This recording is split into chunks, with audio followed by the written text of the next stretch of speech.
Hello and good evening, everybody. I hope my microphone is fine and we're good. Let's actually get this ball rolling. We do have the Clan Championship Cup 11 started up in a few days ago on a Friday, and oh my god, we got to the 4v4 finals, and it looks like it's gonna be quite a race for those last remaining points. La Pegre does have an amazing leader coming up against everybody else in the tournament over here. They are like what, 400 points ahead? Oh my god, we're gonna need to see the last points getting drawn over there to see if they're gonna win this or not, win first place or go for the second one. We do have, as you can see over here tonight, ZoC with Ben. This time he will actually play on La Pegre. He switched sides from cards, I believe, going into La Pegre, not into zone of control. We do have also Chuck and not current CWC champion. I guess this is JR if I'm not mistaken, or this is the current JR and the other JR. Okay, we got two JRs over here. We do have also Noob64 coming up on oh, okay. They switch sides. This is the current JR as somebody from zone of control. Okay, I got it. We do have also Task for Fish and Synth coming up for zone of control today. And we do see they have started also to do the pre-game ban phase. We're gonna have just as the CWC had quite a few pre-game bans. Also, Daisuke, hello there, sir. Good evening, Rambling Man. Good evening, sir, and welcome. Guzakimbo, hello, sir, and glad to see you. Hope you're gonna have a wonderful evening. I do also notice Denio Dingo, good evening and welcome. Let's actually see. I did notice, by the way, Daisuke and Heinig, they've picked up the first promotions because I'm sorry, I did it again. I did go for that technical check at the beginning, the bandwidth check. It said all good. Then when I start streaming 5 minutes later, not good. Are you kidding me? Anyway, whatever. We're getting this ball rolling. Let's actually see what's happening in the pre-game ban phase. Now we did have Simon Bolivar being banned by La Pegre. It looks like Synth did go for Gandhi, India, and Khmer. Now we do have okay, Teddy RR coming up from ZoC. Okay, so that's those are the four ones. Simon Bolivar with Gandhi, Khmer, and Teddy Rough Rider being banned. They are gonna go for the map pool choices. They didn't know the map when they did the initial bans. Okay, I'm clearly too much of a boomer to use them properly. No problem. It's all good, man. It's all good. It's an ongoing process of learning in life, right? You just keep going, try to get better every time, try to learn from your mistakes, fall down, get up, and so on and so forth. The great battle. We do have in the map pool choices only two maps available for them to pick. Pangea, this is probably classic ridges, standard ridges, and 7Zs. Yeah, they will go for a little bit of a bigger map, 7Cs, a little bit more land than we're gonna see on a Pangea. And of course they do have the remap tokens, just as we do have in the CWC. They will have a 10 the option to actually use the remap token if they don't like their land. It is what it is. Now we're going to need to see also how they're going to go in the active ban phase. They have 6 more bans to go on the 7Cs. Actually, I'm expecting quite a few of those naval civilizations to be banned, especially those ones that are considered a little bit too much for the game, for the balance of the game. And we'll have Scotland as the first ban. This is a land civilization, and it is a civilization that benefits a lot from its extra amenities, getting himself bonuses from his happy and ecstatic citizens. We will need to see also how they're going to try to create advantages from banning the civilizations that they know their opponents might actually want to pick them, and they're very comfortable on those civilizations. So as you can see over here, we do have Sejong being banned, and this is actually quite a surprise. Sejong, oh no, it's not a surprise. Well, Ben might have actually played it, but I doubted actually that he would have played it. Anyway, it looks like Team 2, that is Zone of Control, will ban Sejong, and we do need to see La Pegre getting their points on the board here with another one. Now also Zone of Control is German and La Pegre is French, or where do these clans come from? Zone of Control is actually a mixed bag of internationals. I would say mostly American and English speaking, or I should say from Great Britain and the United States. I think there are some Canadians also over there, but don't quote me. While La Pegre is a full French and Canadian clan. They're full over there and they speak French. They are French, except Ben. And Ben is, I guess, French becoming French. You know, he's actually traveling quite a lot in France and staying with them quite a bit of time. You will be quoted. Don't worry. Yeah. I'm pretty sure everything is quoted, right? We do have Norway coming up over here in the third ban, and it looks like another 3 choices for the players to take out from. Looks like we do have also, what is this? Oh, they're still talking about something else. You banned Highlands, yes. How noob can play then? Okay. They're throwing a few arrows against each other over here. Let me actually also take a quick pick while we do wait a little bit for this. I do want to put up on the screen really quickly over here so you can see the points and where we are right now in the tournament. Give me a second. There we go. So La Pegre, as you can see, 3,435 points. Zone of control is 425 points below them on 3,010 total. Civ6 2905. We do have ZoC on 2613. KC 2588. We do have also Lesor Trans Roses on 2345. Animal Squad 2340. Cody Fan Club 2330. The Scourge on 1920. HOK on 1660. And we do have Flight Slingulator on 988. La Pegre is leading the pack in 3 divisions, 3 master divisions of this tournament on the FFA standings, 4v4 standings, and dual standings. In the 2 versus 2 zone of control, did manage to snatch the most points. Bonsoir, Fifi. Bienvenue, monsieur. It looks like they did also ban 2 more civilizations with Coupe showing up in the 4th choice. It looks like also Portugal is going to be the one in the 5th one.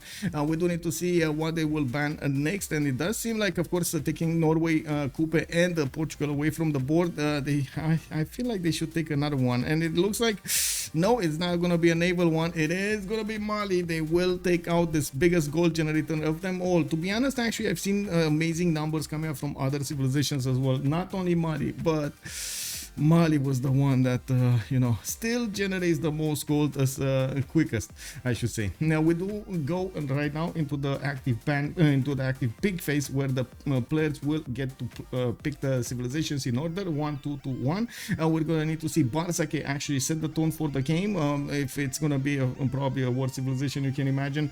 Synth and Task for Fish will need to somehow think of their choices, and if they do want to get into that game of pick counter pick, they might just ignore it. We do have Barsake picking Gorgo, which is actually it is quite a war civilization. Yes, I know it can do actually a lot of culture and so on and so forth, but I don't know, at the core of its being over there, Gorgo feels like one of those war nations. We do have Saint also going for Philip II, the Spanish leader over here, which is a very good civilization when it comes to that land warfare. It does benefit from early armadas and early fleets, and Philip II usually does get a lot of production coming up from those trade routes. Very good yields coming up from his trade routes. Task for Fish, while Philip II is pretty good on the sea, it's not always good on the land, so we do need to see how they're going to respond to Gorgo, which does have an amazing attack when it comes to the mid to late game. Also, Gorgo, to be honest, is not that bad of a seafaring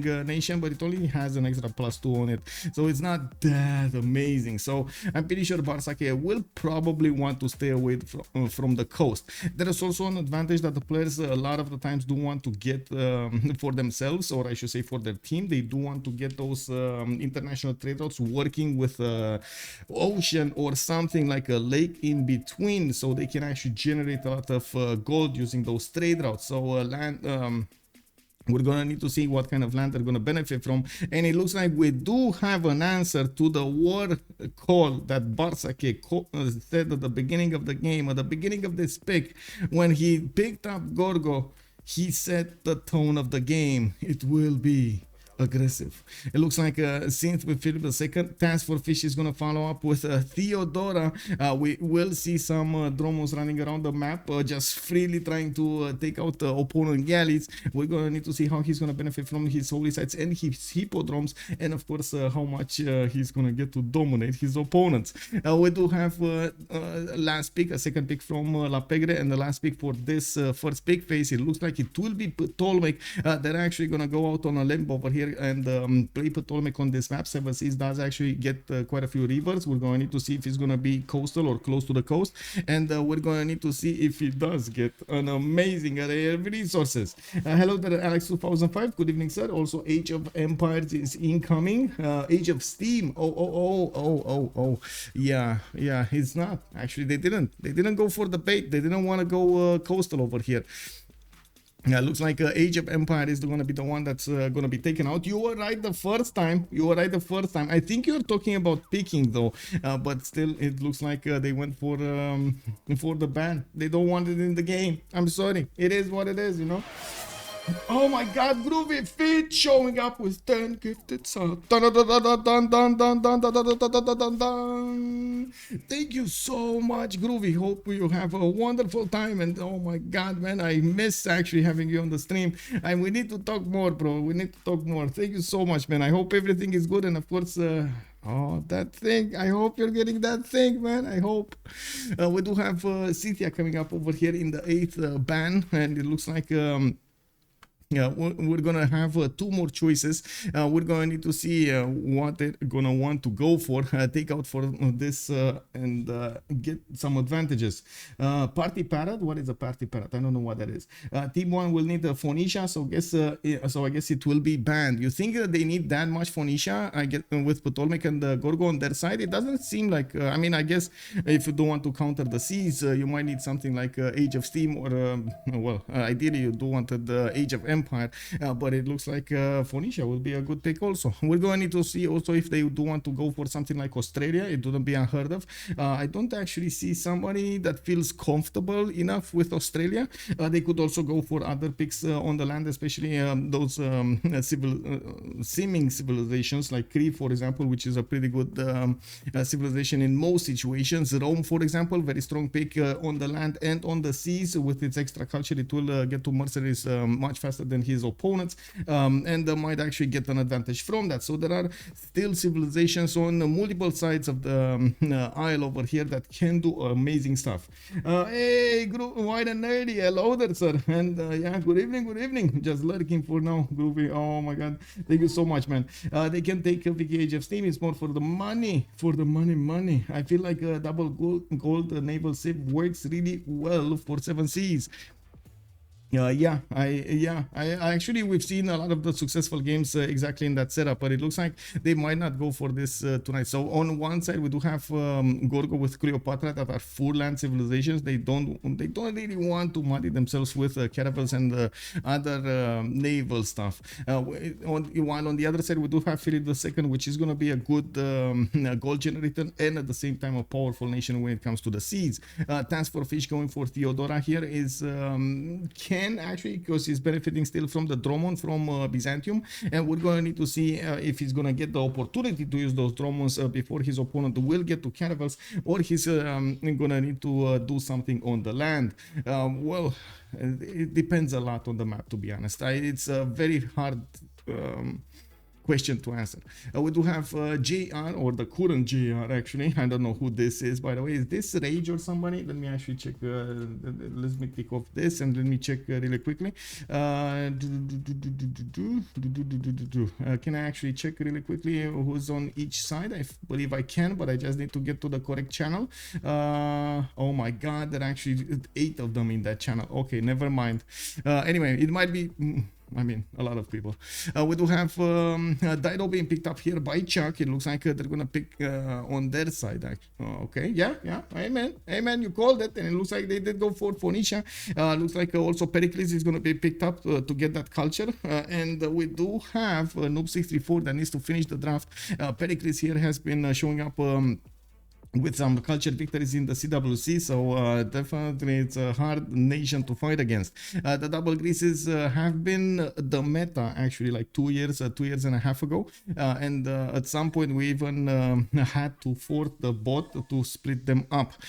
Anyway, or at least it was a major discussion, because yeah, if you do get the double greases, you do have control over the city states. Now it does seem like, of course, we're gonna have them being played out today. If I remember correctly, we even had, oh my god, wait a second, we even had a final, if I remember correctly, with the double greases being in the same game. Anyway, it was, if I remember correctly, it was also from an international team, not a French team. This time it is going to be played out by the Frenchies. We do have Barsache with Ben, with Chuck, and with somebody, I think it's JR, playing on their side, and it looks like they're going to play Pericles, Cleopatra, Gorgo, and a nation that must not be named. Which one was the first? The fourth one. Which one was the fourth one? They picked something first over here, and I totally omitted which one. Anyway, now on the other side we do have a synth with Philip II, Task for Fish, Matthias Corvinus. Looks like Courtney will need to switch this. Noob64 is gonna pick Movemba Azinga, which is of course gonna grant him his Engao Mubebas. He's gonna get also his ability to get those relics, getting that extra production in his empire.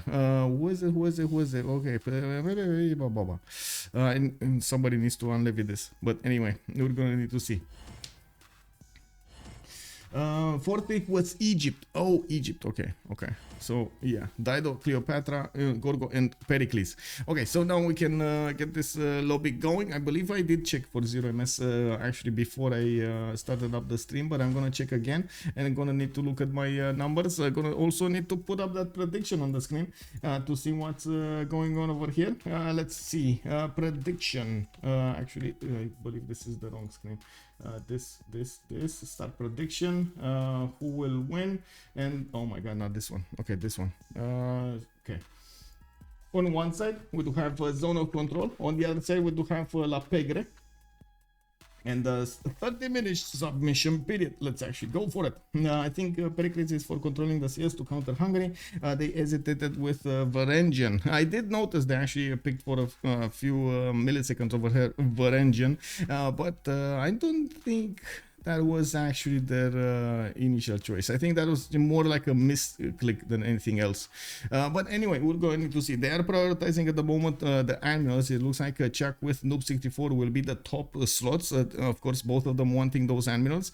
We do have Task for Fish with Matthias Corvinus that will probably want to control those great merchants. And of course, the first three ones with the very quick ones that give you those extra trade routes are probably going to be on his eyes. Oh, look at that. Actually, Synth is going to choose to go up higher, and it looks like Task for Fish is going to give away his spot. Movemba Azinga, yes, also has an amazing ability to get those extra points into the great people, some of the great people, and you can see over here great writers, artists, musicians, and great merchant points. So there's a very good possibility for him to, for them to actually control these with Movemba Azinga as well, trying to counter. Let me check over here something, because I feel like I'm not hearing some sounds from the game.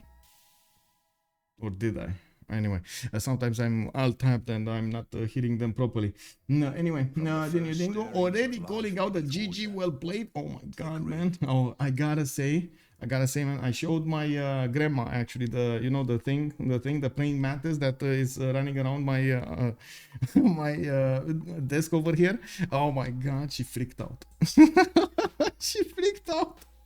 She didn't want to have any and not even see it. She just went out. No, and I'm gonna leave for a week, and she's like, no, if I see it in the room, I'm not gonna stand around. I'm gonna kick it out. No, how can you have something like this?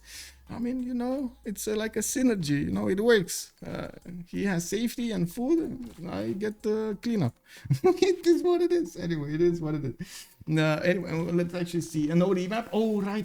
Actually, wait a second. Let me see. Let me delete this, because yes, you're right. Actually, I'm gonna redeem the points, and the remap. I needed to put the remap, and for some reason, there we go. 012 on the 5 minutes. There we go.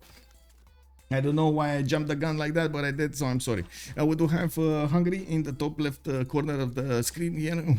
It does look like he's also going to have a possibility to move to the east side. We are playing with BCY, so I'm pretty sure we do have the capitals only and balanced option, so they're going to get a 2-2 anyway if they settle right in place. It doesn't matter if it's grassland, if it's plains, or anything it is. It does look like also he's going to have some 2-2s to work over here. He's going to need to spend some gold to get get the other tiles working. This is not a very good start for him, at least for the beginning of the game. Now we're going to need to see how Hungary is going to try to adapt. He does have some rivers which will give him the Pearl of the Danube bonus to the southeast, and of course to the south over here, a good river network that he can keep and expanding his empire into.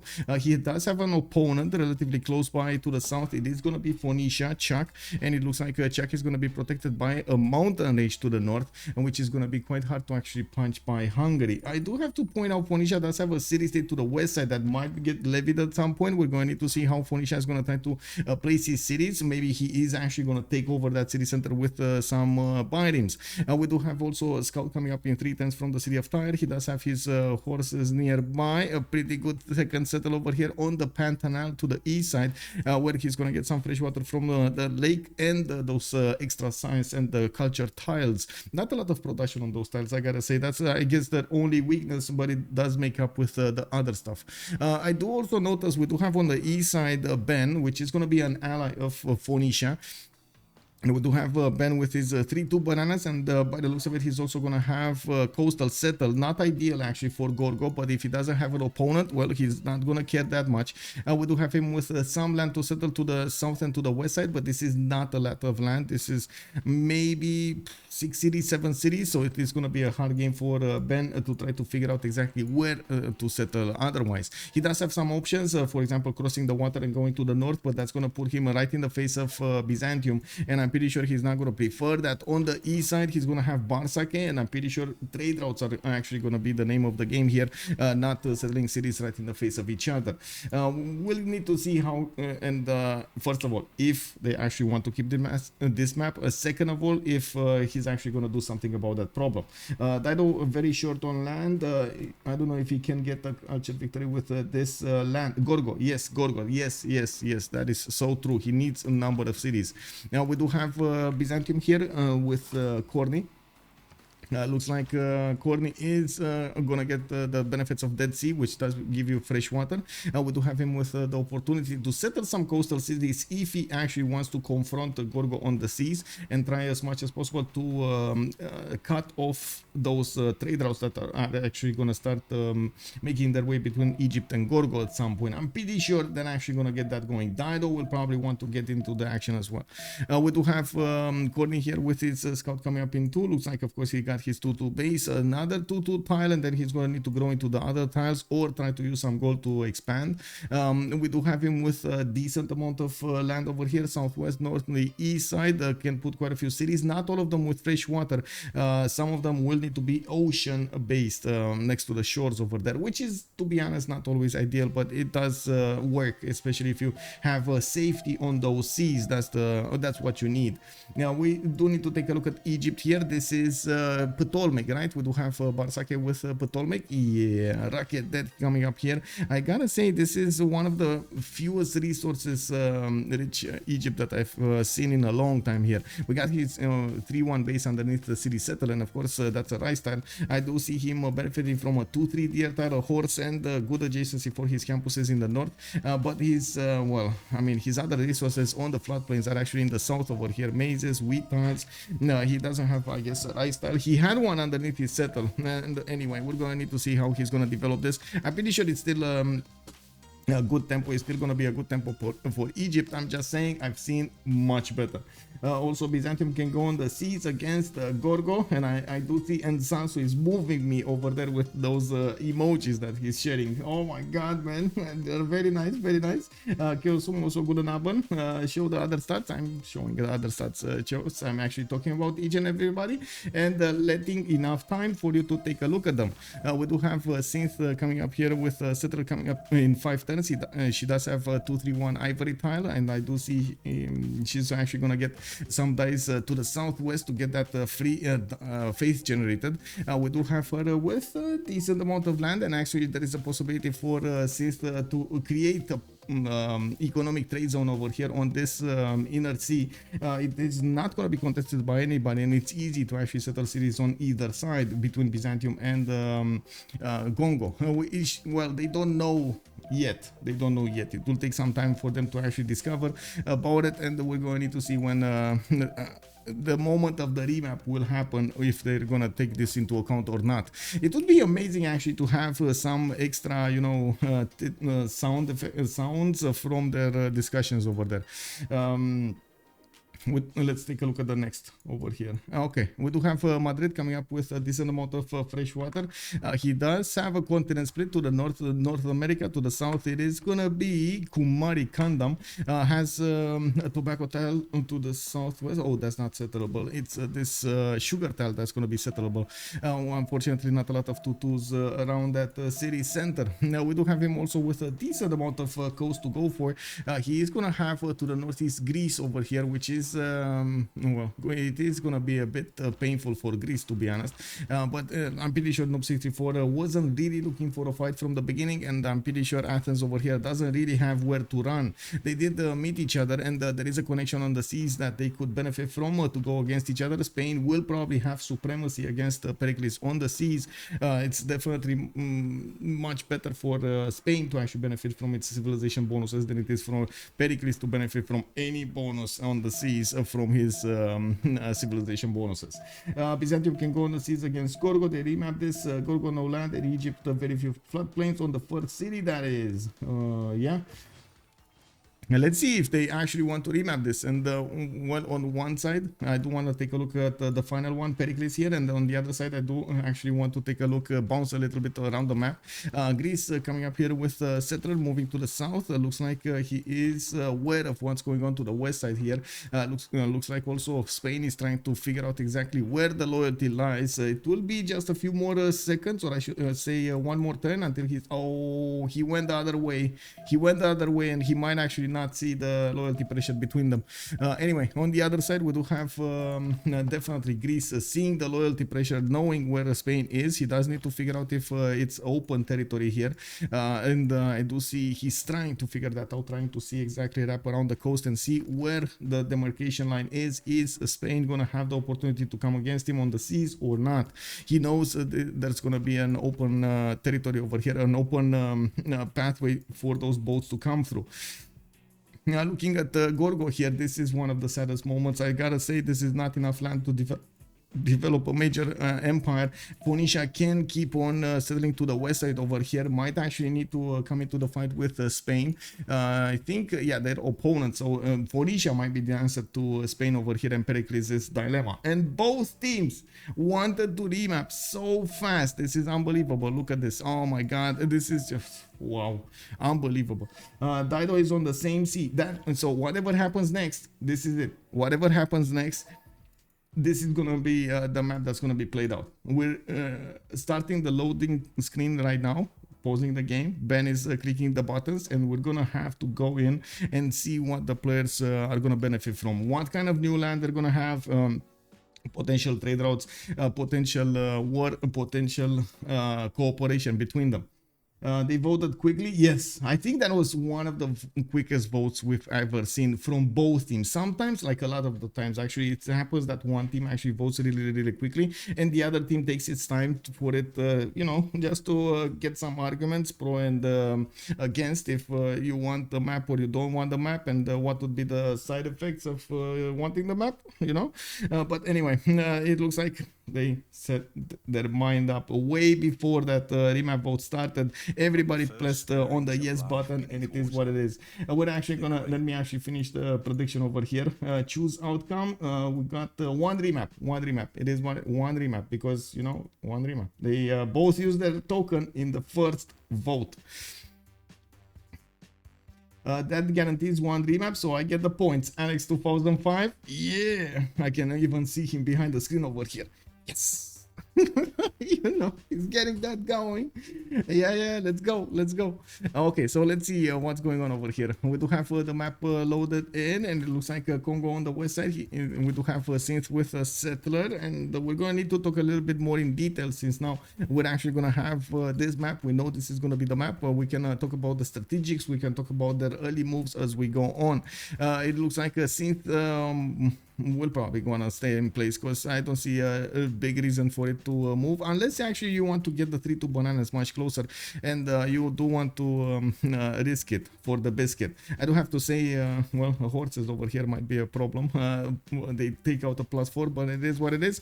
We do have Synth over with a big choice in front of her if she's going to settle in place or move on to the left. I do see a good river network coming up on the east side. To the south, she's going to have Barsake actually really close to Congo, and there is something very important to share over here. Yes, Barsake, Egypt, Mariano Ceretarches. On the other side, this is one of the counters of those Mariano Ceretarches. These Congo Bongos, the Ngaumu Bebas, of course, that's their name, they are amazing when it comes to defending against ranged shots. Guess what? Mariano Ceretarches, man. Oh my god, they get an extra +10 against them. This is going to be quite interesting to see how Synth is going to try to flex her ability muscles. Looks like she did actually choose to stay in place. She's going to have the benefits of iron in the third ring tile to the west side and horses in the third ring as well. We do have to the east side also some horses available, and I'm pretty sure there's going to be some form of a skirmish / pushing / punching their way on this river over here in between them. Congo can go to the west, but it's no fresh water over there. The land basically incentivizes her to push against her opponent. We do have also to talk about Rakedet over here, Barsake. With Ptolemy, he's gonna have his 3-1 base from a rice tile. He does have access to a coffee tile for that extra culture, but he does need to acquire that tile for himself. Another good second settle over here to the east side, and another good one actually to the north. Not a lot of floodable terrain between them, or I should say flood plains between these cities, but I guess he's still gonna have some. We do have him also very close to the coast, and I do want to take a look if anybody's gonna be on this coast so he can get some coastal trade routes. No, not really. Actually, it's getting worse for Egypt. We will have Hungary on his east side, and he's not close enough, not far away. It's actually at that perfect distance, so they can actually get some war going. This might be a 2 versus 1 war that will happen against Cleopatra Ptolemy. We do have Barsake also starting to scout out his north side. It does look like he's going to benefit from a horse tile in that north, the second ring out. He does have an iron tile in the third ring also. Congolese UU is the worst matchup for Egyptian UU. There's not a great Temenaki. Yes, not a great. I subscribe to that. Not a great Temenaki at all, actually. This is what, a few tiles. Maybe you get the Temenaki, you get to put a farm on the rice tile, and then you get the Egyptian Sphinx, and that's it, you know. Also, let me cause confusion. Oh. Fluffy Dragonfly, good evening, sir, and welcome. Oh, we got a mischiefer in the lobby. Anyway, let's actually take a look. Anybody in the south here? No, nobody in the south. Let's keep on going to the north. Okay, east side. We do have Hungary with Tital here, settle. Looks like he's also going to want to get that Pearl of the Danube bonus to the south and to the east. All of these tiles can actually be chopped and work into those districts. Since he did get the Tital settled, he's going to get an extra science point coming out from that tile. And we do have him with quite a few resources around him. I do see he's going to have horses to the southwest in the second ring, also iron in the third ring to the west side. We're going to need to see how he's going to benefit from these rivers, and I definitely see a possibility for him to keep on for settling Barsake toward his west side.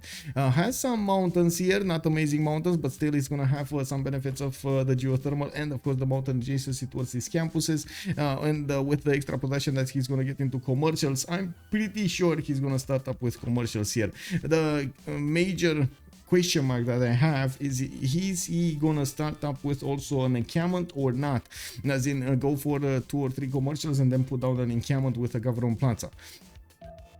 To the southeast, we do have Ben with 3 turns for a scout. He did have the opportunity to settle on a Titan. He chose not to. He's gonna get his 3-1 base, and he does have 2 deer tiles here that he could use to improve and try to go for a Temple of Artemis. Actually, a 3rd deer tile to the south with the extra plantations he's gonna have around, and those camps. He's gonna have quite a few amenities, not to mention the base bonuses that you get from Temple of Artemis, the extra food and housing, which is invaluable to your capital city. We do have also Sparta benefiting from an iron tile in the second ring to the northwest. I do see he doesn't have horses, or did he settle on horses? What happened here? No, that's a cattle tile. He settled on a cattle tile. Where are his horses? Am I just blind and I'm not seeing the horses? Oh my god, they're actually here. That is so far away from his cities. Unbelievable. I can't believe this. I'm pretty sure this is on guaranteed resources, so I can't believe that actually spawned that far away. Yeah, there we go. Spawn guaranteed. Anyway. Yeah, we're gonna need to see him settle some cities over here to the west side to benefit from those horses. It is what it is, man. At least it's a team effort, and they're gonna get to bounce those between them anyway. Let's take a look at the north over here. We do have Constantinople. This time Corny is gonna have his coastal settle in the northern seas, and it does look like he's also gonna be to the northeast of Task for Fish. They will have the opportunity to settle cities over here at the Wisselbanken timing, so they can actually get some trade routes going. It's ideal placement for a cap-to-cap trade by the looks of it.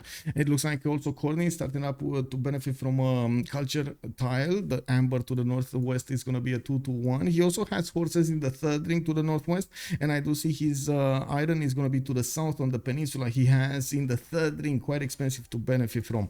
Some reef tiles and some mountains for the adjacency towards the campuses. He has the fresh water coming up from a river to the southeast, but it's not close enough to the coast that he could benefit if he keeps on settling coastal cities.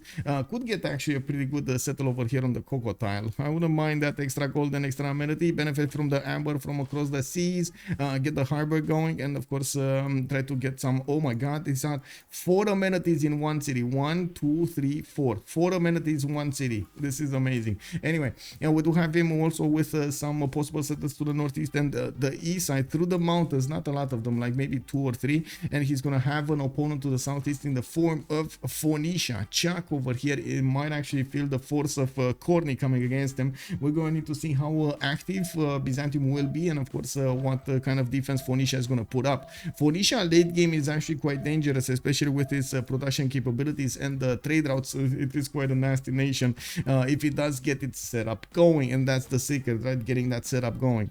Now we do have also Chuck starting to get his settler out in 3 turns. He does have a 3-2 banana with a 2-1 3 cocoa tile to the southwest to benefit from the extra gold. He's starting to also scout out with a builder. By the looks of it, in his technology, he did get sailing. He didn't want to improve the fish tile, and I think actually this builder was a free builder that he got from a hut, because he's not improving anything here. He doesn't want to spend the gold on the fish, and since he doesn't have how to say god of the sea at the moment, well, there's no advantage that he's gonna get with extra production. There is just some food, and that's about it. Now we do need to take a look at his strategic. He has horses to the northwest in the first ring. That's actually just inside of his border, so he doesn't need to pay for it. His iron tile is gonna be west side here in the third ring. He can settle more cities towards it in the inland, but those are not gonna have the option to get the cottons out, which is usually one of the most important buildings over here on Phoenicia. The extra trade route, half cost, you get the animals, you get the extra production towards settlers and so on. It's quite a massive improvement in the empire of Phoenicia. We do have to the northeast also over here a settler coming up from Athens. In 1 turn he does benefit from his own array of camps, 1, 2, 3 that I can see. He's also going to have the opportunity to go for that Temple of Artemis. Looking at his tech side, I do see Pericles is actually going for mining and foreign trade.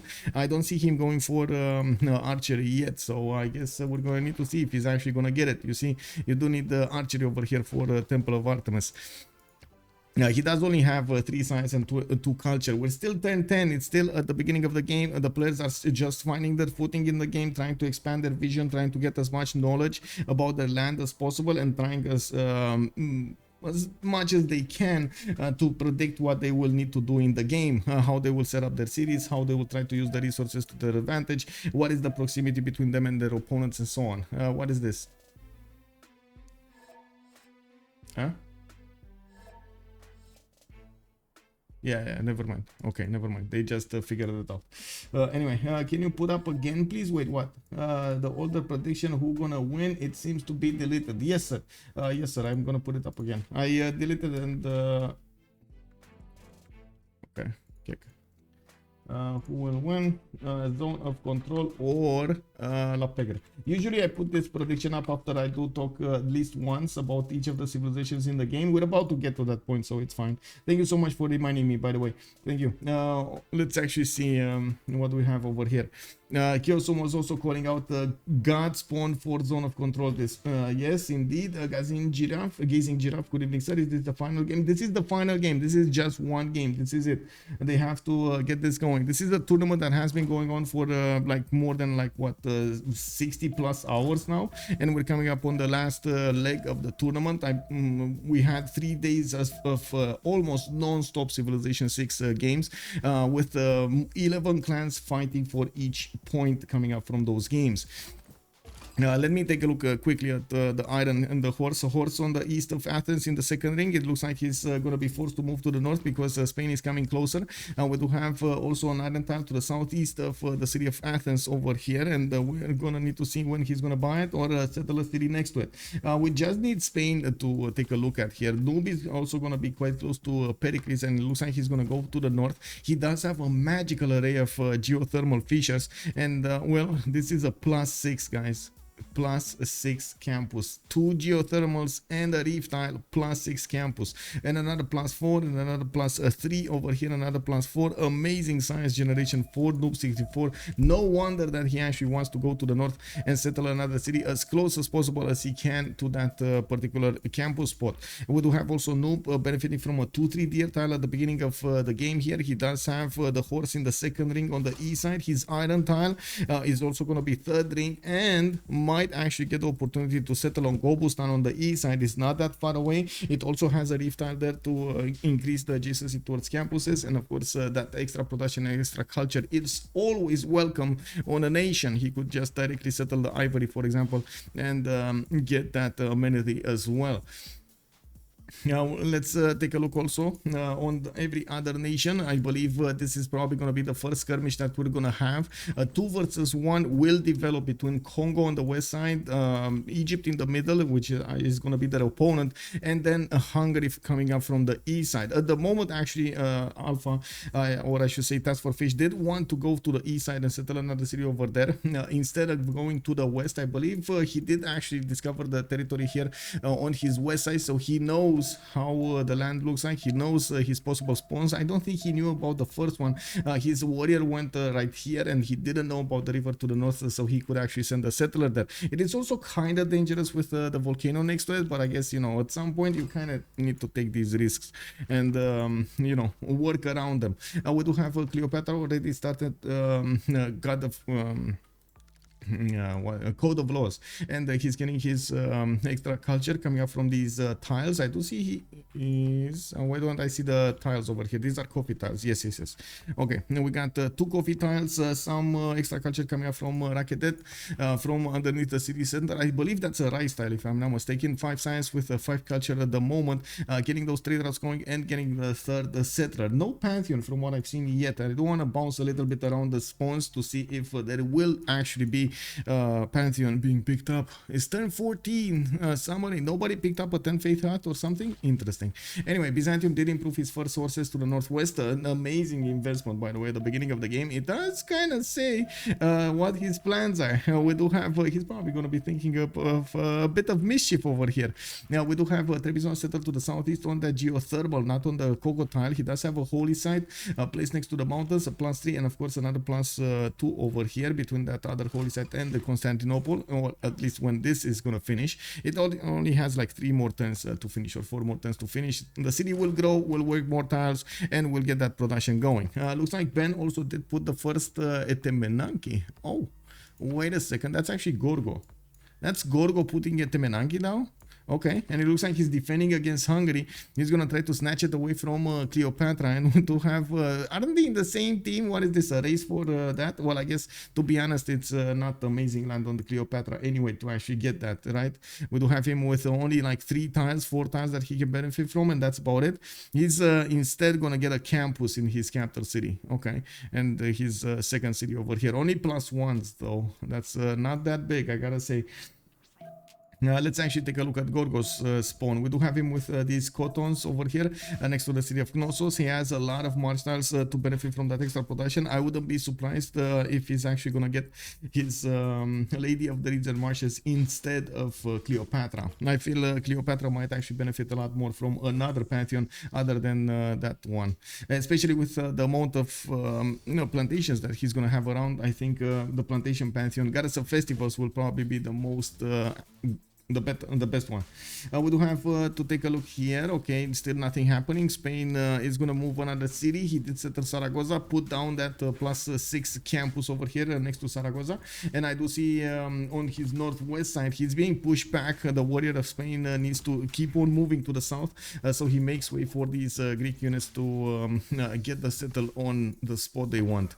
Well, that warrior is standing in a forest with a hill. It's gonna be very hard to push out of that, and we're going to need to see if he's going to get enough promotions. I don't think he's going to get enough heals popping off to counterbalance the hits that he's going to take. Oh well, it is what it is. Anyway, let's see. No pantheon here, no pantheon here. Let's take a look at the city states while they're gonna start getting their pantheons. We do have Armagh with Cinguetti, Vatican City, and La Venta coming up for the religious bonuses. That's actually gonna be quite interesting for Theodora. He's gonna have his own wish of city states here, a big array. We do have also Cat with Valletta coming up for the military. Might actually be interesting for Theodora as well. Valletta is pretty good at buying walls and granaries. We do have Ayutthaya with Caguana and Mohenio Daro as the culture bonuses, and it does seem like also Cardiff with Mexico City and Johannesburg will be providing the industry. We do not have a science city state, and we do not have a trade city state in the game. They won't benefit from those bonuses into commercials or into campuses, which is kind of a sad story, because that means also in the total amount of science acquired it will be usually a lower number than the games that do benefit from those city states. Now, also, game is over before it began. Ben dies to noob you. Let's see if Ben over here, Gorgo, is gonna die to anything. Yeah, we'll see. To noobs you. Oh, you're talking about wait, who's Noob is playing Spain. Right? Spain is very far away. Are we talking about somebody else here? Gorgo has a better Temenanki than Egypt. Called it from the start. Yes, indeed you did. Crescendo. Hello there, sir. Does Spain have a continent split? Looking at the continent split, yes, he does. He did actually go for Zaragoza in the north over here. We do have a campus coming up in 5 turns, which is going to be a +6, and he does benefit from 2 2s around that city. Doesn't need to spend the gold. We do have him also sending that third settler to the east side somewhere. I'm actually very curious to see where is he actually going to want to settle, closer to Gobustan or a city in between the city that he might place on Gobustan and of course this one. Now his capital. Now we do have Hungary also sending a settler probably on that T tile over there to the north. He's going to get another settler on an amenity with an extra science point coming out. He's also going to get the opportunity to get a +3 campus between the mountains, and I do see he's going to benefit from extra food from the bananas. He can couple that with sill tiles on the west side to get some extra culture and the extra juicy production from those tiles. We do definitely need to see how Barsake is going to react to all of this, because it does seem like he's going to be pressured from these two sides, even though we don't actually have yet Congo pushing a settler in front of him. It looks like Sint is going to try to get a little bit more of a peaceful approach to this until she manages to get her base going. We do have also Sint with a pantheon, god of the forge. She knows what she's going to get into, and it does look like she's going to try to keep away from a little time to form up her army and then bounce against her opponent. I do have to point out Mubaza Congo can actually get a good city over here to the east side, and then another connection city to the southeast between her cities right now. Actually, she can populate this river in a myriad of ways over here. I'm also certain that the floodplains on her east side did deter her from actually settling a city right in front of Egypt. It's a very, very bad situation to defend your cities in floodplains. Anyway, now we start to see a fourth city for Greece. Looks like they did manage to bounce against that city-state Ayutthaya and took it down with 4 units. Noob 64 with Chuck with Greece did manage to do the damage, and Greece did the final damage. We do have a builder also available for Greece. This is the charge to builder. Oh, looks like Temple of Artemis. Temple of Artemis is getting built over here by Greece. This is JR. This is confusing. Is this JR? Give me a second over here to try to take a look at the chats. Chuck with Barsake, Ben, and JR. Yeah, this must be JR. Okay. Now we do have him upgrading his horses as well. He does have Spain to the southeast, Noob 64 over here to worry about, and we're going to need to see how Greece is going to try to fare against this. I'm pretty sure there's going to be a lot of science output coming out from the Spanish nation. We do have Madrid on the west side with that +3 campus, Zaragoza +6 campus. Doesn't need to do that much to get the science going. City in the north actually has been settled for Phoenicia. We might actually see a city from Greece settled to the southwest. They will get those trade routes going between Pericles and Phoenicia, which will be their economic trade zone over here. We do need to see also Corny starting to get his religion. He didn't get yet a pantheon, but I'm pretty sure he's coming up on the necessary points to have one. He's already on 8 faith a turn with 22 faith in the bank, so I'm pretty sure he should have the option to pick up a pantheon. But at the same time, we do have a lot of other players with possible pantheon points as well. 12, 21, 13, 22 over here. So is it one of the 5 players that have enough points? Okay, yeah, the Goddess of Festivals coming up for Barsake. He's gonna get the extra culture from all of these plantations, or I should say each of these plantations. We do have him finishing up his campuses, and I do see getting the trade routes going with Governor Magnus in the capital city. Hungary still didn't get a pantheon, but he is starting up on his commercials, and I do see he got his trade route going internally from the city of Bravo to Alpha. We don't have yet a governor. Sorry, I stopped because I was thinking maybe he actually got a money and put it in a city, but it looks like he didn't. Okay, Gorgo, still no pantheon. We do have him 11 turns from finishing at Temenanki, and I do see a monument coming up from Sparta. He's gonna settle another city to the west side, not very close to the horses, and from what I do see, those are kind of his only horses that he's benefiting from. Now to his east, he has an ally. To the northwest, he has an opponent, Matthias Corvinus, but it doesn't look like he's gonna be close enough to apply the military power at the mid game. We do have also Corny to the north, which is going to be one of his opponents. He's going to need to be careful to defend over here Phoenicia if he doesn't handle it on his own.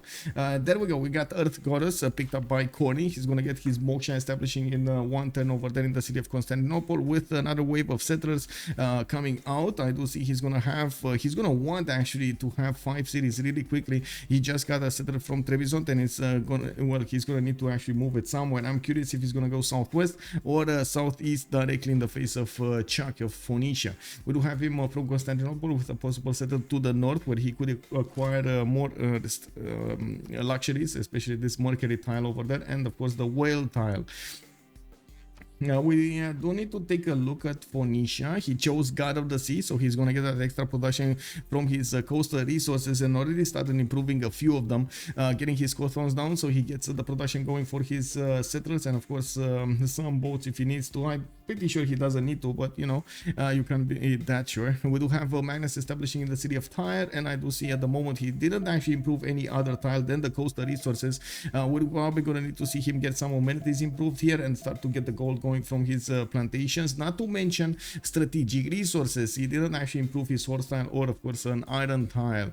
We do need to take a look also on Pericles. 5 turns for Temple of Artemis. Nobody is contesting this, and I do see he's upgrading some more of these camps, so he can actually get some gold in it and well, get that economy going. I do see him on 7 science and 8 culture, 36 production, still at turn 23. There's a lot to grow, and I'm pretty sure he's aware of this.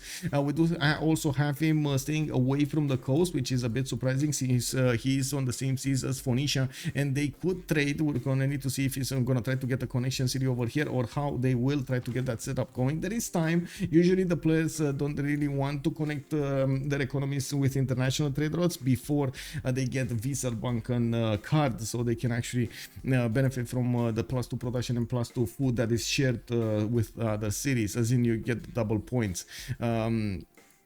We do have another wave of settlers coming up from Rhodes. I do see he's getting some monuments over here for the extra culture. And next to him, Noob64 is already starting to get that massive science advantage, 14 science versus 7. And we got him only on 3 culture turn. He's starting his monuments. And I do see he put that +2 campus over here next to Gobustan. He's also trying to get to work one of the Gobustan tiles for the extra culture. You can see he switched to that tile, bought it out, and switched to that tile. He's definitely going to need food if he actually wants to work the Gobustan tiles from somewhere, because you do see his city population is stagnating at the moment. He's probably going to need to keep switching those tiles so he gets the better bonuses. I do see, of course, he does have a wheat tile to the east side that he could improve, but it's not that big as a food generator. Only like what, 1 extra food point.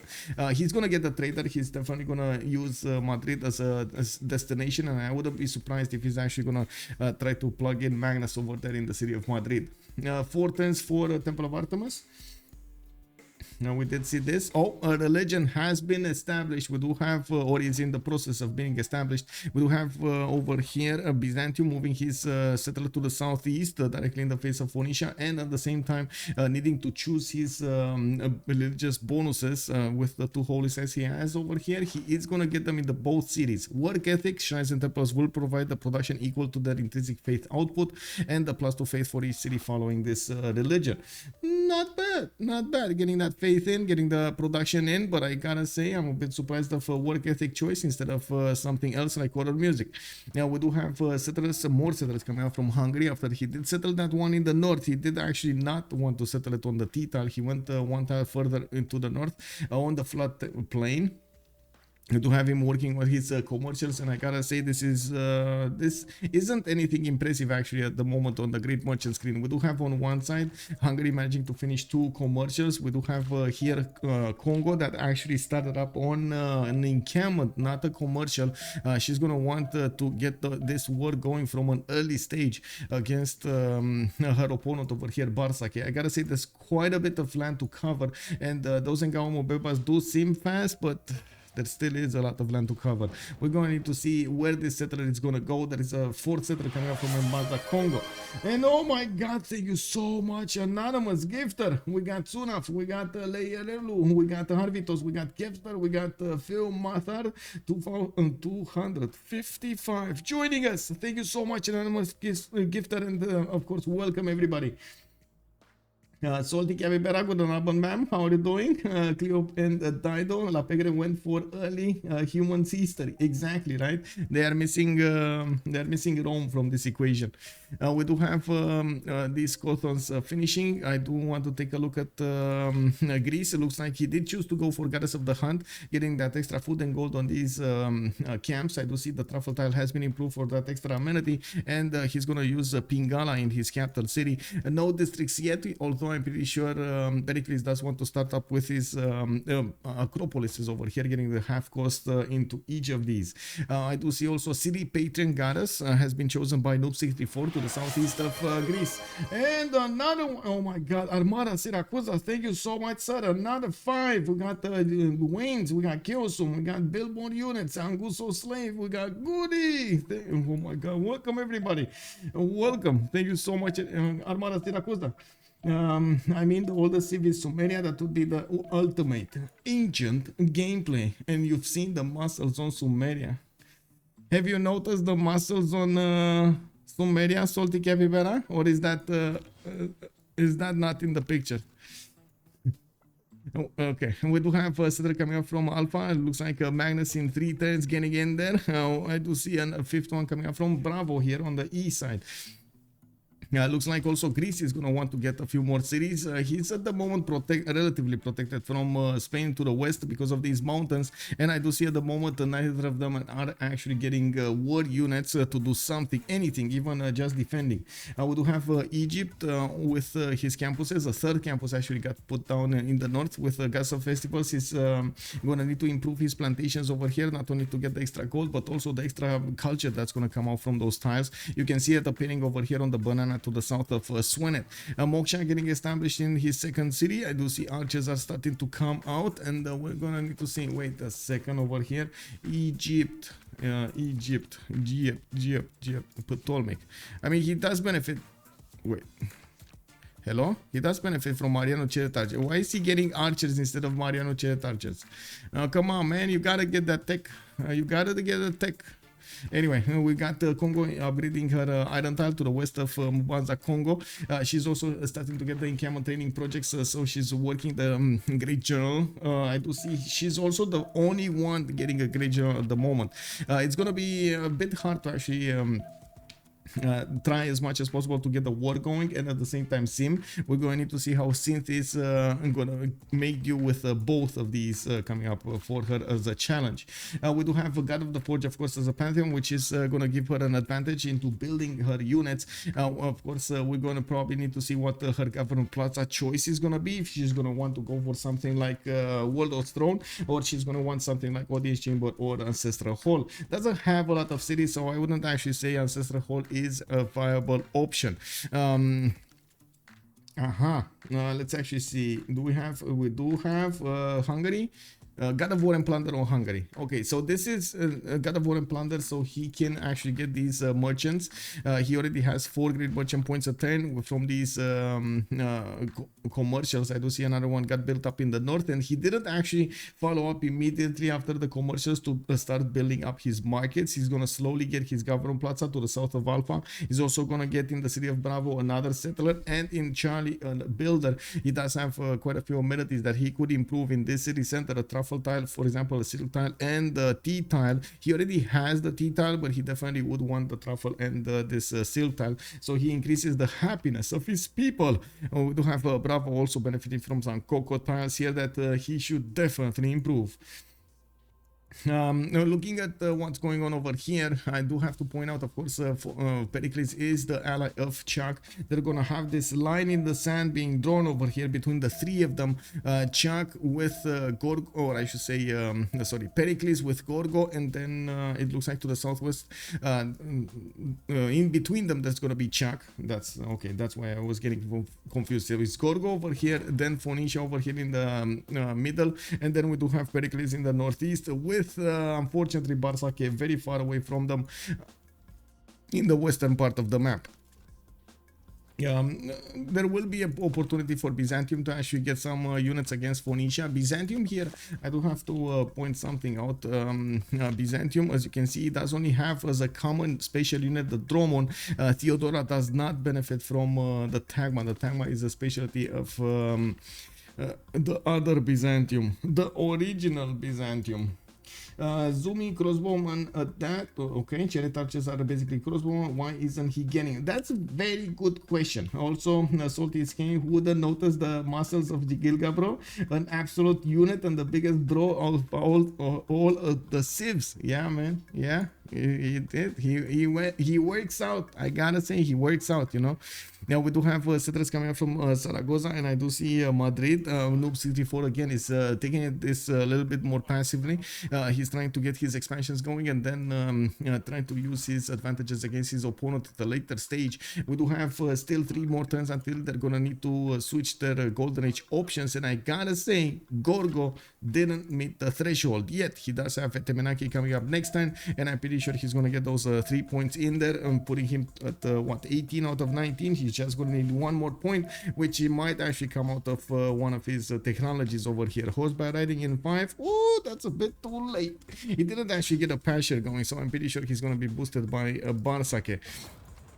We're gonna need to see, but yeah, there we go. 19 out of 19. It's fine. It's fine. He got it. He got it. And we do have him with also Lady of the Reeds and Marshes chosen. So he's going to get that extra production not only on the marsh tiles, but also on these floodplain tiles. We do have the cottons already 2, 3, 3 ones without improvements of plantations on them. They're going to generate more food and more gold soon. We do have him also with some builders coming up from the west side. He didn't actually choose to go for Acropolis very quickly, and he's going to start putting down encampments actually from Knossos. This is a bit different of a strategy than we've seen being applied on Pericles. They're probably very worried about Byzantium being close and very worried about Hungary being so close to them. Hungary does also benefit not only from the ability to levy city-states and get those units to attack with much more force and speed, but also the ability to get two very good unique units on the map: the Hussar, which is a replacement cavalry, and the Black Army, which is a replacement Corsair.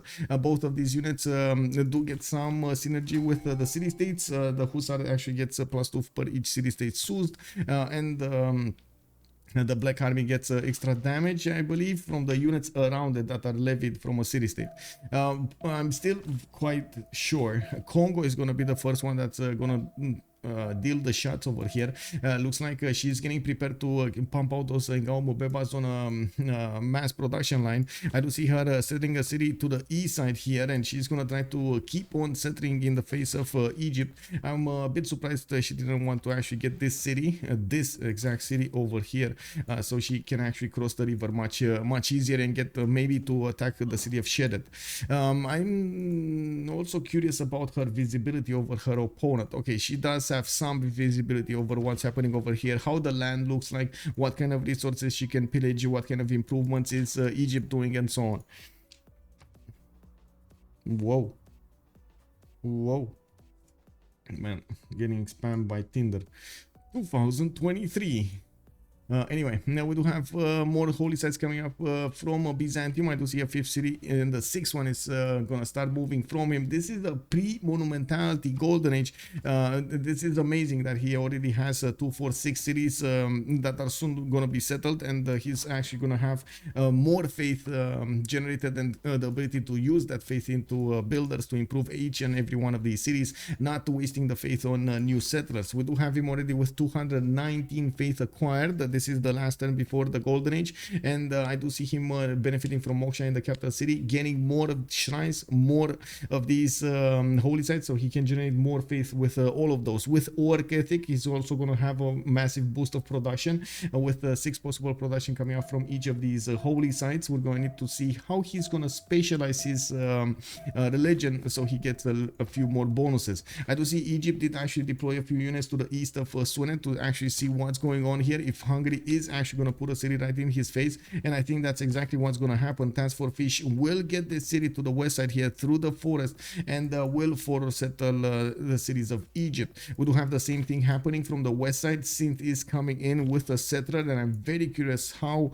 close she actually wants to get this city. I do see she's also building up, hard building as many of these Ngaumubebas, and dragging with her 2 warriors that could also upgrade into Ngaumubebas. It's quite costly to upgrade these, and looking at the gold per turn that they're generating, they're not that big. We do have in the yield stamp 20 gold a turn for Task for Fish, 9 on Corny, Synthis 6, and Nubis 8. So basically they can get an Ngaumubeba holding on to their gold for 2 turns, just 1. That's not that big of an economy. But still, it's the beginning of the game. We just have the Paintbrush and Voice started up. The civilizations that have started building up their districts will actually get a little bit of gold. We do have them also getting that culture going, which will open up civics that will allow them to not only build units faster, but also get some extra bonuses from other stuff in their empire. Some, some yields from the trade routes, some extra governor titles, specializing their cities, and so on. Now, it does seem like Sindh does want to actually go as close as possible to Egypt. We might actually see a trader get that road going between that Foro city and the city of Mbanza, Congo. I do have to say this is a bit dangerous, because this is already minus 20 loyalty. She's moving away too far a bit from her capital. This is also loyalty that we're seeing, not the players. The players will see exactly the loyalty pressure they have outputting from their cities, and the loyalty pressure outputted from their opponent cities. I think actually you see your opponent city rather than your cities, if I remember correctly. It's only if Yeah, so she will know if she will get a bit too close to the Egyptian borders. Of course, if she does manage to actually put a few more cities, north, south, and so on, the population pressure of all of those into the loyalty screen will actually help out the city survive the loyalty pressure of Egypt. We are actually in the golden age. We're gonna need to start watching every one of these players to see what they chose. Matthias Corvinus, Pen Passion Boys, golden age, 11 science with 18 culture, 17 gold 10, and 34 production. Not that big. I do have to point out he's also getting ancestral hall in 4 turns. He might actually want to keep away from settling this city before he gets his ancestral hall, so he pops that free builder and helps the city develop a little bit faster. Did get one of the first merchants, Marcus Licinius Crassus, for that extra 30 gold per each tile acquired. He has 3 charges, so a possible 90 gold that could be gotten from that. I do see an encampment, so he's also going to be looking to be a bit more aggressive during the game. An early encampment does give us an idea of what he's thinking of. He's first of all going to want to get a general. Second of all, he's probably going to want to prepare an attacking army, an attacking force. And the big question is, how is he going to handle Gorgo to his southeast, and how is he going to handle Egypt on the west side? We're going to need to see the task for Fish over here split his attention up between his 2 opponents. I'm pretty sure Greece is not going to stay out of this fight if he can help out his ally over there on the west side to have a little bit less pressure on his cities. Bartake is in real trouble, is in deep trouble right now. Now we do have Theodora with a mentality golden age, 10 science and 17 culture to the northeast of Task for Fish. She might actually get to enter into this war against Gorgo as well. We do have him the moment specializing with audience chamber in his Gavron Plaza. I do see him getting his holy sites done and putting that 5th city to the north. He has his 6th one also on the way towards the south. He probably wants to get that Coco tile settled, to be honest, but anyway, he can settle in place if he wants to. I do see monuments for that extra culture. A lot of faith is generated by the land. 48 faith at 10 with 47 production. A pretty good start over here for Corny. And we do have Synth Movemba Azinga with a pen brush and voice golden age. Looks like she is actually gonna go as far as she can into the lands of Egypt, so she can actually get the control over that river. I was expecting actually Egypt to be a bit more aggressive on this, especially since this is basically how to say, min distance from his capital city. These are like what, 5-6 tiles from that capital city. This is very aggressive coming out from Congo. Of course, I'm pretty sure also Barsake is aware about the penalties that his Mariano Cheret archers will suffer attacking into the Engao Mubebas. We do have archers also coming up from Congo. I do see Synth did finish up her Gavron Plaza, didn't specialize it yet. She does have iron, 2 per turn, but I'm pretty sure she's actually going to need a little bit more. I do see as Noob64 did manage to discover iron working, bronze working, and he's getting that iron for her. This is going to help her upgrade her units if she needs to, and of course start the attack against Egypt. We do have Noob64 with also 22 science already and 18 culture. The fact that he got those early campuses did also give him an advantage in the scientist screen. Looks like he's going to get 3 scientist points per turn while Egypt is on 3.4. He's going to get the option to pass the first one to maybe make somebody else pick it and still have a run for Hypatia. We do have audience chambers as a specializing building of choice for his Gavron Plaza. He did have a very good campus here also, but anyway, in Madrid he's going to have a +5, in Zaragoza +6. He can double these with the double card easily and get those extra points of science going very quickly. New settlers coming up from Zaragoza and Valencia, and I do see he got one from Madrid. He's gonna be on 7 cities really quickly. You can see 1, 2, 3, 4 plus the 3 that he has already.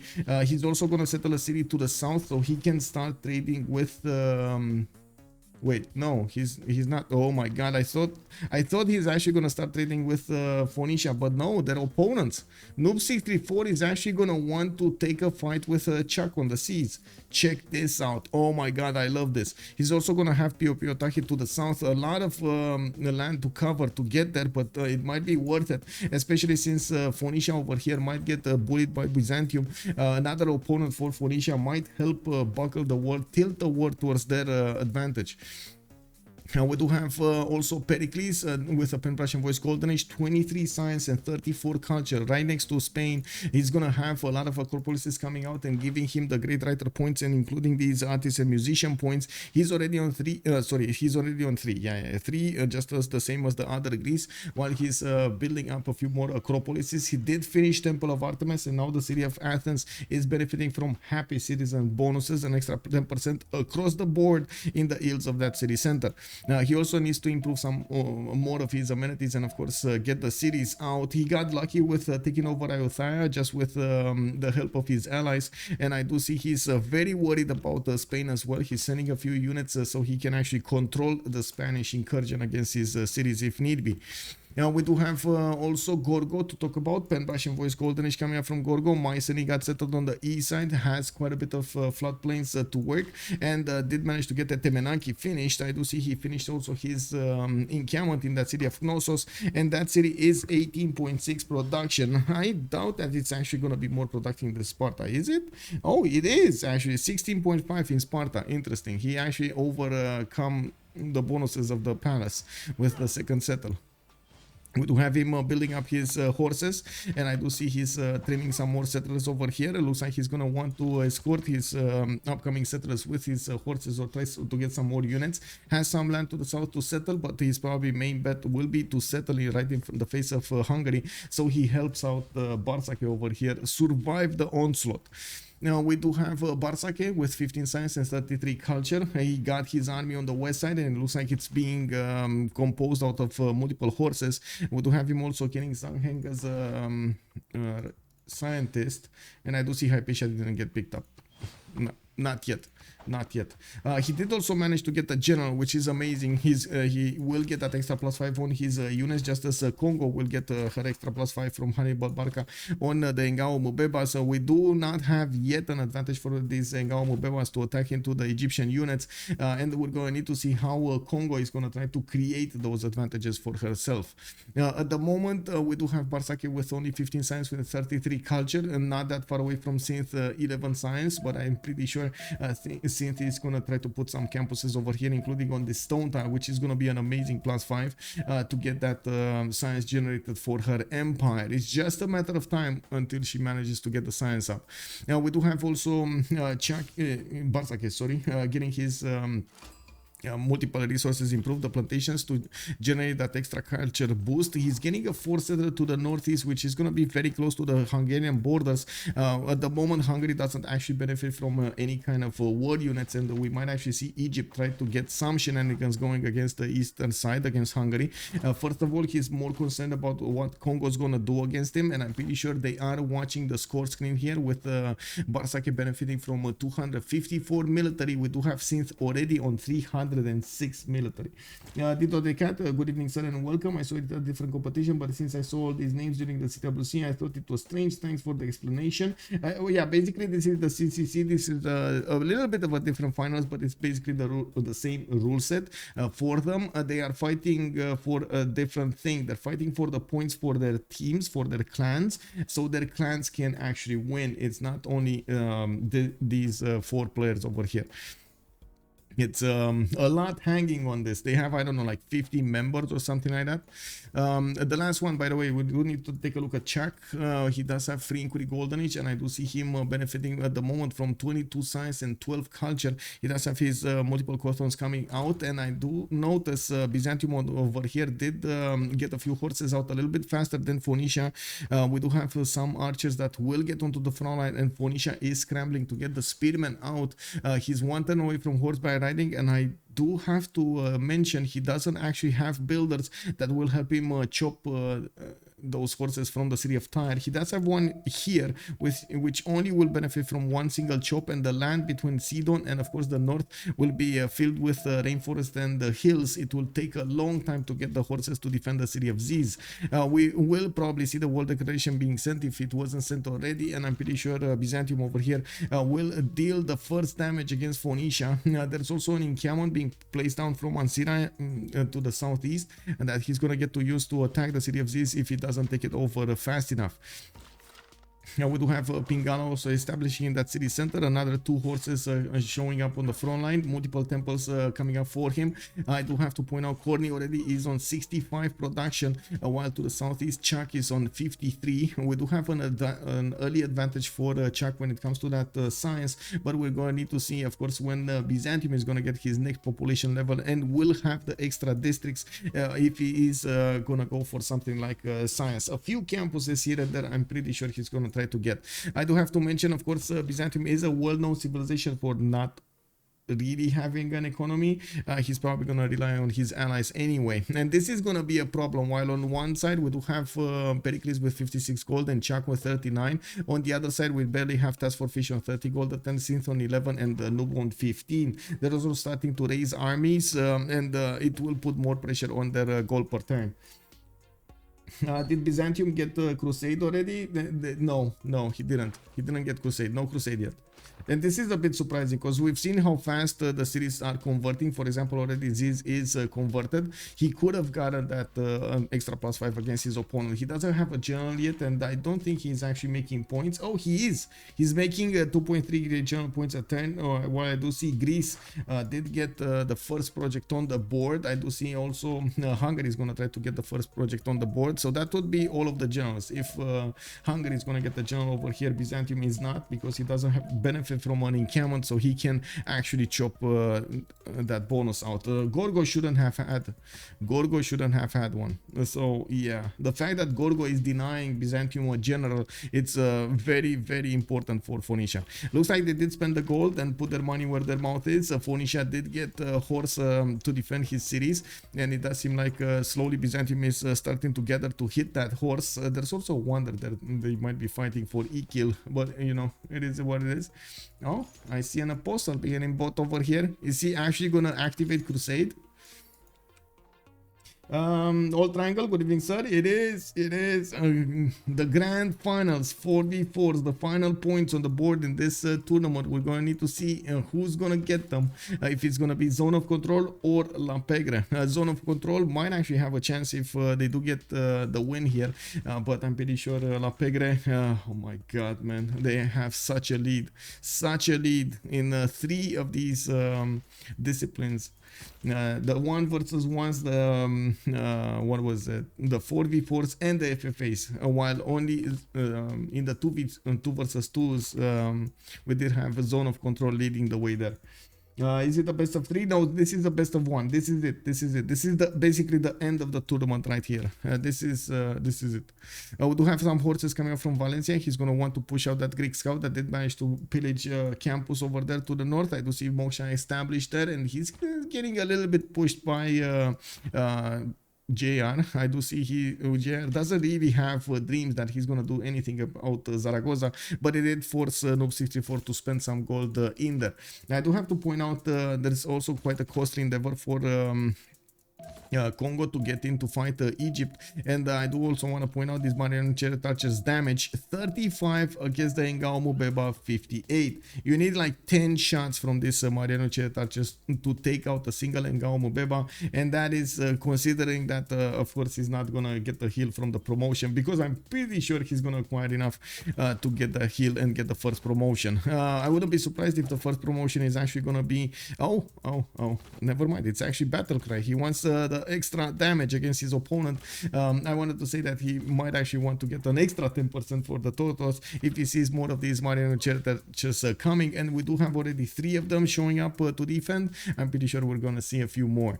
The city of Delta did get hit by one of these volcanoes, and I do see Hungary is deploying a few warriors that I'm pretty sure will have the ability to upgrade themselves into swordsman soon, but I do want to double check this. Does he even have swordsman? Yes, he does. It's just a matter of getting the gold and the iron into them. Now we do have a Hungarian Trump general here, and it looks like they went through all of them. So Gorgo did get 1, Hungary got 1, and then Byzantium didn't get any. And this is the moment when Byzantium actually needs to switch off that card.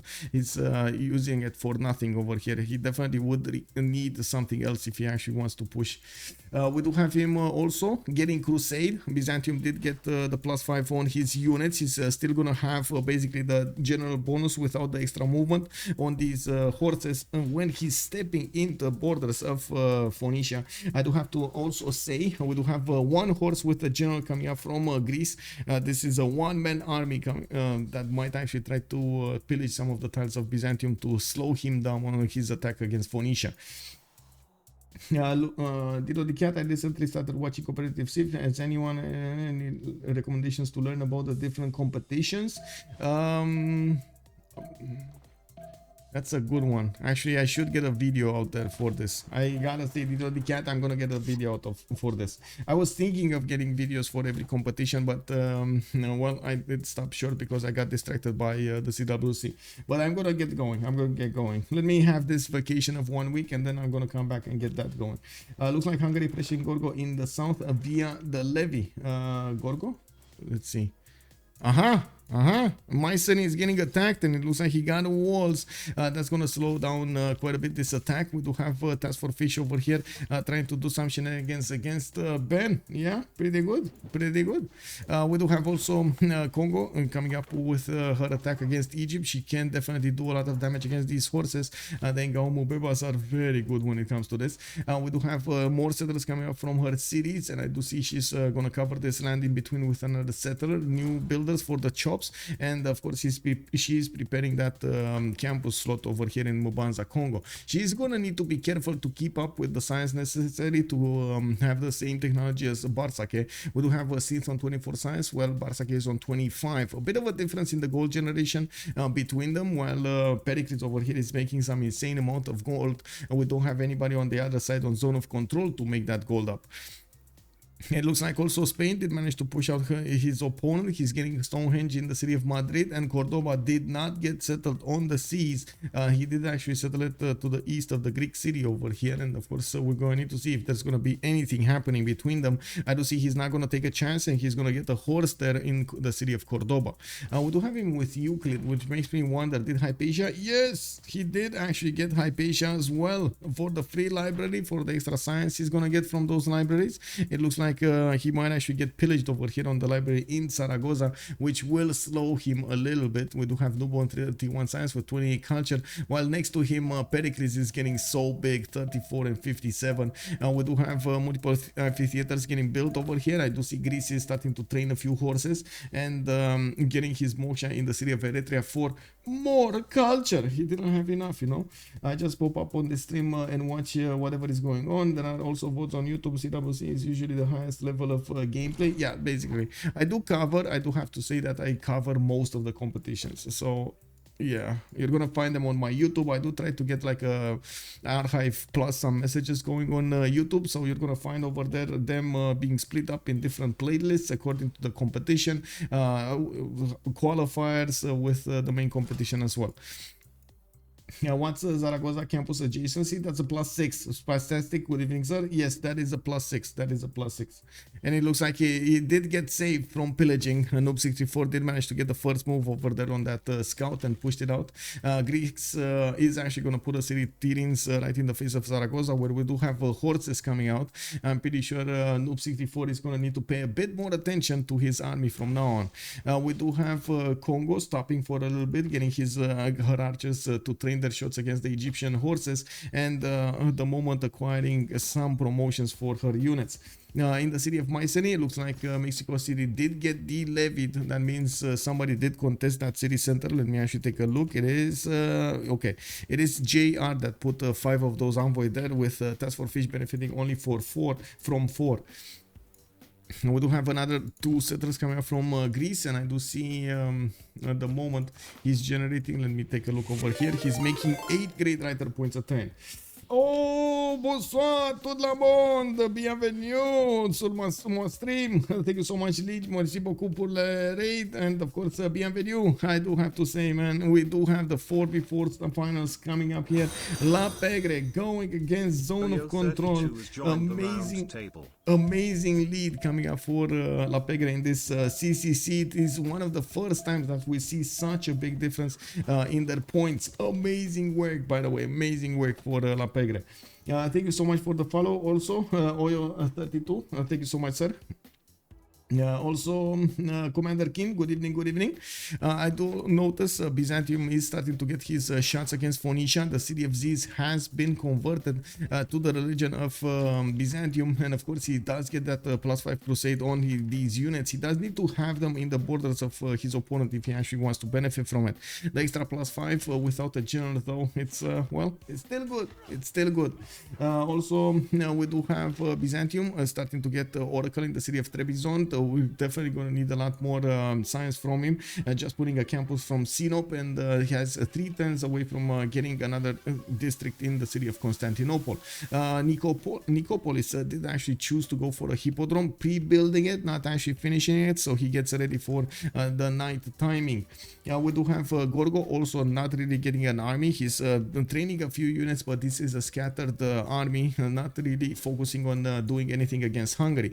Hungary, in the meantime, did recruit that general. He's deploying the general in the city of Delta to the west, and he might start pushing against Egypt over here, since we do have a massive clash between Congo and Egypt, the borders of the city of Rakedet. I'm pretty sure somebody's going to need to put a bit more pressure on Egypt, so his eastern side will also need to face an army.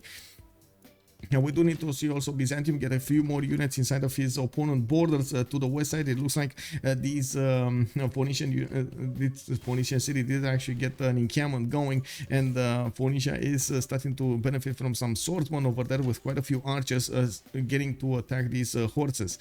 He's also getting a few more spearmen, and looking at the tech side, I do see Chuck is going for mathematics in 1, recorded history in 2. He shouldn't be that far away from getting pikemen. I do also notice Egypt did build a few more Marianos, and you do see how much damage these units take from the Congo and Gaumo Bebas. We do need to see if Congo is going to manage to push his advantage against his opponent over here, and how he is actually going to manage all of this army of Egypt. We do have Egypt actually with Borica. Okay, let's say, oh my god, this is just sad how these Marianos shoot at the Ngaumo Beba, and the Ngaumo Beba just shrugs it off, you know. Wow, where is that Byzantium settler going? Sneaky Gorgo horse heading north. Yes, sneaky Gorgo horse. Where did that horse go though? Oh, he went back. Never mind. He went back to actually cover one of his settlers, and he's gonna create another border over here. It's probably gonna be with Egypt, to be honest. No, actually, I think Phoenicia had this in the bag. He stopped the invasion of Byzantium against his cities, even with crusade on these cities of these. So yeah, pretty good. Okay, so looks like new heavy chariots coming out from Egypt. It does seem like Congo is going to want to resupply the front line with a few of these Ngaumo Bebas, building up that campus over here in the west of Congo, +5. She did manage to get another +3 in Mabuila, and I do see she's putting down her commercials for the extra trade routes that she's going to benefit from. On this part of the map, we do have Noob 634 still needing to get his horses out. Of course, JR to the north is just going to put more cities right in front of his face, denying him the opportunity to expand to the west side. We do have him finishing up his Stonehenge next turn, and yes, he still has Euclid over there to activate. Pio Piotahi settles soon to the south of Bilbao, which again might actually prove quite problematic for Phoenicia if Noob 634 will get the opportunity, and by the looks of it, he will get the opportunity to settle quite a few cities over here in the south. He will have the opportunity to build up a navy and go and attack Phoenicia from the seas. Looking at the gold generation over here, it looks like still we do have La Pegre charging ahead with the most amount of gold. In the production screen, we do have Corny actually with the most production with 84 plus the 125 divided by 2.5. It looks like Corny will have his supremacy over here. We do have also Pericles with 101 points. Chuck is 87. Corny, sorry, Task for Fish is 77, and then Synth only with 56. 56 versus Barsak is 55. Doesn't actually mean that much, does it? It looks like Congo will realize that she doesn't actually have that big of an army to go against Egypt, and she doesn't want to feed these Mariano Chariot Archers more promotions. They're gonna turn into next technology units anyway, and it will cause problems later on in the game. And so I'm pretty sure, as you can see over here, Congo is gonna want to slow down her advancements while she's gonna try to sim up, get some more cities. In the meantime, she definitely needs at least 2 more to try to rise up above Egypt's possible stats. Spam what to support what? Lord. Dale, hello there, sir. Please stop spamming, by the way. Where is that Byzantium center going? We did talk about that. Anyway, we do have Hungary coming up here on the east of Swenet. Looks like Hungary is gonna get to attack against Egypt, not with a major force, just a few units to force Egypt to defend both sides and spend a little bit more gold on his army per turn and to get the upgrades going. Looking at also the army tab, we do have, let's actually see, sorry, era square, city centers.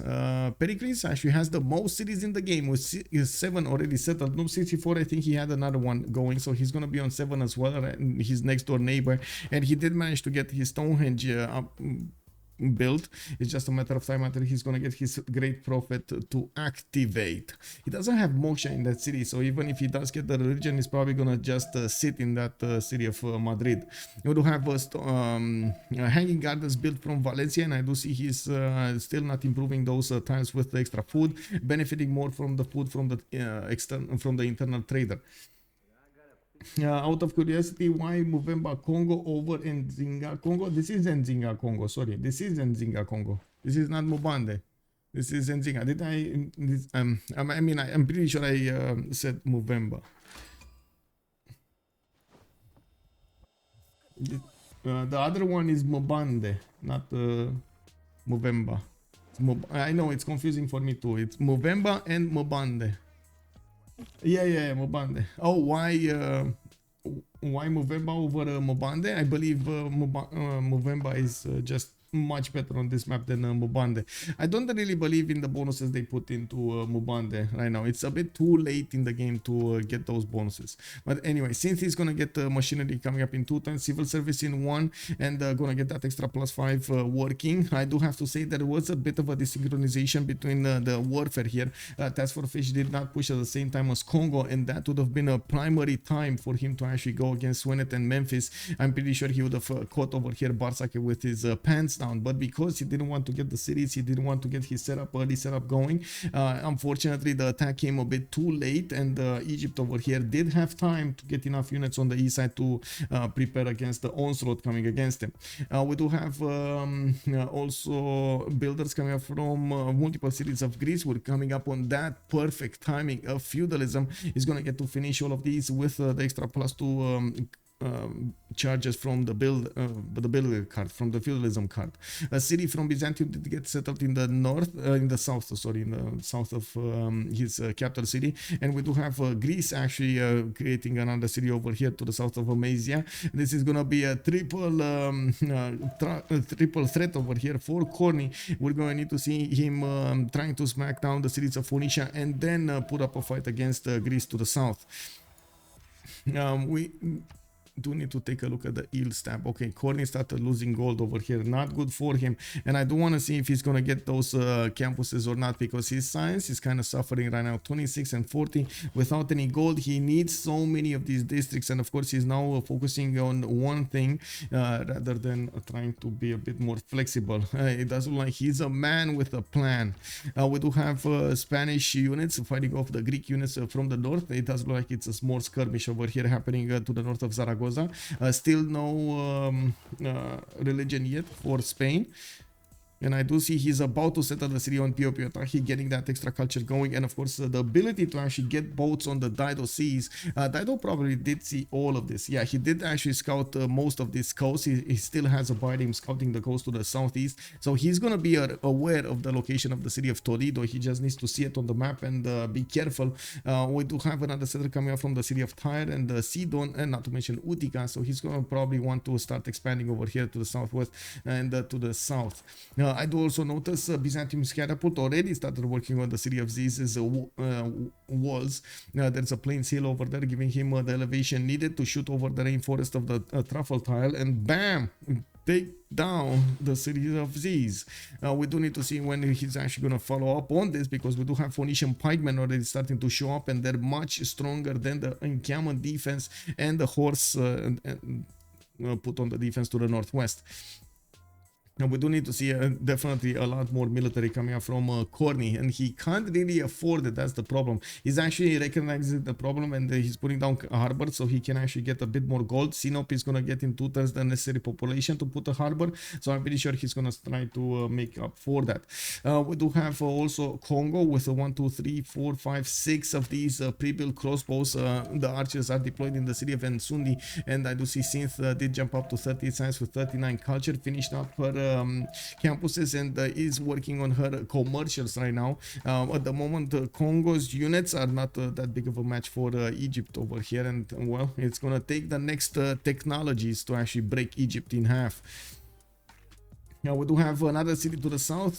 Ben did settle to the south of Mycenae, Samos, and looking at the city-states in the game, we do have Caguana being held by Synth. Looks like Armagh is being held by Corny. We do have also Vatican City being held by Corny. He's benefiting from 2 of these cities bonuses towards his faith generation. 154 points for Theodora per faith per turn with 115 production. That is very good. Also, Egypt kind of tapped. Yeah, he is. Egypt has a lot of units, but they have no way to sim. Hungary and Congo just need to keep him locked in and break Egypt once they have the tech advantage. Yes, I do have to agree with that. That encampment from Byzantium is so good. A free tile to shoot from. If he gets walls, even better. We'll see if that actually will survive. I doubt it actually that Phoenicia will allow it to survive. He can two-shot it with these pikemen, and I'm pretty sure he's gonna get to run away with them afterwards. Very, very big problem over here for Byzantium. I'm certain he's aware of this. He's probably just gonna get one more shot against the city of Ziz, and that's about it. Let's actually take a look also in the remaining city-states. Ben is keeping Johannesburg and Valletta. And I do see Mexico City is being held by, who is that? Is that JR? It's probably JR. Anyway, we got walls up going up in Amasia. I do see Spearman coming up from Sinop. The harbors are finishing his main cities, and I'm pretty sure he's going to want to get that Grandmaster Chapel going. We're also not that far away from getting into the medieval era, which will actually come with a World Congress. Okay, nothing moving here, nothing moving. Congo city in the north. Okay, she can actually start trading with Spain to the west side, where we do have Reina being established over there. I'm actually quite curious because I'm pretty sure the trade routes are not gonna go all the way to the east and then back again to the west side. It would have been nice if Egypt did get this Congo Synth did get this city a little bit to the north over there, one tile to the north. Kwango is gonna get another campus. It's going to be a +2 next to that commercial when it's going to finish, and I'm pretty sure the builders are starting to come out with feudalism bonuses. Has quite a few chops on the front line here with Magnus bonuses for the 50% extra yields. Where are the settlers though? I'm pretty sure I saw another settler being built in Mubanza, Congo. Where is that one? Oh, because why is she not settling? She definitely should actually settle another 2 cities over here. Okay, going for another run against Egypt. It looks like Egypt was forced to move a few of his units, losing that fortified defense. And we do have Synth with an ability to take out one of the swordsmen and do some damage to a heavy chariot. Crossbows are getting up promoted over here in the cities of Synth, in the city of Mbanza and Sundi. And of course, we do need to see if she's going to want to chop something like catapults out. We do have in the text side. Let's actually take a quick peek over here on Synth, getting her feudalism out in 1. Whoa, she did just upgrade without the half cost card. Okay, well, at least she has another one to upgrade here. Another 125 gold will be put into this. I do have to point out these crossbows do give her a massive advantage against Egypt, unless Egypt does manage to get too many times to try to slow that down. And I do see Barsaki actually going for engineering and machinery. Well, and mercenaries in 3 turns. He's gonna try to get his own crossbows, and I doubt that they're gonna work against the Ngaumu Bebas. But anyway, there's still gonna be extra damage done there. I do also note that Spain is starting to ravage the cities of Greece to the south. We do have him doing quite a bit of damage and taking out the builders. A +5 builder from Greece has been taken away, and Noob 64 is gonna want to take that back to his territory to help out the great city of Cordoba be better at what it is. Wait, did he just lose? Wait, this is the moment that Greece actually needs to delete his own builder. He deletes his own builder. Big brain move. Man, you see how it is? If I'm not gonna have it, nobody's gonna have it. This is basically what JR said. We do have another builder over here, a +5 next to Iothia, and that Acropolis did get pillaged. Now there are some horses that are gonna appear over there, and of course Spain is still gonna go and try to pillage as many of these tiles as he can get his hoofs on. Now we do have knights showing up for Egypt. He's gonna have more strength to defend against these Zengao Mubebas. The Egyptian swordsman did actually make it out of the way, and of course the knight did get upgraded right in the face of Egypt. Yeah, the crossbows still need a little bit of time to make their way towards the front line, and we're going to need to see how effective they will be against their opponent over here, Barsake. Okay, first one, he's going to get the first shot. Come on, let's go. Okay, we're going to see that happening. You could say that Spain rocked the Acropolis. Yeah, basically. Yeah. Okay, so let's see. We do have Byzantium getting the walls up in Atsira, and it looks like that actually stopped the Phoenician pikemen from totally taking down the encampment. We do have the city of Ziz to half HP wall fortification, while Corning will just need to build a lot more units. He's getting his economy a little bit higher with 58 gold per turn. He definitely is counterbalancing that gold that he's putting into his units. We do have also Task for Fish with 117. Synth is 15 gold with Noob 64 on 22. That's actually a pretty good goal per turn across the board here. We do have also a little bit more production on two of the members of La Pegre. Looks like Pericles 121. We do have Gorgo with 122 as well. While on the other side, that's for Fish 89. And of course, the amazing production of Theodora here. Not only 145 production, but also 135 faith.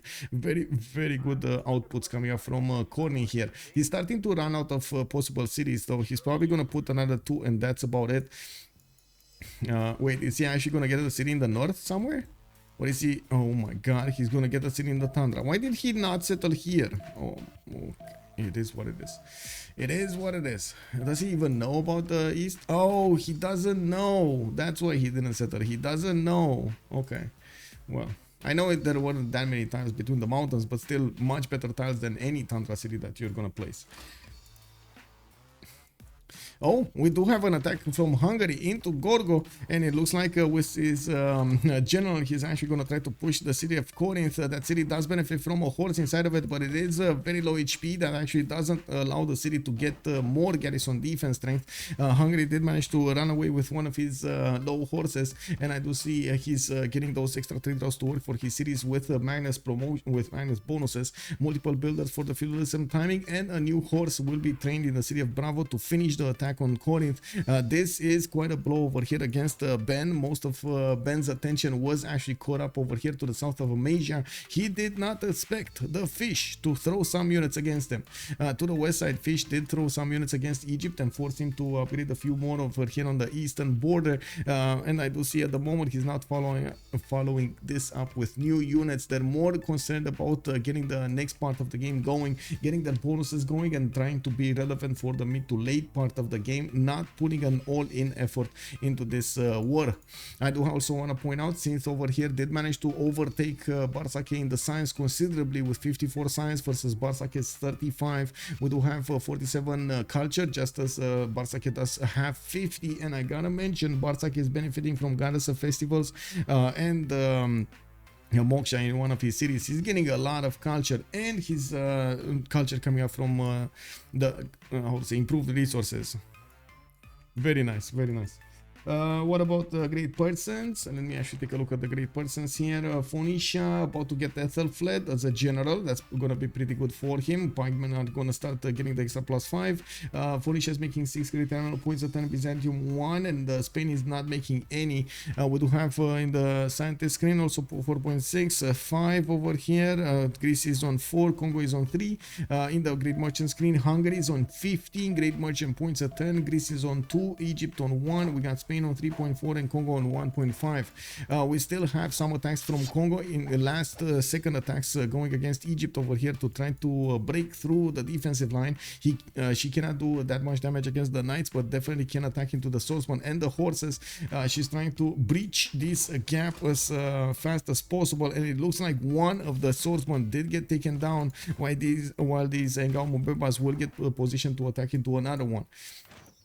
We do have these crossbows already starting to do quite a bit of damage over here and acquiring the experience points to get higher promotions. They're already on level 1, and I'm pretty sure at level 2 they will become deadly. We do need to see Barsake not only get his own crossbows but also get the technology to upgrade his horses. The next one up is castles for the Corsair upgrade, and of course I'm pretty sure he's gonna want military training, so he gets his military tactics. I think it's called, right? Military tactics, so he can, yeah, tactics, so he can get the pikemen and the men at arms working for him also. Looks like also Spain is starting to put a few heavy chariot pre-builds for the knights to the northwest. He did manage to do quite a bit of scattered damage over here against Greece, basically forcing him to deploy some horses to stop these units of Spain ravaging his territory. He did rebuild one of his acropolises, but lost a cocoa tile, lost his truffle tile, and his cotton over here to the east. I do see he's also going to probably lose his acropolis to the south of Ephesus, depending on the first moves. Still no religion yet from Noob. Looking at the conflict between Phoenicia and Byzantium. Byzantium slowly getting the health back into his encampment and still working on taking down the defenses of the city of Ziz. That city is defended by multiple pikemen to the north, and as you can see, Byzantium at the moment doesn't have the firepower to go against Phoenicia. But is it gonna happen? We got Corny here, not only keeping up with the science necessary with Chak, but also with the culture. In the next era, maybe Davido will not get a golden age, and this is gonna be significant. He's no, he's fine. He's 56 out of 60 points. He's fine. He's gonna need 4 points. I'm pretty sure he can get some. And we're going to need to see if he's going to get another free inquiry or not. Doesn't seem like he's generating an amazing amount of science. While Corny here still has a lot of campuses to build. He's getting a lot of his science coming out from Pingala and from like this, how to say, from his population. 3 turns for Grandmaster Chapel to finish in the cities of Byzantium. He will get the opportunity to use this 138 faith and turn it into units, which is going to be extremely important. It looks like there is a catapult from Phoenicia shooting at that encampment of Byzantium from where he's shooting against the city of Ziz. There's a big ball of shooting over here happening with cannonballs flying everywhere. Now we do have the city of Hungary, the city of Greece actually getting the walls up. It looks like these units of Hungary did need to retreat. He's gonna get the black armies, which are gonna be quite a bit stronger than these Hungarian horses. It looks like Greece at the moment, he's getting his construction done, and I do see he does have the upgrade button for the knights. These black armies can actually trade patches with the knights quite nicely. We're gonna need to see what will happen over here. Looking at the score screen, it looks like what do we have? Barsake 778. No. Gorgo. 378, and then we do have Noob on Task for Fish 406. So many of these black armies are coming out of his cities. He's not pre-building, he's just hard building as many as possible. Some of them are getting chopped over here from Alpha and Bravo, not to mention probably Echo is going to get some. They did get their Wieselbanken traders going, and that's one of the success stories over here. We do have already Reina established in the city of Sinop, and I'm pretty sure his Hungary is going to get in the city of Echo Reina. He did build up that commercial over there, and I'm pretty sure he's going to get a lot of gold with that. We already have Task for Fish on 163 gold. That's actually more gold per turn than his opponent team, not to mention Corny over here on 115 is going to get to supplement that.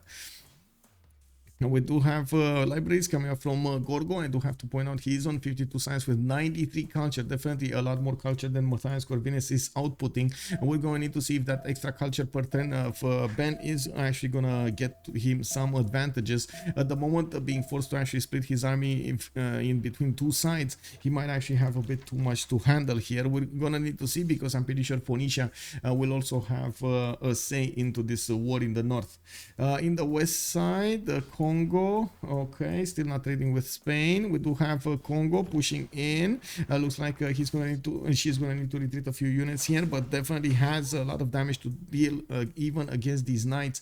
She just lost one of her Engaumo Bebas, and we're going to need to see her start shooting these knights over here.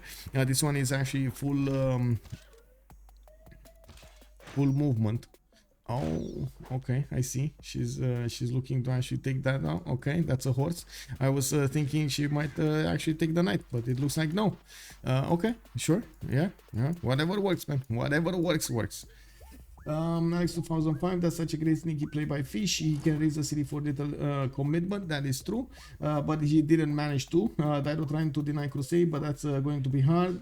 He would need Inquisitors. Zone of Control doing a much better job at the gold front. That's massive in a war focused game. I can agree. Also, can you check north of Pericles to see if Hungary levied a CS?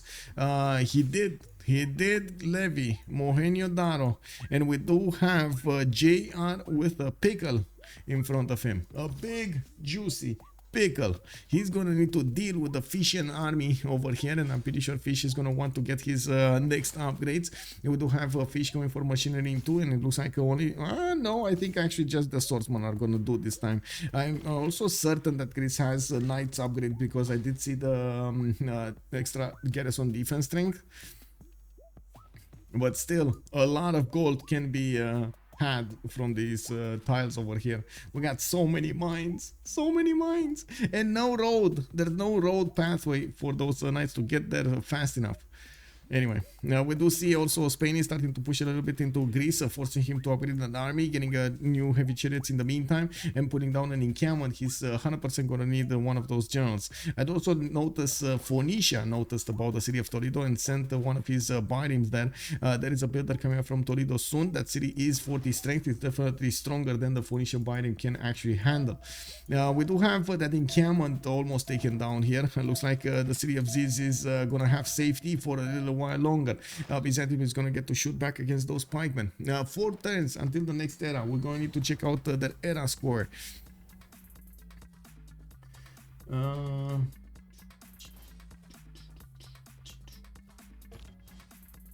The best part about city-state armies is that you can just throw them in and pillage, since they can die just fine. Yeah.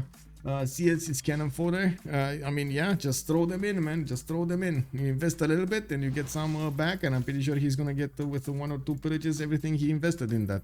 We do have Spain also pushed out from the borders of Greece. Looks like Spain doesn't really have an advantage against the Greek units unless he is actually trading with knights against horses. We do have Hungary pushing in from the north, and he doesn't get enough damage to attack into the city of Megara, but I'm pretty sure getting this army to the north is gonna slow down Pericles considerably. We do need to see era score. 66 out of 64 the Fish. We do have him getting the second attack wave ready against Greece. It doesn't look like Greece is fully aware of what's going on to his northwestern side, and I do have to point out at the moment Hungary doesn't actually benefit from catapult. He might find it quite hard to actually go through the wall defense of the city of Corinth. Maybe he might just go against the armies here. We're going to need to see what he's going to choose. We do have also Corny getting over the threshold of 65 points. He's on 70 right now, and he's going to get another golden age. Since 61 points out of 64, she still needs 3 points if she wants to get that. Did get the Gary, is getting new markets out, and I do see encampment training projects for a new general.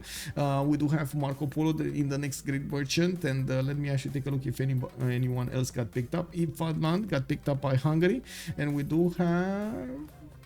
Where's Zankian? There we go. Hungary. So Hungary got 2 of them, and he might get the third one. He's already on his own 15 great merchant points a turn, while Greece is on 6. Spain is on 4.6.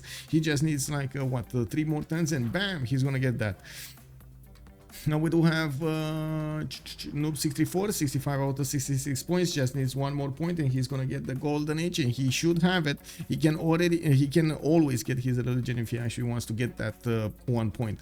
We got Pegre with 52 out of 54 points. He's also gonna need 2 more points. Does look like he has the possibility to get the boat out from Megara, and well, we're gonna need to cover in the next few turns if he's gonna manage to get that golden age, but I'm pretty sure he's gonna get it. I'm pretty sure he's gonna get it. Oh, there's a possibility for a builder takeover, snatching the builder from the hands of JR. We do have Gorgo here with 55 out of 49 points. He secured his golden age, and it looks like the builder got away. The Greek horse is alive and kicking. He did actually get a promotion going and recovered quite a bit of his health. Barsake 53 points out of 51. And we do have also Chakwan 62 out of 60. Okay, pretty good, pretty good. There's also a skirmish from Gorgo against the Byzantium, and now we do have a lot more units coming from Byzantium, especially these crossbows, to deal the damage against the Greek units. The massive attack of Hungary has started into the cities of Corinth and Scythian.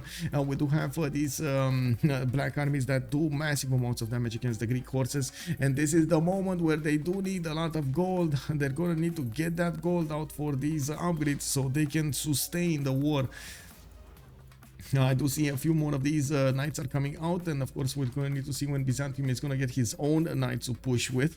I'm pretty sure Corny over here, there we go, stirrups coming up in 3 turns. He's also going to pump out his arenas in the hippodromes, and I do see he started up on Kilva Kisivani in 7 turns out from Constantinople. Interesting choice to go for Kilva in that position though. Anyway, we do have Congo massively upgrading her crossbows. A lot of damage is being done to the knights every turn, and of course these crossbows are starting to acquire those promotions. Looks like Synth is also 2 turns away from apprenticeship and still refused to get an extra city here to the east of Mobanza, Congo. I know it's floodplains, but still it's a good city, man. It's a good city. Anyway, it is what it is. Now we do have to take a look at what's going to happen here with another unit of Greece dying. That puts the total attack toll at 2 units, while none of Hungary did actually bite the dust. We do have a possible promotion soon for the Black Army. He can still do damage and acquire the experience points to actually get to the next level. This swordsman is going to be quickly taken out next turn by these Black Armies, and of course with general bonus, he's going to have the ability to do the damage against this Greek city as well. That's going to be quite fast, unfortunately, for Ben. Does Ben actually have Valletta? No, that's actually Noob 64 that has Valletta. A CAD, nobody sues the CAD yet. Does anybody know about a CAD? Corny and Noob know about a CAD. Interesting. So that means also Task for Fish knows about a CAD. You know, it's not like he's gonna get to use it because, you know, courses versus city, it is what it is. Oh, he shift entered on the mines, and it looks like Hungary over here is gonna manage to get the way in to Greek territory. We do have Ben also losing one of his builders. Not only that, but the tiles to the southwest are gonna get all of them pillaged. We do have new black armies coming up from the cities of Fish, and he's starting to fully invade the lands of Greece to his southeast. The same thing is happening from the north. Byzantium is not really upgrading that many units, but he's using his crossbows to tear apart the defenses in the north of the city of Delphi. We do have quite a big army from Phoenicia also amassing in the city of Ziz, but again these crossbows can actually stop these units from moving forward. And I say that, and then I take a look at the bonuses of crossbows against pikemen. What is this? Are you kidding me? I mean, that's you know, that's Defender of the Faith bonus. Oh, I see. So he did manage to get another religion over here. Spain did get Sacred Places with Divine Inspiration, and Phoenicia got the Zen Meditation with Defender of the Faith. In the city of Ziz, he's getting that extra +3, which is very valuable for him at the moment. That's why these crossbows are not doing that much damage. With extra +3 Garrison Commander, extra +3 Defender of the Faith, the General, Oligarchy, all of those bonuses on the pikemen. One more turn until the next era, and let's actually double check again. Since they managed to secure it, the Noob got it. We do have Pericles getting it, Gorgo getting it. Everybody got it. Everybody got it. Across the board, they got the golden age. Okay, Scythian city is gonna fall over here. This is probably gonna be the first victim of the game. This is gonna be the first city that is gonna be raised from the game by the looks of it. Mexico City, is Mexico City also a possibility here? Maybe. I mean, he still needs like 3 of those envoys in there, and he's probably worried that he's gonna levy that army upgraded, and then it's gonna be taken away from him.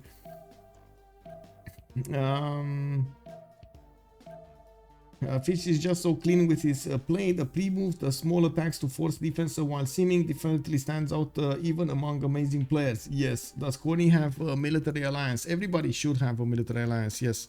Yes, he does have only +2 from the combat strength of taxes, and I'm pretty sure Hungary will actually need to build a holy set and get the religion here, so he can give the extra +2 damage to Corny from converting that religion back.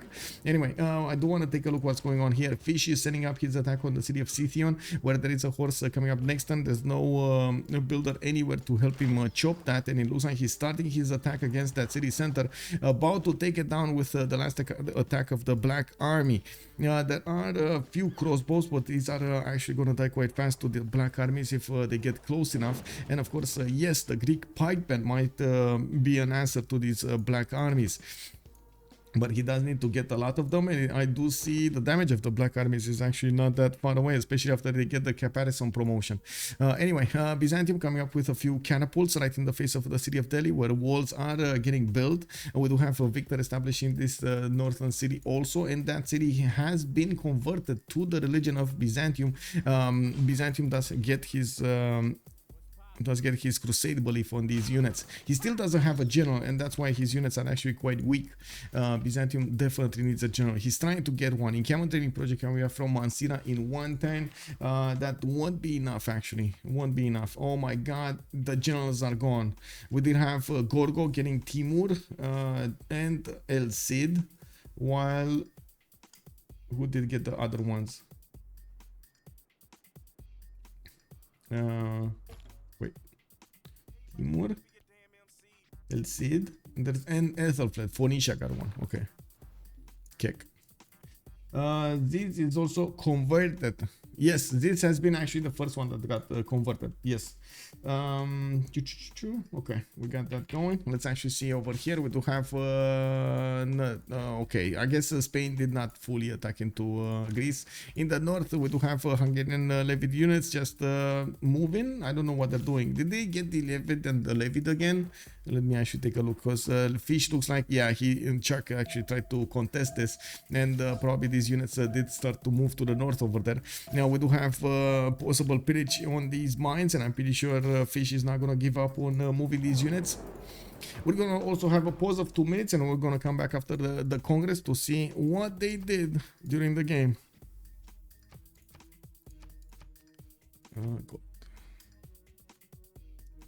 Okay, be right back.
almost perfect 50 on the prediction. This is going to be a lot of points, yeah, on both sides. Let's actually see what's going on here. Actually, yeah, 170 points on one side, 171,000 points on one side, and 171 points on the other. That's very close. Okay, so World Congress, let's see. Dido not growing via culture, production minus 50%. We do have the first attacks coming out also. We just heard them in the background here, and it looks like Hungary is still gonna push towards the Greek defenders. Let's actually see what kind of units he's gonna choose to tear apart over here. We do have him going against the knight. He is gonna do the damage and take it down, while he also can do the damage against that crossbow, putting it in the low HP range. We do have also in the last choice Theodora getting the 2 Diplo victory points. While Theodora did get his knights out, I do see him moving towards Delphi, and of course we do have defending units over there also. Chuck is gonna be a bit more active over here, and it looks like he's pushing through the forest towards that encampment of Ansira, where there is an encampment training project that needs to be switched, because I'm pretty sure he doesn't have, he doesn't want to get 300 general points, right? That's a bit too much. We do need to see also what's going on here with the new units coming up from Spain. He's actually starting to build up his swordsman count. In the north, we do have Hungary pushing in towards the Greek city of Megara, getting his swordsman on these tiles. He might actually get to pillage them. Why did he not pillage them yet? I guess he kept on moving, and now he did manage to get a builder over here to the east. Not bad. I'd also notice the massive expansion of the Phoenician Empire to the southeast. There are so many cities, 1, 2, 3, 4, 5 that got settled in the south, so he gets a bigger empire to benefit from. We do need to take a look at their Golden Age options, and of course how Noob64 is going to try to get that navy on the south, forcing Phoenicia to get one of his own. Now, let me actually take a quick peek on the words, and then we're going to take a look at their bonuses. Ooh, more units. Oh my god, so many more units coming up from Phoenicia against Egypt. It looks like she definitely needs to upgrade these Ngaumu Bebas in the next year, because she's not managing to breach fully through the knight defense. These crossbows are helping her out a lot, but it's still not enough. Task for Fish did go for a pen brush and voice golden age with 77 science and 65 culture. He's actually a little bit better than Gorgo science, but a lot less in the culture screen. Definitely a much better economy. We do have Corny, 97 science with 114 culture, 246 gold per turn, and he is actually much stronger than Gorgo, and quite a bit stronger than Chuck next to him. And we're going to need to see him flex this advantage against both of his opponents and try to conquer them alongside Hungary coming from the west side. And we do have also Synth with 61 science and 54 culture. I do see her on 42 gold a turn and 82 production. Synth did go for a second pen brush and voice with only 5 cities and still pushing as hard as she can against Barsak's 78 science and 42 culture. Now we do have also Noob64 with 68 science and 74 culture. Next to Pericles is 100 and 111. This is going to be a bit of a hard one for Spain. It looks like he is starting to get courses through the breach here that Greece did not actually plug, and this is going to be dangerous for Greece because he's going to start getting pillaged in his territory. Definitely not something he wants to suffer from. Now we do have also Pericles with a free inquiry golden age this time. That's the reason he's actually getting quite a bit of science numbers up. Let me see if the war gets far enough to where Holy City of Dido can get converted. Dido is already dead. Perfect. Okay, Hungary didn't raise the city. It's a nice upgrade and healing place, but it will flip. Yeah, probably. How is coordinating this massive? So many units with a lot of gold and good science and culture. Just missed the general. Yeah, if only he got the general. If only he got the general. This would have been much easier for him to push into Ben. Yeah, but I guess kudos to the opponents. I gotta say kudos to the opponents because they did manage to stop him from getting the general. Anyway, now we do have Gorgo with pen brush and voice, 69 science and 115 culture. He's locked in this war against 2 opponents, and he's managing to do the damage against the north. He's also starting to acquire more culture from deleting these units in the northern side. He is starting to get pikemen out of his city so he can trade punches with the black armies, while quite a few of these units will need their promotions. We're going to need to see how much damage they can do against the cities of Greece. Now we do have also Barsake with 84 science and 44 culture. He did rise up considerably actually in the science screen, a little bit better science than Synth at the moment. Chose to switch to a free inquiry golden age, and unfortunately he doesn't have a lot of economy to bank on, only -5 gold a turn. We do have him getting pushed massively by Gorgo, and he's trying to counter push as much as he can into the Congo crossbow online. I do have to say that Synth over here really needs to be careful so she can withstand the counterattacks of these knights, and of course try to push her way into the borders of Racket slowly. We do have also Chuck with 79 science and 43 culture. Chose to go for a second free inquiry golden age, and it does seem like at the moment he's not pumping out the science or the culture that he would want. We do have some shots being traded over here between Egypt and Congo, and I do want to see a Synth chopping. Okay, she's chopping new crossbows. Still no new melee units or knights or something that she can follow up with stronger defenses on the front line. We do have the Hungarian units starting to get the pillages in the lands of Greece, ran away from the south so he can keep as many of those units alive as possible, put the city of Corinth under siege while he is managing to do quite a bit of damage against that city center. Unfortunately, the unit in the south is died, another unit replaced it, and of course that city's defenses are slowly being taken down. From the north, Byzantium is going to need to move those catapults or upgrade them so he can attack into the city of Delphi's borders. He has been working on that encampment from the city of Ziz to take out the fortification and then move forward to the south. And there we go, another unit died, and we do have new knights following this up. We do have knights with crusade activated when they're getting into the borders of Delphi. Oh wow, that's okay. And those are a lot of shots to kill a knight, but you know, if they manage to do it, why not? Looking at what's going on over here, we do have new campuses from Constantinople. That is going to be a +5 over here to the southeast of Constantinople, with Thessalonica working on commercial hub investments. Looks like Zudagwan is the next merchant. Nobody's gonna run for these great merchant great general points anymore. And looking at what's going on between Congo and Egypt, I still would put my money on Egypt over here. Still outputting his units against his opponent. He's going for castles in 1 turn, so he will get upgrade in the courses for these horses. He doesn't have that many, and I'm pretty sure it's just I would say it's just a technology that he's going to need to follow up on something else. Probably wants to go towards I would say military tactics. Why is he going for castles instead of going for directly ballistics? Anyway, it is what it is. We do have new crossbows coming out, a lot of them coming out from Egypt, and yes, they won't do that much damage against the Engao Mobebas, but still that's extra damage that's being done and not taken. This supposed 2 versus 1 against Egypt is ending up as a 1 versus 1. Yeah, basically they went for another 2 versus 1. They went for a 2 versus 1 here with a 1 versus 1 and another 1 versus 1. It looks like the city of Corinth is completely surrounded by units of Hungary, and there is enough damage from these units to actually take out the fortification health of the city of Corinth without that much of a counterattack from Greece, while more units are getting trained in the cities of Task for Fish. It looks like he's not giving up on this. He got a bone to chew, and he's gonna chew it until there's no more bone. We do have Byzantium moving in from the north. He still needs to get the catapults in range of the city of Delphi to smack those defenses down, and I'm pretty sure he's gonna need trebuchets or even the upcoming technology bombards. He's gonna need the bombards to take down the Greek cities much faster. The same can be said about Phoenicia. He's gonna need to do something to actually handle the Byzantium threat from the north, and by the looks of it, he's getting a lot of archers upgraded into crossbows, trying to fend off the attackers on the city of Delphi as well as the city of Ziz.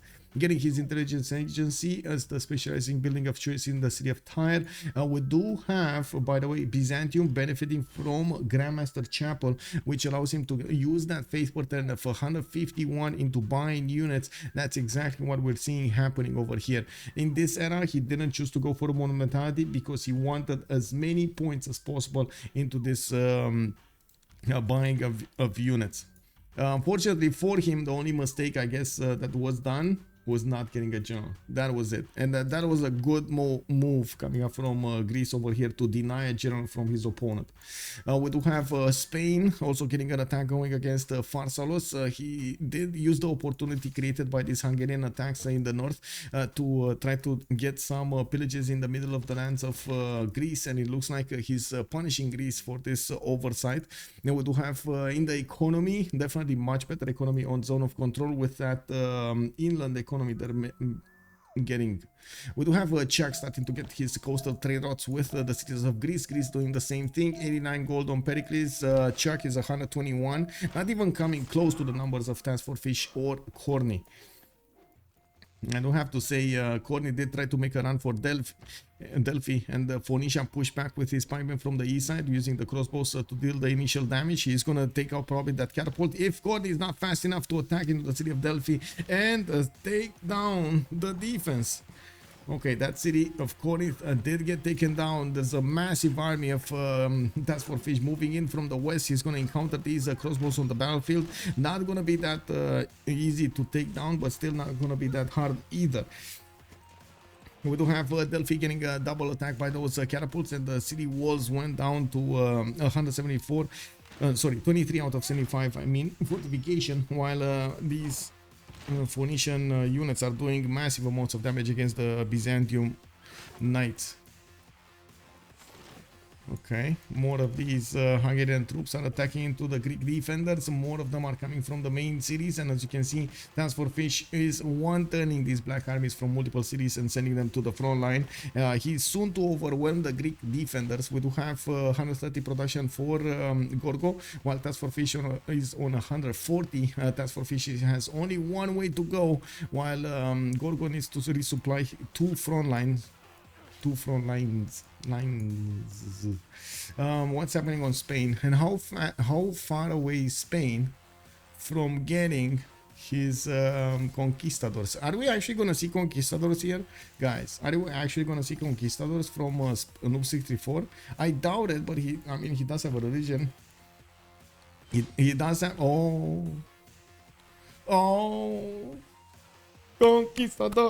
conquistadors. Ooh, let's go, boys. Yeah. I want to see them in their full splendor.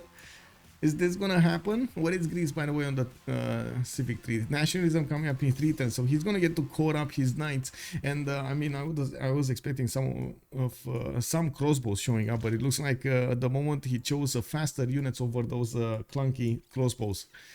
There aren't that many Congo Negaumo Bebas available for her to use. It looks like Cynthia is gonna switch to knights this time, getting stronger units to attack into her opponent. Cynthia is also 6 turns away from getting gunpowder with 3 turns intelligence agency to get that spine. Egypt was faster in getting the spine, the city of Congo, to benefit from that extra visibility over his opponent over here. Hungary is doing its best Mapuche cosplay, just spamming their unique unit once they unlock it and running someone over with it. Yeah, basically. Or I should say Genghis Khan cosplay also, right? That's basically what's happening. Greece needs more units if they want to core them up, and that is true. A lot more units if he actually wants to core up. We do have Congo about to lose an Ngao Mubeba. He lost another unit in the north, and it looks like Synth over here is getting massively counterattacked. She needs to be careful to react to this attack and punch back. We do have one of the knights taken down with crossbows moving forward. It looks like she's trying to deal the damage against that upcoming line of Egypt. We do need her to have a lot more of these heavy chariots to upgrade into knights, so she can keep withstanding the units coming up from Egypt. Looking over here, it looks like at the moment Hungary is forcing his army to go to the south to take over the city of Argos, where I gotta say Greece did not start to build walls, and we've seen what happens with the walls. These black armies do have enough strength to punch through if they're enough in numbers, and it looks like the city of Argos is probably going to be the next city on the chopping block. Greece over here will probably lose another one of his bastions. We do have Byzantium that still needs a lot of units to punch through the northern side. He did almost take down the fortification health of the city of Delphi. Will probably take it down with the next turn attack of the catapult. Just needs to focus on getting that first move in, and we do see him getting a wave of new coursers and crossbows to defend and or attack his opponent. In the tech side, we do have Corny going for education and enlightenment. He's not really focusing to get something like ballistics very quickly against his opponent, and of course education is still good because he needs the universities. Gunpowder coming up in 2 turns for Philip II. We're gonna see those conquistadors getting upgraded next to the city of Zaragoza, and I do notice he's gonna have knights to follow up against. Greece is gonna have the core ability for these units, but he, like Chad said over here, like Chad mentions, he's gonna need a lot of them. We do have a spy coming up from Madrid, and looking at the great people screen here in the scientist screen, did we have Newton being picked up? No, but Theodora did manage to get Zenki, an admiral, and I do see Hungary did pick up Marco Polo as well for the 3rd and final early merchant with trade routes.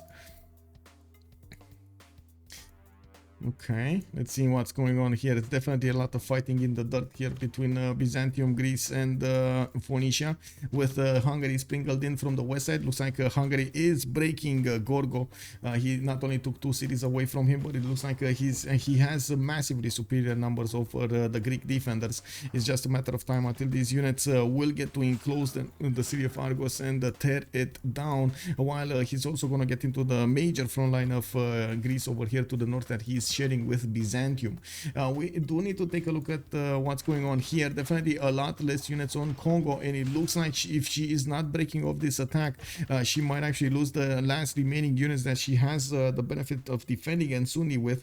We do have her getting new knights out, and I'm pretty sure she's going to need to get them as soon as possible to the forward city. And finally, next turn she's going to get intelligence agency, and a lot of these new heavy chariots are starting to move towards the front line. We do need to see if there's also going to be a follow-up attack from Hungary into his western borders. It does look like at the moment nothing like that is happening.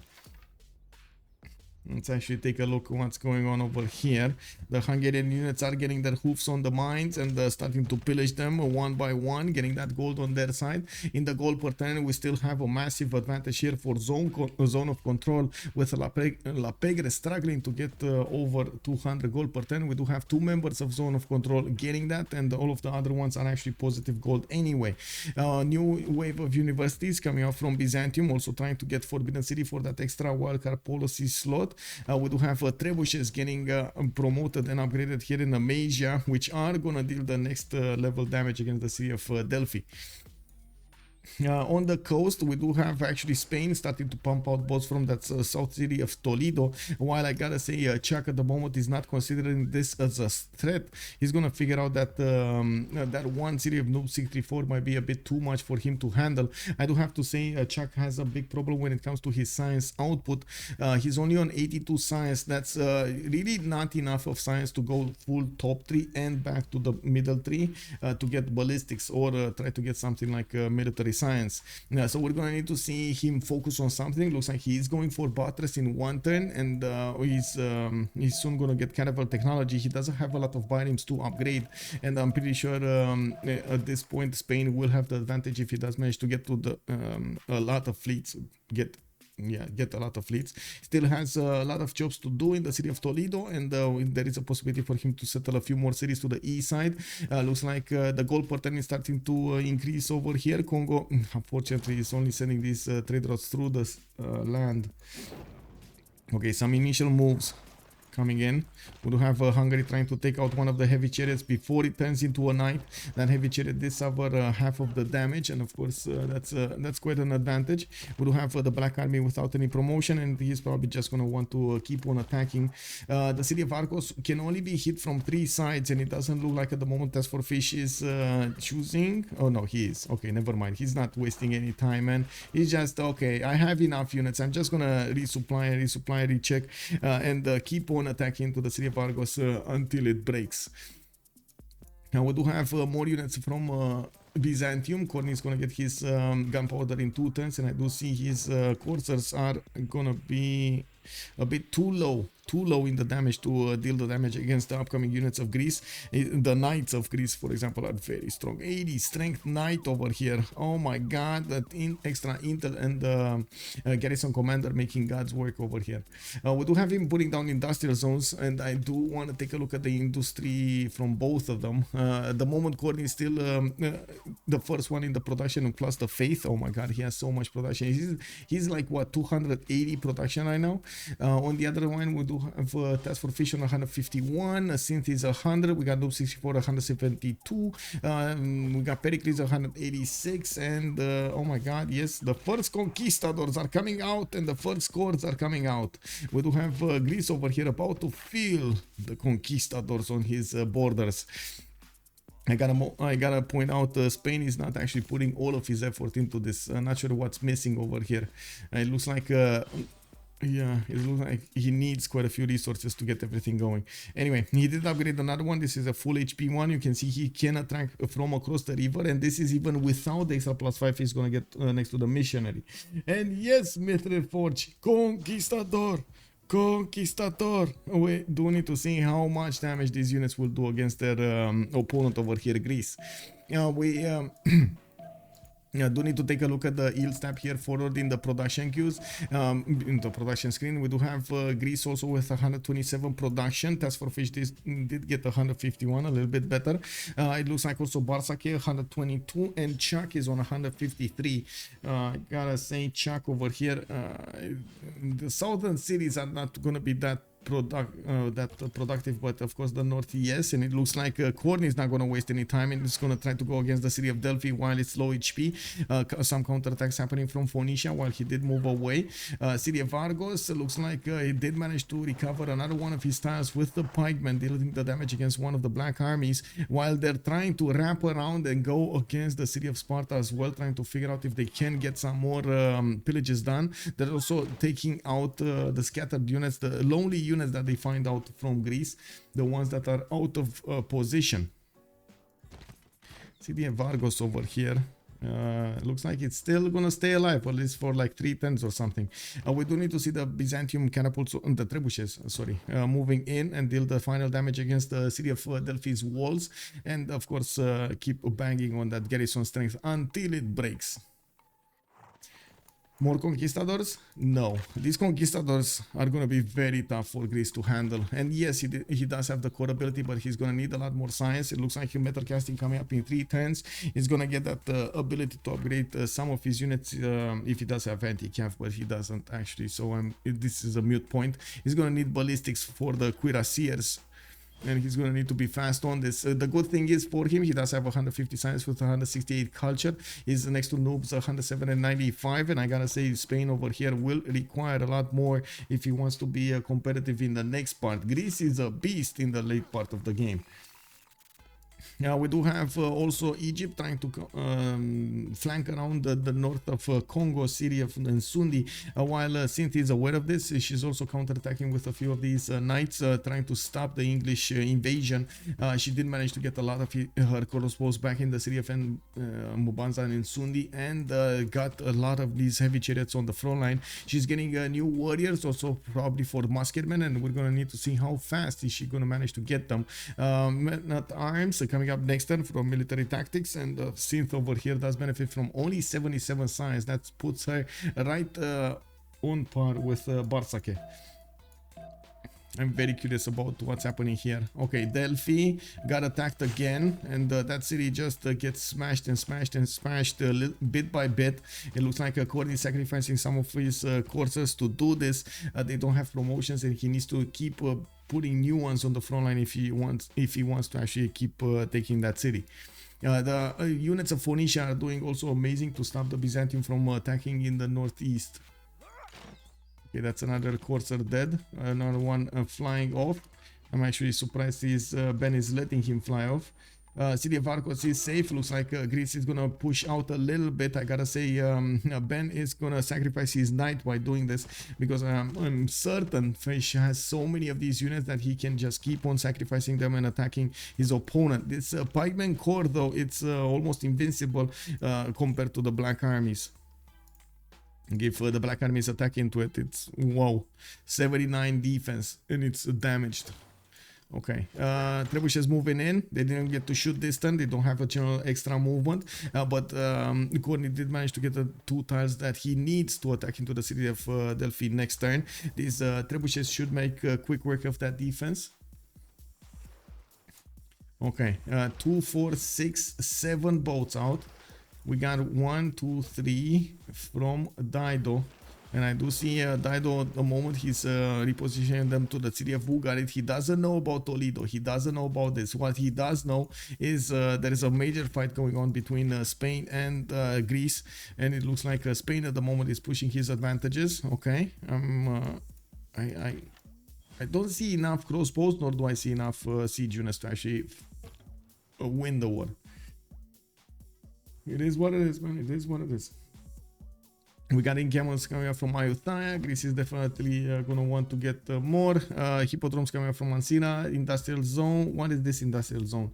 This is the +2, +1, not even a +2. Campus research project coming up from Constantinople. Makes me beg ask the question, is Newton next? No, it's not. No, he's not. We do have Pericles actually managing to get Johann Sebastian Bach. Slowly but surely, Zone of Control are running La Pegre around the map. They are getting some cities here and there, even if the wars are generally pretty close. Yeah, they're chipping off cities away from Greece, and this is troubling. This is where basically Task for Fish over here is the one that managed to breach Greece. I gotta say I'm very worried about Noob 64 because again, like Greece next to him is getting so big. He's gonna need to be careful about this. Well, there's some light. Pericles' science is based off free inquiry, and he does have quite a few good commercials, so he's getting a decent amount of science. While that will disappear in the next 9 turns, Noob 64 in a Penbrush Envoy, so he's still gonna retain his 100 science and of course get some more when he's gonna get his universities up. I do see new conquistadors are coming up, and it doesn't look like he's going to breach the defenses of Greece anytime soon.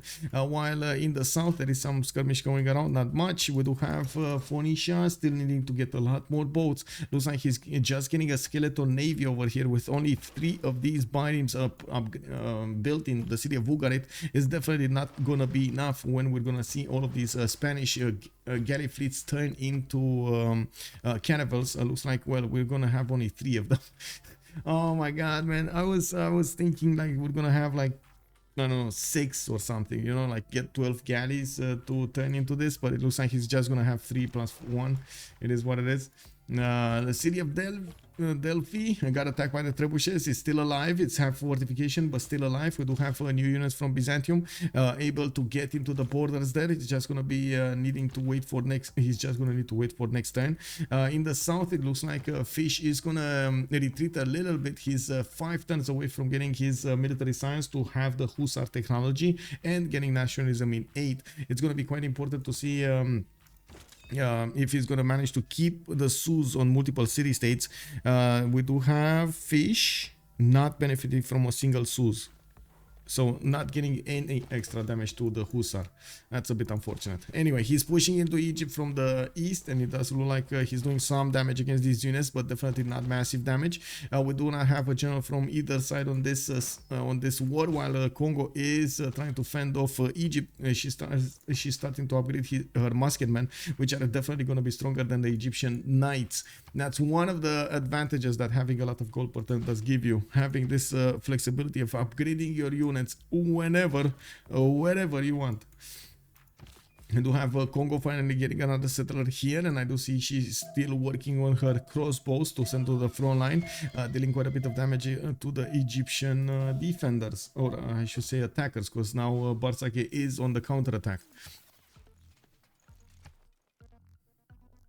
While in the first 2 eras, there's quite an important part of Penbrush Envoys and free inquiry. In the third one, we don't have those bonuses, but there will be reform the coinage for the extra gold they can generate, and at the same time monumentality. We're going to need to see who's actually going to manage to get the next golden age, and if we're going to have any empire being taken over before that. I doubt it though. By the looks of it, Spain is getting contained quite nicely by Greece, and we do have Gorgo managing to fend off his attacker Hungary, while Hungary is healing his troops in the city of Corinth and Scythian, the former Greek cities. Yeah, he's still going to require a bit more time. That is actually time that Greece might get his defenses on track. He's getting metal casting in 2 turns. He's not going to be far away from getting his ballistics. And I do see him getting some crossbow on cores with knight cores and some pikeman cores here and there. There still is, of course, Byzantium pushing in from the north with more and more units, getting those science points on the board. Cord is 187 science with 145 culture, next to Chuck's 140 and Ben's 74. So the longer the game goes on, it looks like it will be an advantage here for Corny to keep on chugging along. We do have the first catapults upgraded in Toledo. Looks like Noob 64 is gonna start to build a few of them, and will try to smack against the Phoenician defenses. We do need to see if there's going to be enough gold for Chuck to actually... So first of all, is he going to get the tech? His ballistics, 4 turns ballistics. These catapults are basically like 6 turns away, 7 turns away from hitting Ugarit. Yeah, he should have enough time. He should have enough time. There's no admiral on Spain either, which is going to be a problem, but he just doesn't have a lot of harbors. He's only making 2 admiral points. That's definitely not enough to get an admiral, unless you run projects every turn. Oh, he's going to have actually 4 catapult fleets. Is 79 strength against his opponent. Not bad, not bad. Wait, oh yeah, he does. Okay, for a second there I thought he doesn't have a military alliance, but my bad, he does. Fish needs some ranged and siege units in there. Those pikemen are way too big of a problem. Yes, I agree, but he's not bringing any to the fight here. I don't see a single crossbow. He's getting a spy in. I do see him deploying more units to the west side, keeping up the pressure against Egypt, forcing him to take a look at the east as well as the west, while Congo is doing the damage here. Barsake, well, is fending off the Hungarian invasion from his east side. We don't really have an option for them to go for the next wave of generals. There are just way too many projects to get, way too much production to spend for the next general. So I'm pretty sure they're going to try to make you without discovering those generals, acquiring them. Anyway, 2 turns for Task for Fish to get military science, to get those hussars, 7 turns until the next world age, and we're going to need to see what will happen there. Okay, how fast will Spain want to move his fleet? And he needs to be careful about this Phoenician scout, which is gonna ring the alarm in the cities of Phoenicia about an invading navy. We do have Chuck keeping on ballistics over there, getting it in 2 turns. He definitely needs that advantage against his opponent Byzantium, and he wants to help out his next door friend over here, Gorgo. We do have also Pericles getting 2 ballistics, which is going to help him out so much against the conquistadors, and I'm pretty sure he's going to get his knight corps upgraded into cuirassiers, while these crossbows will turn into field cannons. Basically, this attack is over against the cities of Greece. Maybe he's going to take that courser down from the south of Pharsalos, but I doubt he's actually going to manage to take cities here. How many CSUs by fish? 0. I did take a look earlier. 0. There's no city-state SUs by fish. No city-state. 0. Anyway, let's actually see what's going on over here. We do have Byzantium with the field cannons upgraded. Level 2 field cannons are going to do the damage against the Greek units. He's also getting his cuirassiers pumped up, jacked up over there, and we do see some military engineers are building the pathways toward the south to make it much easier to take out the cities of Greece by moving those units much faster to the front line. Now we're also 2 turns away from Fish upgrading his army on the west side, and at the same time Phoenicia is still waiting for his ballistics. We do have him moving towards education though, and getting exploration in 3. Sad Hungary noises. Yes. Yeah. I mean, if only he would have been here like 2 turns. Oh my god, look at this military, man. The 1600 military. Mode has joined the round table. Dame Mode, thank you so much for the follow, sir. Much appreciate. Oh my god, we are 4 followers away from getting 6700. 4 followers away. Let's go, boys. If you like the content, click that follow button over there, and let's get to 6700. Now we do have Greece also needing to get some books into his crop policies. I do see the crossbows from Knossos, Pegre coming from Pergamon, and Delphi. He's struggling to get these defenders going, while I'm pretty sure Byzantium getting more of these units will make quite a splash in the units of Greece. Okay, I see. Okay, and we do have Inchiamo training project coming up in Sinop. He is trying to get one of these generals, but it's gonna take so long with a much needed 300 points to get them. Okay, let's see the boats. They have started moving, and Phoenicia Scout did probably alert already Chuck to this movement over here to his southeast. Chuck did manage to jump up to 161. He jumped up to 161 science, but he's still working on siege tactics in 3 turns and getting exploration in 2. He doesn't have the upgrade button on his boats for cannibals, and yes, would be a perfect moment for him to actually put these bariums into production so he can one-turn them, because otherwise, well, these units of Spain will do quite a bit of damage against his cities. The caravel fleets of Spain are definitely not something you wanna fight against without a big navy. Anyway, I do have to point out also Noob64 is in a bit of a pickle over here with his opponent Greece benefiting not only from a higher culture but also higher technological advantage. We do have Spain that needs to do so much in the game, while at the moment he's not managing to get to those same stats as his opponent.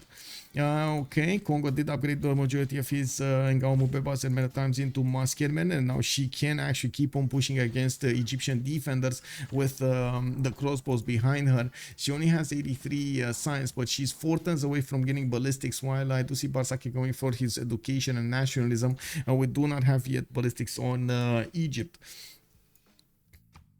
Next turn, Task for Fish. It's Task for Fish's time, guys. Task for Fish is gonna get all of these units, or gonna try, because to be honest, he doesn't have a lot of gold. I'm very curious, how much is a Black Army upgraded into Hussar? I'm really curious to see this next turn. Anyway, we do have them making a decent amount of gold per turn, so I wouldn't be surprised if they're just gonna put it on one player and that's it. And oh my god, this city is gonna fall. We do have the city of Delphi that is gonna get attacked over here by 2 cuirassiers. Depending on the first move of Greece, if it does manage to cover this banana tile, it does seem like at the moment Byzantium does have the upper hand against that city center. Oh no, he doesn't. We do have the walls going up, and Byzantium is gonna need to shoot down the crossbows, while he's gonna need to get a little bit more positioning on the city of Delphi. We do have also the Byzantium field cannon starting to do the shots against the Phoenician piking shots. It doesn't seem like those units will manage to take the pain and mold it to their advantage. Yeah, well, still doing damage then, still doing damage. Okay, Hussars. Hussars are 135 gold a piece. I'm pretty sure this is not with this is without the half cost card. Yes, this is without the half cost card. So there's like 60, 70 a piece. Okay, 65 a piece. Makes sense. Well, 67.5, what, sure. Who's counting, man? Who's counting? Okay, to the west side, holy sites in Hungary. What is he gonna look? Oh, this is I think this is one of the differentiators that we've seen from players that have tried to get the bonuses on Byzantium. A lot of the times their allies are going to help them create a religion, and for them to actually send the apostle and take it down, so they benefit from an extra +2 from the taxis trade. Well, that didn't happen this time around. He only has +2 combats from the taxis trade and the crusade belief. He could have had the city of Hungary get that religion going, and of course that's why he's getting this one in Delta. I wouldn't be surprised if we would see apostle being bought over here from Byzantium cities and being sent to his ally. We do have also Byzantium getting Colosseum in 5 turns from the city of Nicopolis to his north. He's going to have a 4-city Colosseum. I believe Trebizond is 1 tile too far. Yeah, it's 1 tile too far. On the west side, looks like Congo is sitting in her borders, not wanting to push that much. We do have a massive army from Fish that is getting the first upgrades on the west side. Looks like he's choosing to upgrade against Egypt and take him by surprise with higher strength units, then actually going against Gorgo, which might fend him off. We do have actually Byzantium pushing with massive force from the north, and of course Hungary still needs the gold so he can upgrade his own units. He did put on the half cost card now, and he's upgrading these with 65 gold a turn. And 65 gold, he still has quite a bit of gold in the bank and generating that every turn, so he can keep investing into this war against both nations. Did Dido change to caravels? Yes, he's getting cartography in 110, but he is okay. He got some caravels. 1 2 3 4 5. He has 5 caravels. That's it. 5 caravels against 4 caravel fleets. I don't know, man. I don't know, man. You're gonna lose a few cities here, Monsieur Chuck. I gotta say, this wasn't a massive navy coming out from Spain, but it is just enough to stop Phoenicia from getting a bigger military to fend off the attack of Byzantium from the northwest of Gorgo. And we do have quite a few shots being dealt over here against the field cannons, while the field cannons are also doing massive work against the units of Greece. On the west side, the first attack has started. Hungary is attacking into Egypt and dealing massive amounts of damage against these coursers. Looks like he's bringing up new military hardware to that north, which is going to be hard to cross, by the way. This river does give the coursers of Egypt an extra +5 they're benefiting from on the defense, not to mention the tile advantages.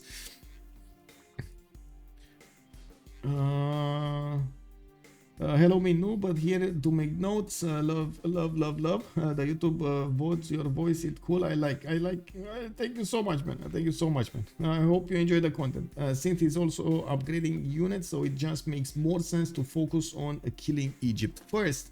Yes, I mean, I'm pretty sure Hungary is just gonna upgrade units everywhere. He's just going to get them everywhere. It's just a matter of having the gold to upgrade them, and since they are making a decent amount of gold per turn, they're going to use that ability. I do see more gold per turn generated here by Chuck and Pericles. They're starting to ramp up nicely their economy. Still a bit of a hard time for Phoenicia to help out the defense of the city of Greece, Delphi, and he's gonna have a hard time to defend against the Spanish caravels. It looks like the caravels of Spain are definitely overwhelming the Phoenician defenders. We do have a fleet also from Phoenicia. Looks like he used Gaius Duilius to get that. He has Artemisia, he has Themistocles, Himerios, and Leif Erikson, so he's gonna get oh, and I do see he's getting privateers. This should be to be honest, this should be fended off. Now maybe he's gonna lose 2 cities, Carthage and KTY, but then he's gonna stop the bleed. Okay, okay, this attack has failed. We now with the arrival of the cuirassiers, this attack has failed. Noob 64 cannot push, but he does have a strong army to defend himself against any attacker, so at least that. 4 more turns until the next era. We do have Task for Fish, Dark Age. Courtney is gonna be in a Golden Age. We do have Synth Dark Age. Noob 64 about to. I mean, he's gonna need to see. We're gonna need to see if he's gonna get a golden or not. Looks like one of the. I think that was the Black Army that died actually. We do have an attack from Congo from the west side, using that moment created by the Hussars pushing from the east. Now Synth is going to try to seize the moment and attack into Barsake from the west side, while the majority of the army of Barsake is deployed to the north of the city of Shedet for that flanking maneuver he tried to do earlier. Congo is not going to wait to get his her ballistics upgrades and get her how to say, get these crossbows upgraded to field cannons, which would have been massively overpowering the cities of Egypt's defenders. We do have Hungary also getting some of these hussars into cores, while he's still putting gold into these units on the east side towards Gorgo. Actually, I do see he still needs to get the gold from his allies to do that. We do have Byzantium still not managing to get the city of Delphi. We do have quite a few field cannons dealing the damage every turn against that city center, and the units defending it, but every time Greece and Phoenicia put new units to defend against that.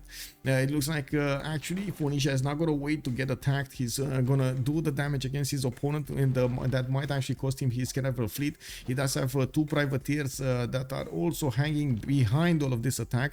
These privateers can chip away the caravels, while of course the Phoenician units, melee units, will deal the final damage. We do need to see if Noob 64 is gonna choose to be aggressive over here or a little bit more passive. He can do the damage and try to get to his emblem promotion. What this is doing, by the way, what Chuck is doing is buying time to get the caravels out of his other cities and try to get a superior number of forces against Spain. Not superior quality of forces, but just number of forces.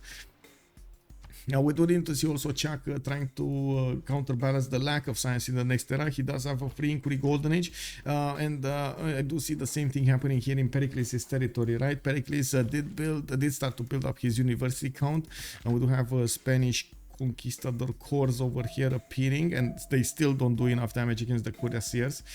New markets coming in, and Greece did finish up actually most of his universities in his campuses. Okay. Oh man, there are so many courses from Hungary. They're getting everywhere into Egypt. Neither of them can actually get into the economic supply line of their opponents. That actually is going to matter quite a bit. Okay, Hungary has the full movement. It looks like from the west, Congo is the first one to deal the damage against the Egypt defenders. You can see immediately Barsake is creating the line of defense, so he doesn't allow his units to get attacked from multiple sides. This is also the time that Cynthia can use to upgrade her units. No, wait. Didn't she get the what? Didn't she get the upgrade button? Wasn't she getting ballistics? She moved away to castles. Oh my god. Okay, I guess she wants some more or something. She's building a massive crossbow army here. We do have the Hungarian troops that still need to move. Looks like he did upgrade quite a few of them here, and he's going to start moving into the borders of Greece soon. Looks like we do have Greek cuirassier corps showing up to the north of Knossos, which do deal massive amounts of damage against these field cannons, and they can withstand a lot of damage from these field cannons. It is still a numbers game, and Hungary does have the bigger numbers here, the bigger stick. It looks like Spain did actually choose to be a bit aggressive and then fled out of the way. We do have Phoenicia managing to get all of that navy right on time to fend off the attack of Spain. Definitely would have needed to have a lot more units if he wanted to be successful in his endeavor. We do have Alhambra being put down from Spain but not finished. It looks like an industrial zone from Zaragoza, and I do see Chancery in Valencia. They're trying to get those points in. In the Hussars, let me actually take a look. Okay, so Hungary is probably gonna take down the city of Swenet soon. That city doesn't have walls, nor does Barsake have the ability to chop the walls. His builder got taken down. Now we do have Fish still not benefiting from a single city state. He doesn't have a single city state bonus, nothing. He's just using the base strength of these Hussar corps to flex against Egypt. And of course, at the same time, Congo pushing in from the north, it's adding more pressure to this. She definitely needs a lot more gold if she wants to have this massive army of crossbows upgraded into field cannons. Now she's putting that moment off, and we do have her getting some more promotions on these Congo crossbows. I'm pretty sure they're actually putting all of the gold on Hungary so he can keep on attacking to his opponent. And that's actually, I think, the good decision between them. In the era score screen, let me actually take a look, because we got two more 10s. A task for Fish, normal age, Corny, golden age. We got Synth, dark age. We got Noob 64, 5 points out from getting a golden, and it doesn't look like he's actually gonna get it. I guess we're gonna need to see. Now we do have Pericles going Dark Age, Gorgo going Dark Age, Barsake going Dark Age, and Chuck going Dark Age. Corny being in a Golden Age over here, getting those trade routes with Hungary is going to be extremely valuable. And unfortunately, well, it does look like there will be a bit too much for Task for Fish to get the points in He needs 9 more points if he actually wants to be successful into getting the golden age threshold. Okay, well, Hungary is going to get the city of Swanet. He will keep on moving to take the other cities. He's also putting units in the water here to wrap around Memphis from the north, while all of this massive army of Congo is going to start appearing on the doorstep of and in the borders of the city of Rakedet. Barsake did manage to upgrade a few field cannons from his crossbows, which will deal the necessary damage against these Congo units. Why can't I see? Okay, there we go. I can see the damage. So he's one shot in crossbows and he's basically 3 shot in musketmen. I mean, 3 shot in musketmen is not that bad, especially since it's a level 2 field cannon. Corneo on 225 science, just massive and all true science, no free inquiry, fake science. That is true. That is so true. Also, fish normal age will help with loyalty on captured cities. Yeah. Yep. I mean, I do see Egypt is trying to get out with a settler over there and moving to the north. Nobody's gonna see this yet. I'm pretty sure Hungary will need to keep on moving towards the west side, and I'm doubtful that he's actually gonna get to see that settler. We do have in the tech side, Barca getting siege tactics and the mercantilism coming up in 5, getting a few more pike shots to try to defend off this attack. Hungary doesn't actually have siege units. He's just using his body slam attack of the Hussar Corps. And finally, Hungary is starting to move on Greece. These Hussars are actually strong enough to attack into the Corsair Corps of Greece, no problems, and take them down. The cuirassiers are going to be a bit stronger, and we do need to see Task for Fish invest a little bit more into his army. We do have encampment training projects coming up here, and I'm pretty sure it's still expensive. Oh my god, another wave has been taken. We do have Jeanne d'Arc picked off by Spain. Amina got taken by Congo, and Gustavus Adolphus by Byzantium. He's finally getting that advantage on his units to have the extra movement and the extra +5 against his opponent. But now he doesn't have a big military to flex. He's on 187 faith a turn. He was the only one that kept his magical numbers over here of science, 243 science with 135 culture. Okay, Swanet got taken down. Task for Fish managing to get the 3rd city out of an opponent, is moving forward towards the upcoming defenders, and of course we're going to need to see if he's going to try to cut the head of Cleopatra here on Rakedet, of the capital city of Rakedet, or going to try to go against the armies of Egypt. We do have Congo also putting her general on the front line, and this is Amina. She's actually going to need to move there, and I do see Congo did start to upgrade here. Her cuirassiers again. Congo here would need a massive infusion of gold, and I do see at the moment the zone of control still has a positive economy across the board, while Pegre is missing gold on Gorgo and missing gold on Cleopatra. Not really something we're used to seeing, by the way. Usually Cleopatra Ptolemaic is actually a very successful nation when it comes to gold, culture, science and everything. We do have Hungary still not moving forward. Byzantium coring up his units, field cannon corps. I do see cuirassier corps and so on. And I do see finally an apostle got bought in the city of Sinop. He needs to get it to... Where is it? Where's the city? Is it here? No, this is not the city. Where's the city? And I hear upgrades. Who is upgrading and what? I hear upgrades. A lot of upgrades. Not here. Not here. Is this here? Yeah, it's Congo actually getting all of her cuirassiers upgraded. Okay. Much stronger units to attack into Egypt, especially with field cannons that can do the initial damage. The follow-up attack of the cuirassiers should actually break the defenders of Egypt here. We do have that city moving to the north that didn't get discovered by Hungary. These units move only 2 tiles and it's very, very slow. Okay, Golden Age, Corny did go for a reform the coinage, getting 192 gold a turn. We do have nobody from the other side. Everybody's in a Dark Age, and city is also Dark Age. Ooh, we're gonna have a pause in just a few moments over here to get the World Congress going, and we're gonna need to see the conclusion, the next era between these two amazing teams, La Pegre and Zone of Control. Let me actually get this going over here, and we're gonna get that going. Okay, not silver. I'm pretty sure silver is gonna be a Okay, silver profit me. 2 minutes, guys, and we're coming back. F4 Egypt, indeed.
Big F for Egypt, yeah.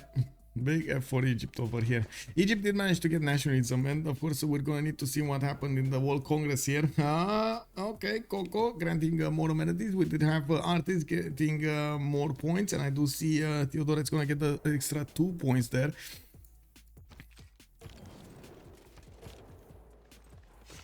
Okay, Hungary is gonna need to face the Egyptian front line, and it looks like he's managing to breach through.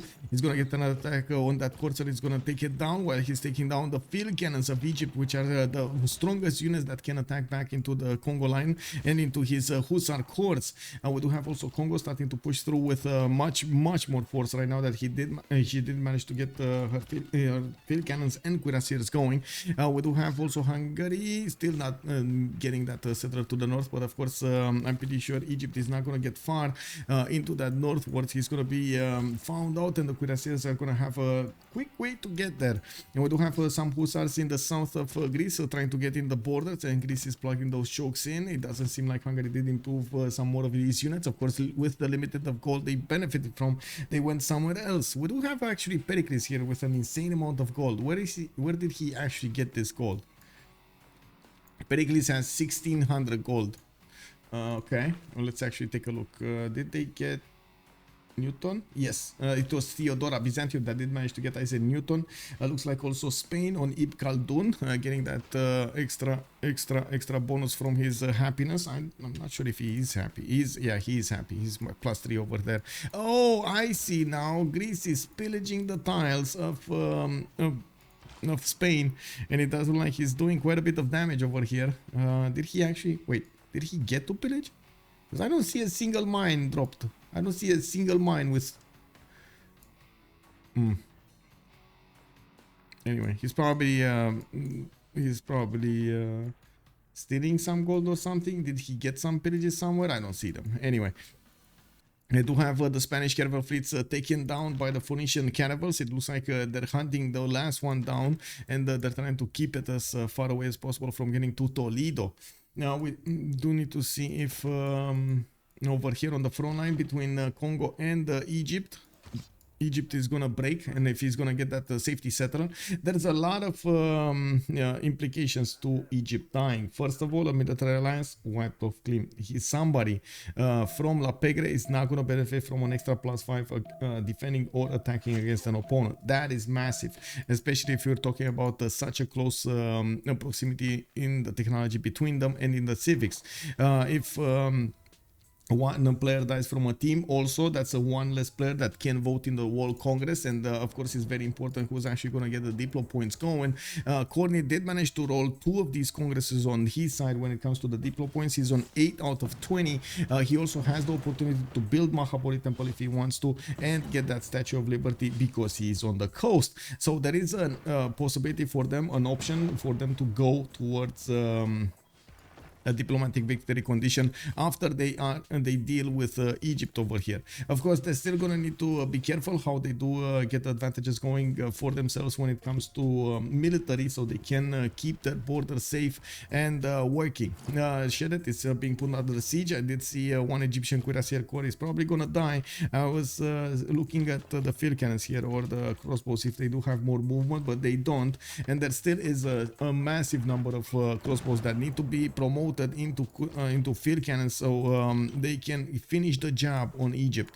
There aren't that many units available for Egypt to defend. His capital city is already getting under attack by these Hussar corps of Hungary, and it's just a matter of time until Hungary breaches through the defenders of Egypt to take down that capital and his other cities. We do have Memphis over here getting under attack from the north. It looks like there's only one single Hussar corps that is available to do that attack, so not really massive. Looking at the lands of Hungary, he's building up his campuses and getting that extra science in the tech side. Actually, in the id side, we do have Task for Fish with 147 science and 52 culture, while next door Gorgo is on 86 in the total tab. They aren't that far away. Right now, the difference did get bigger and bigger. Task for Fish used that moment of pushing it to his opponent to not only get a few more units out, but also try to get the stats going for himself. Finally, we do have Byzantium getting in, and he's going directly to kill the religion of Delta, so he can actually get that extra +2 on his side. That's finally happening. I do see he's getting pushed a little bit by Phoenicia, and he does have a level 2 field cannon that can do so much damage against these units, one-shotting the crossbows, almost one-shotting the pikemen over here to the south, while he still benefits from the ability to buy the units with faith. He has 191 faith a turn.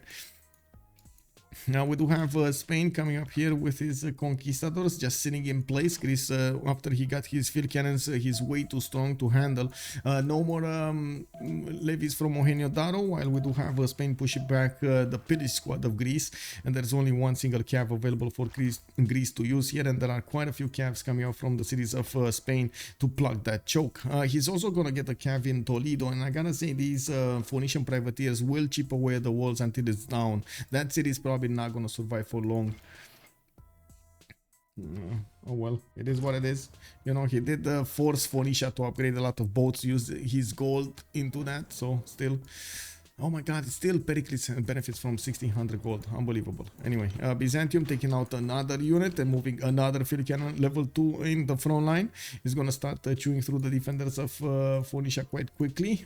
These Hungarian troops still didn't get promoted. He's forcing his way towards Rakedet, and that city center will probably die. We do have a cuirassier with not enough damage. I'm sorry, I wanted to say that he has enough movement and damage, but that doesn't have enough damage. Yeah, not enough. Anyway, I'm actually curious. It's probably going to be Congo that's going to benefit from these cities, or are they going to want to feed Hungary? Which is it going to be? They did also find the city of Akhetaten to the north that did get placed by Egypt, and I'm pretty sure Congo is going to receive the word that she needs to deploy a few units to take that city down. There are ancient walls coming up in 14 turns, and they have until that moment to take it down. Levy units from Byzantium here and from the city of Armak. We do have them with the first option to go and attack the city of Akhetaten. field cannons moving in. The city of Shedder doesn't have any more defenders. There's a cuirassier to the north that I'm not sure what he's doing, but he's probably not wanting to feed more promotions into this army. Remember, all of the Hungarian troops, after they finish doing the job over here, they're just gonna reposition towards the east side and try to go against Greece next. While Greece is gonna suffer quite a bit, I'm pretty sure Task Force Fish is gonna be the first one to get to tanks, and they should have a decent economy to actually upkeep and upgrade them. I think the biggest issue over here for them at the moment is how much gold they're gonna generate until that moment in time. Looking at also the stats over here, we do have Pericles actually leading the pack from La Pegre with 194 science and 299 culture, 328 production, while he only has 140 tourism, a 1080. We do have Gorgo under 100. Barsak is about to die here from La Pegre. Chuck is not that far off from dying. I gotta say, Chuck doesn't have a lot of science and culture. He's trying to build more, but after Hungary is gonna start to flex his muscles against him. Byzantium next to him, very big.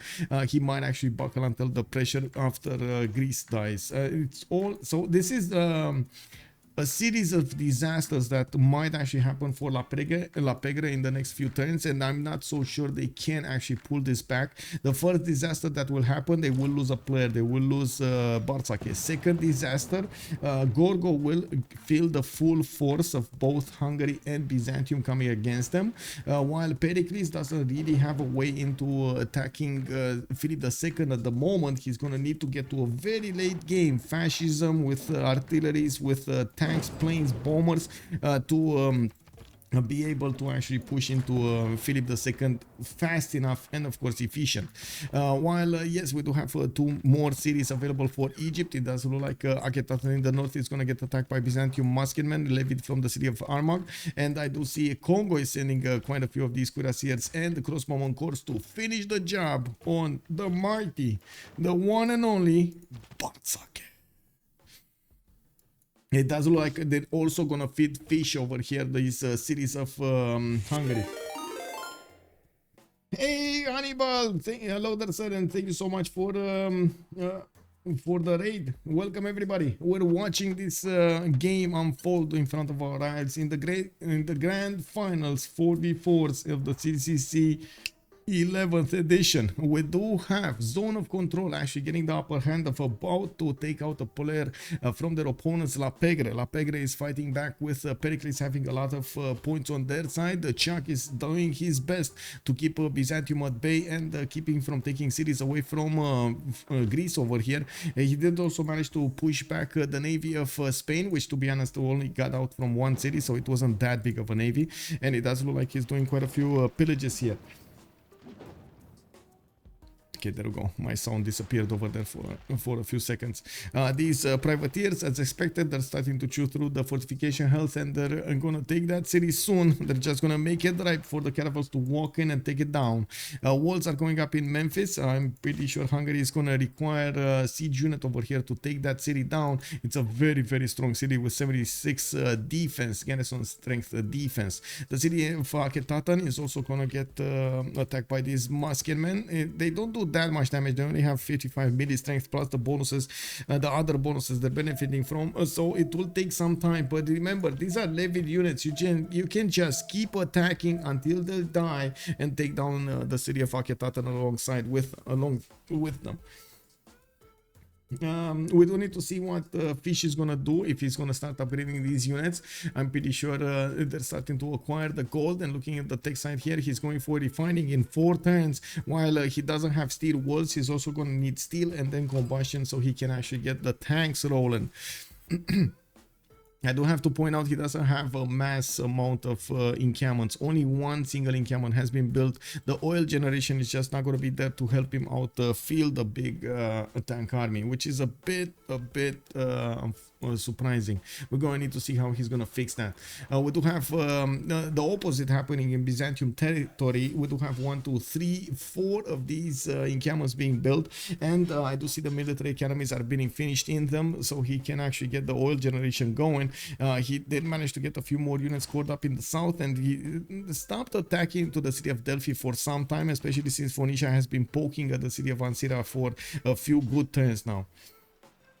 Now we do have, I did notice a pillage squad coming up from Spain, and it looks like he's actually going towards the city of Ugarit with a few cav corps to get into the borders and pillage the gold from his opponent's lumber mills and of course the mines. We do have some Greek units, field cannons that don't do enough damage against the Spanish units, but they can still try to stop them from moving too far. Okay, steel walls coming up from Corny next turn. Mobilization also coming up in 3. He's going to have the army ability of his on his units. One of the biggest problems here is actually the amount of units. He will have the production to build them up quickly, and I do see he's starting to 310 cuirassier corps from some of his cities. I do also notice he did manage to get industrialization with factories showing up in 2 turns from Trebizond with 273 science and 153 culture. He's definitely overshadowing both Pericles and Chuck, not to mention Gorgo to the south. Ben over here stagnated quite a bit after his initial trading of punches with Hungary, when Hungary took away 2 of his cities, and then he had to resupply massively his northern borders with just military equipment. He didn't have the opportunity to get new campuses out, to new cities out, new libraries, new universities in them, build up his acropolises and try to get an economy going. He's very heavily underfed over here in this game, I gotta say. The city of Memphis lost its defenders. We do have only a cuirassier and one of these knights inside of the city center. It is being put under siege. It does still have the benefits of the walls here, but there are so many of these hussars alongside the bombard that I'm pretty sure that city will fall quite quickly. We do have the first attacks of these musketmen against the city of Akhetaten, which is losing loyalty right now. It's going to grow up in 4 turns to the second population level and will generate a little bit more loyalty. I'm not sure if it's going to be enough to actually slow down the rebellion. Anyway, it doesn't matter.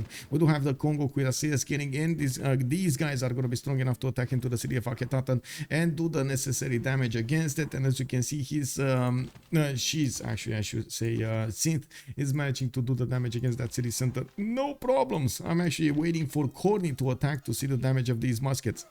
Okay, okay, that city's dead. That city's dead. This one gonna get attacked by 2 bombards actually. Did they just buy 2 bombards? Because I'm pretty sure they weren't here. Okay. He does have a general? No, he doesn't. No, he does not have a general with this army. What is his general? I'm pretty sure he had a general. Did he move it?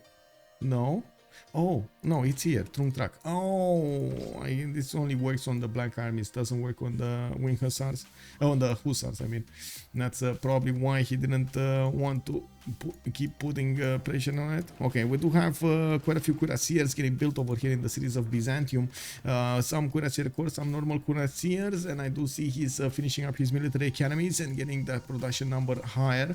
Now, I do have to point out next to him, actually, Chuck is 233 production and Ben is 121. Combined, they don't make up the production of Theodora and his 5th generation. Next turn, we're probably going to see the walls getting smacked by these bombards, and they're going to go down quite fast. We do have also Egypt trying to get out of there with some units, but he doesn't have a safety settler anywhere on the map that will allow him to keep surviving until the end of the game. And with his demise, we might actually see a concede from La Pegre in this grand final 4v4s.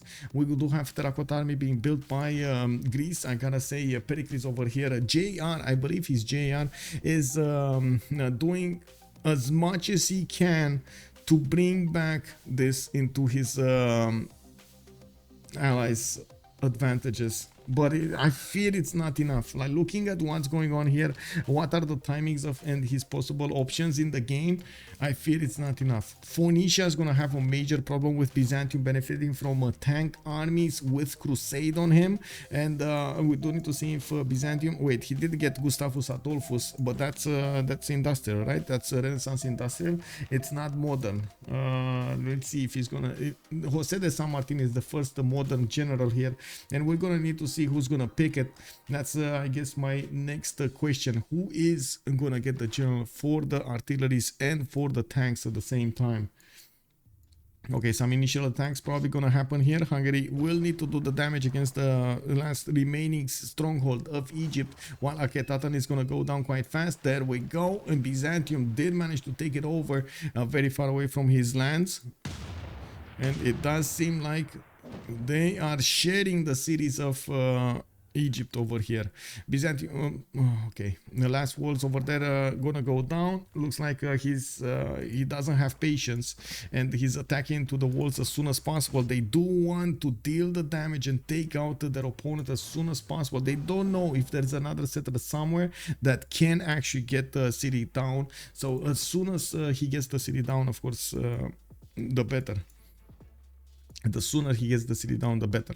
We do have these new cuirassiers from Byzantium starting to gather in the southeast. He's bringing new bombards going, and as you can see over here, Task for Fish is starting to get more economy. Corny is getting stronger economy, while Synth is also gonna need to readjust her territory to get a lot of economy going. I do see banks in one of her commercials, and I'm pretty sure she's gonna need to settle a lot of cities. Spam cities over here. Another probably 6 cities need to be settled to the south, and maybe another 2 to the north, so she can be very valuable for her team in the next part of the game. Getting more cities will allow her to put down more commercials, will allow her to get the gold for her teammates and get more resources going. Not to mention, maybe she manages to put down a few encampments. I'm pretty sure Hungary over here will require a lot of oil.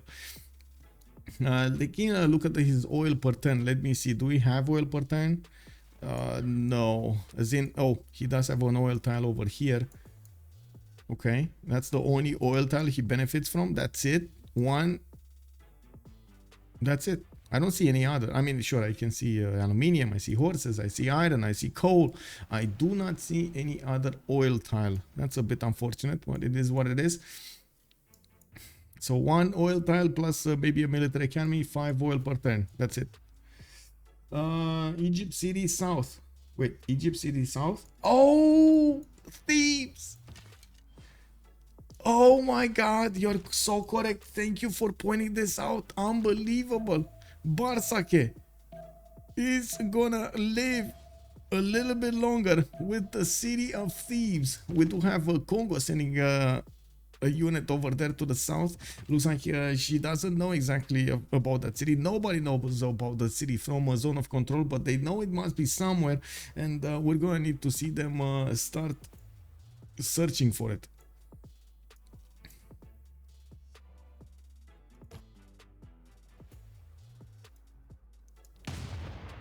Okay, Memphis slowly taken down. Let's actually see if these Fission units are actually going to sacrifice their health to attack into that city center. Probably, by the looks of it. But he's starting to run out of units to attack into that city center. Maybe needs to be a bit careful about this. Okay, city under siege again. It's fine. Definitely the swordsman won't attack into that city center, I'm pretty sure. When Byzantium attack. When Byzantium attack, I think this tank attack might actually change everything here.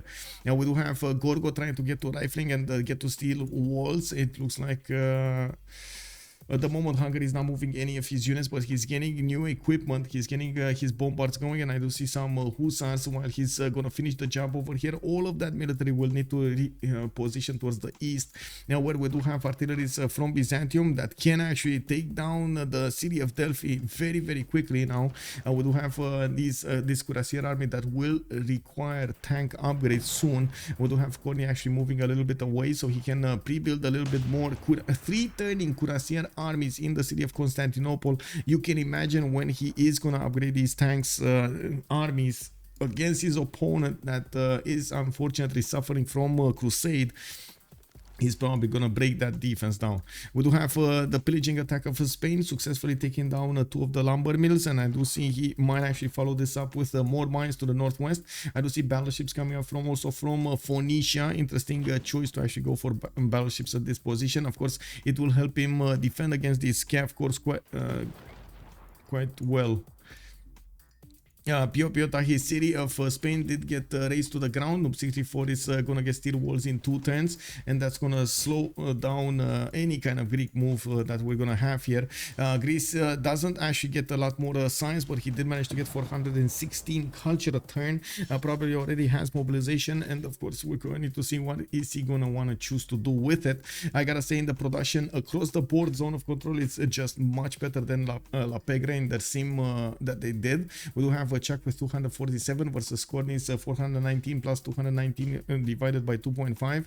While we do have Barsake about to go down, he's on 2 last remaining cities, Memphis and this Thebes city to the south, which is going to get scouted by Cynthia. We're going to need to see how many of these cuirassiers will get to be deployed against the city of Thebes to take it down. That city actually gets walls in the next 8 turns, and that one single cuirassier corps will probably not going to be enough to take down the city center entirely. Okay, Memphis gonna fall, the final bastion of Egypt. Terracotta is not built turn 85. It's very suspicious. Yes, Nibomatic, good evening, sir. Also, Chilbrains, good evening, sirs. Well, it does look like Hungary still needs one more turn to take the city of Memphis down. He's also going to need to repair or heal back these hussars if he actually wants to use them on the front line. Theater squares coming up from Alpha definitely needs a bit more culture there. And I do see the attack is about to start on the city of Delphi with 1, 2, 3, 4, 5 of these artilleries or 4 artillery corps that will start shelling the city of Delphi down. These field cannon corps don't do enough damage against the artilleries to stop them from shooting or taking them or to take them down. We do have Byzantium still amassing all of these cuirassier armies to start moving against his opponent, and of course even with its cuirassier corps he does deal the necessary damage against that city center to take it down. Phoenicia shouldn't be far away from getting steel of his own. Oh, he went industrialization. Okay. Oh, he does have steel. Never mind, he does have steel. I was watching this encampment and I was confused why he's doing so much damage. And I guess, well, that's the damage. Byzantium, that's the damage. Artillery corps. City of Delphi put under siege. One of the field cannons of Greece did die. And we do have Byzantium pushing with a few cuirassier armies and cuirassier corps against the last defenders of Greece. While we do have, yes, new units coming up from Hungary. He does need to core army them up. He's putting them in the water and sending them somewhere. I'm actually, oh, I see. He's actually sending them over here to Thebes. Okay, I mean, it makes sense. They do need to take that city down. But how do they know about this city?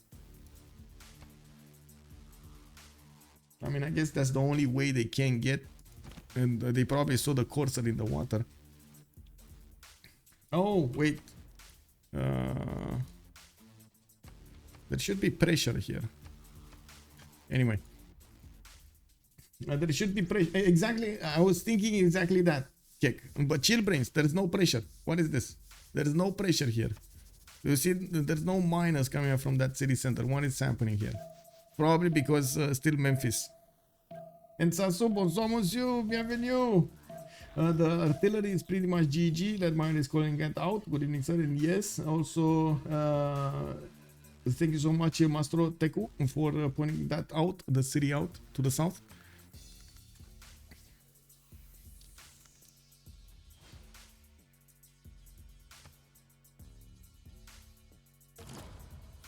Okay, city of Memphis is gonna be taken down. Fish is not gonna want to stay around there. He's gonna take that city. He did get the 4th city of Egypt, and now looks like Thebes. Well, it's gonna be the last remaining. Oh, there we go. Synth didn't find it.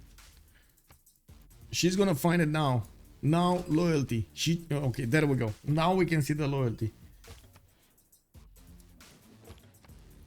Okay, we got some Hungarian black armies moving to the south here. It does look like Greece deployed something to Vatican City. Oh, there's another settler here. Egypt has another settler to the south of Vatican City. He's gonna try to cockroach this until the end of the game. And we're gonna need to see if Gorgo over here is, with the help of Phoenicia, will be strong enough to withstand the next upcoming attacks. I'm pretty sure that they're not gonna focus all of their efforts against Gorgo, because they know Gorgo at the moment is not gonna be that big of a threat, especially with Task for Fish and Corny, both of them very strong. They do need to deal the damage against Phoenicia, and I'm pretty sure they're gonna follow up as fast as possible against the Phoenician defense of Z's. We do have all of these artillery corps doing the necessary damage against their opponents, while encampment training projects are getting built over here in Byzantium. We do need to see if he's gonna manage to get another one of these generals. Interesting choice, by the way. It's 535 points to get that. We do have another one of these Cuirassier armies in the tech side. It looks like Hungary is 4 turns away combustion, Corny is 1 turn away from combustion, and so many of these tanks will get converted. In the gold, we do have Corny with 1400 gold right now in the bank. He's making 165 gold per turn. Task for Fish did jump up to 278.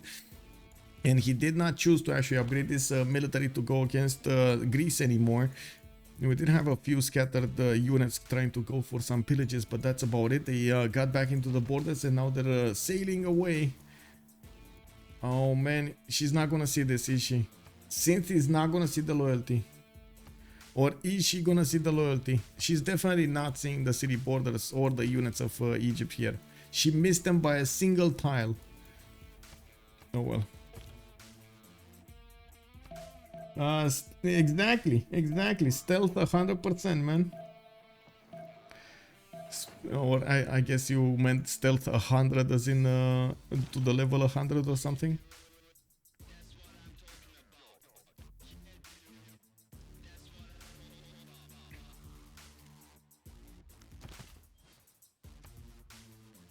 Okay, more cuirassiers. Is Greece doing anything here? I mean, he's getting new cuirassiers, but he only has 2, 3. I mean, okay, 3 encampments are not bad. With Natural History Museum coming up from Greece, looks like he might actually be looking to get more tourism. 288 tourism or 10 for Pericles at the moment. I'm pretty sure this is not enough, especially with Corny, to get enough tourists. Ben is 7 out of 97. We got Greece on 17 out of 97, while on the other side, Corny is defending with 96. Okay, no more attacks coming up here. The first tank armies did get promoted right on the doorstep of Phoenicia, and we do have multiple artilleries coming up from the north and the west to go against the city of Z's. These units of Phoenicia cannot do any kind of damage against the tank corps of or the tank armies of Byzantium, and they're just gonna suffer and die over here. We're gonna need to see Corny, how fast he will manage to take over Phoenician cities. The capital city of Tyre is not that far away from the front line. It's actually just 3 tiles out from this first tank over here on the west side. At the moment, Greece doesn't have, or I should say Ben doesn't have enough strength in his empire to try to push back his aggressors, especially since Hungary on the west side will also get combustion and will have the opportunity to operate some tanks here. And we're going to need to see him also reposition all of his military from the west side after they get their heals back, and of course finish the job. Okay, there we go. Congo sniffed it out, and we do have the walls finishing up in 2 turns. The city of thieves will need to be attacked by bombards, and it doesn't look like there's any on the way. We do have some level 2 field cannon cores that they do some damage, but they, with the minus 17 penalty, is definitely not enough damage. Okay, new cities coming up from Congo. Basic expansion after she managed to win the war against her opponent. We do need to see how big her economy will be in the next 20 turns. Since finally managed to get over 100 science with 41 culture, 32 gold a turn at the moment with 153. We need to know from where we're starting, right? Where is the Greek cap? Which Greek cap? Which one? If you're talking about Gorgo, this is Sparta. If you're talking about Pericles, it is Athens. Can they win with military victory? Yeah. I mean, they can definitely nuke Athens and take it over the seas. And I gotta say, if Biruta is gonna fall, 0 economy on La Pegre. This is all of their economy. You see all of the trade routes moving back and forth, north-south between Greek cities and Phoenician cities. This is basically their economy right here. If this city falls, Biruta, and there's a very high likelihood that's gonna happen, it is gonna be spell disaster. We do have some tanks upgraded from Phoenicia, but he definitely didn't have enough culture to actually get them to core up. He's only on 71 culture. I think he can core them up, but it's a problem with army. And of course, he doesn't have artilleries at the moment, especially not in the same numbers as Byzantium will benefit from. With new tanks getting upgraded in the supply convoy, the army of Byzantium just keeps getting bigger and bigger. Now, we do need to see how Byzantium is going to fare with oil. At the moment, he's actually keeping on the positive side. And we do have him getting a lot of gold from his allies, so he can upgrade these tanks as soon as possible. More units are being taken down. The artilleries are having free reign over the defenses of the cities of the city of Zis. With even 82 garrison defense, is still not enough to stop the artillery corps from shelling that down. Now we do have also the ignorance actually of Greece to the south. I think it will be up to Hungary to push his advantage against his opponent here.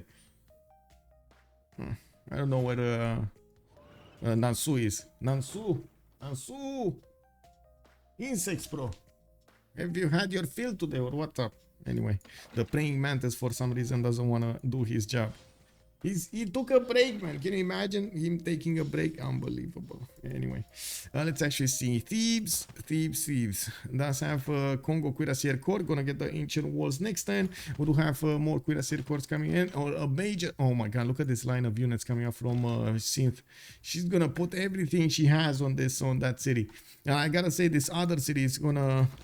also be defended by some of the cuirassiers of Greece, the city of Ces. We do have a few of these black armies running through the water over here, and I do see they definitely don't do enough damage against the garrison defense. Strength of 64 if they want to take it down. Hungary also is putting a few more cities down so he can get his sim back up. Task for Fish did jump up to 200 science and 77 culture. He has 2, 4, 6, 8, 10, 12, 11, 13, 14 cities soon. Did I? Oh my god, it's hard to count, man. Can you imagine? He's on 12 cities right now. He's gonna have 13, 14. Okay, I did say it properly. Now we do have Byzantium tanks about to take the city of Zis. They got there. They're also gonna smash down the Phoenician artillery corps. No problems. There are way too many units from Byzantium, and of course Phoenicia does start to run out of gold right now. We do have them making more than 300 gold per turn. He's putting a lot into these battleships. I gotta say, these battleships can save him maybe a little bit against the tank corps, but there is gonna be no way he's gonna withstand the damage of these artilleries, especially if Corny is gonna get balloons, and he is gonna get balloons, he is gonna get flight, he is gonna get that extra range on these artillery corps to push back any kind of battleships that are defending the city of Tyre. There's a battleship armada over there which is kind of deadly to artilleries, but so are the artilleries to it. We're gonna see Byzantium also take down the next Phoenician units. Looks like he's doing quite a bit of damage every turn and not sustaining that much damage on his side. He will need to work on the city's defenses of Zis, which looks like it's gonna fall this turn. There are 2 tank armies with another artillery corps. Oh, this one cannot shoot. This one doesn't. It only has 1 out of 2 movement. It cannot shoot. Okay. Let's see, what is he gonna do? Is he actually gonna attack with the 2 tanks? The 2 tanks should be able to take down that city and just get promotions. Yeah, there we go. He's just gonna take it down. So that's a city taken away from Phoenicia. Capital city and the economic trade zone over here will also probably be taken down. Again, if this falls, it's basically the whole economy down the drain. And I'm pretty sure they can actually see this. I'm pretty sure they saw all of these traders move from one side to the other. So they are aware of all of the gold generated using that trade route. We do have also Byzantium getting an extra +2 on his units, I believe. No, he's still on +2 combat strength from the tax history. What happened to the religion of Delta? Hello? Is that a bug or something? Will he get it next time? I see another apostle is moving. Oh my god. Okay. Anyway. +2 from Dido and a +2 from Hungary, although I think they already got the Hungarian one. They didn't yet. They didn't. And they didn't get Congo, they didn't get Spain. Spain does have a religion actually in the city of Madrid, if I'm not mistaken. But it looks like there's no apostle moving there. It's very far away, I gotta say. This is very far away for him to do anything. We do have Spain that will probably want to get to his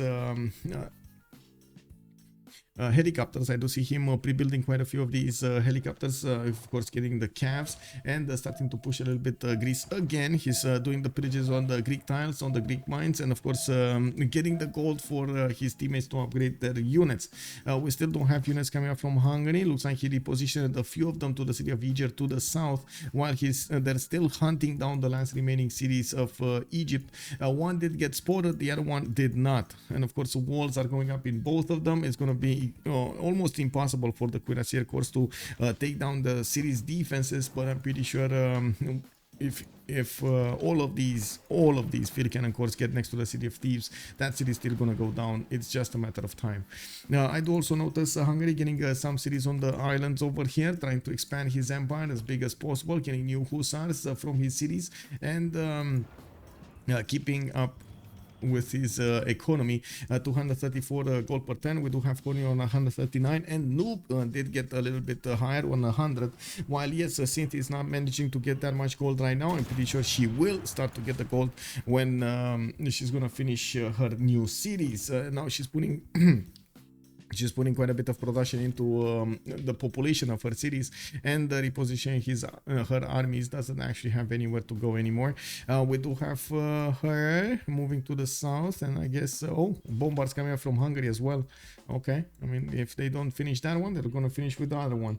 And of course we're gonna need to see if the city of Ces is actually gonna get another settler and try to put it right behind Greece, which to be honest is kind of dangerous territory, because we do have Hungarian artillery and soon to be tanks upgraded here that are gonna start smashing through the defenses of Greece. Greece, Gorgo, Empire, got steel walls. Okay, at least that. Not gonna be that important, but still, he did. We can see the battleship armadas don't actually do that much damage against the tanks. They do 101 versus 114 of a full health tank army, but the tank corps will and the normal tanks will take quite a bit of damage. We will need to see these artilleries start to get into the range of the city of Tyre, and I gotta say there are quite a few spots that these artilleries can use to shoot that city from safety, as in the battleship won't get to hit that with more than one shot. We do have new calves coming in, new tanks coming in. Byzantium is gonna try to get to his own synthetic material so he can get the helicopters going. The general, good evening sir, production please. Yes, there we go, we got production over here. It's massively in the favor of ZoC. 324 on fish, we got Corny 499, Synth 139, but to be honest she just needs to build the cities and the commercials. Noob 64, 364 points of production with 64 faith. He's also managing to get 227 science, and he's getting pushed by Greece. Doesn't seem like he's gonna fully buckle here. Greece doesn't have artilleries with his army. He's trying to get some, and I do see National History Museum is still the choice of a specializing building of the third kind over here in the Pegre cities.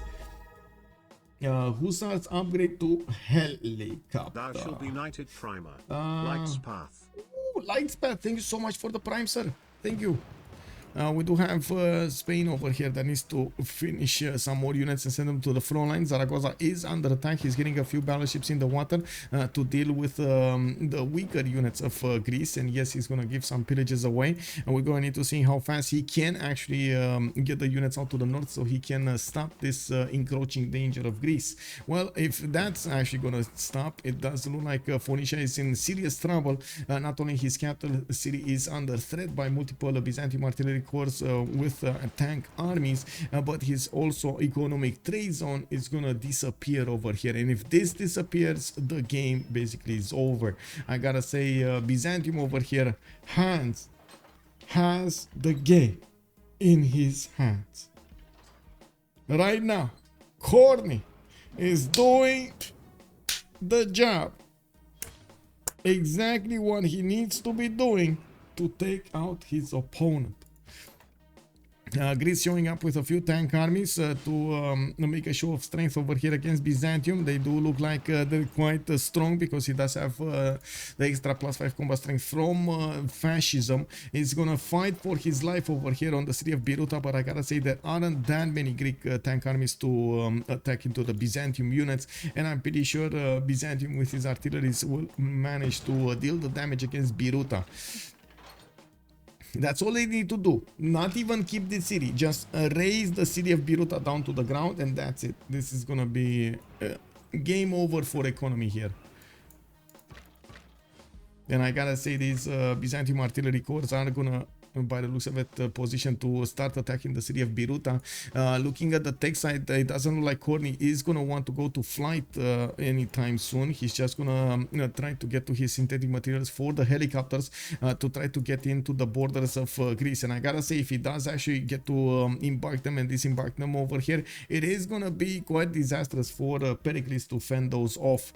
We still don't have upgrades from Hungary to go against Greece. Greece doesn't really have enough strength. We do have Hungary's troops to the south that might actually get a whiff of what's going on here in the city of Ces. Still no extra loyalty coming up there.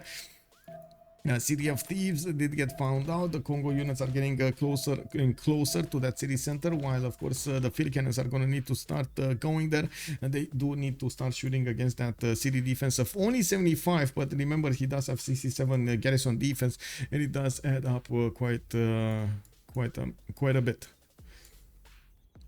Okay, city of Biruta. Only 2 tanks here with a tank army are attacking into it. I do like how Korni is trying to keep these tanks a little bit longer and putting them in the, not in the front line, not in the first line.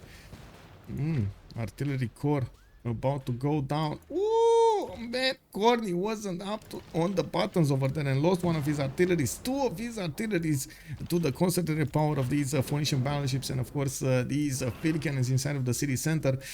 We do have Greece in a dark age, and I do believe also Czech is in a dark age. So all of these trade routes are getting pillaged every time they actually get under one of those Byzantium units. Slowly but surely, the economy is starting to disappear of Pericles and Dido with the disappearance of all of these traders. We do have the city of Biruta to have health in the walls, while I'm pretty sure Byzantium will require a few more units to go on the front line. It's definitely gonna require a few more artilleries to deal faster with these cities and then follow up on the battleships.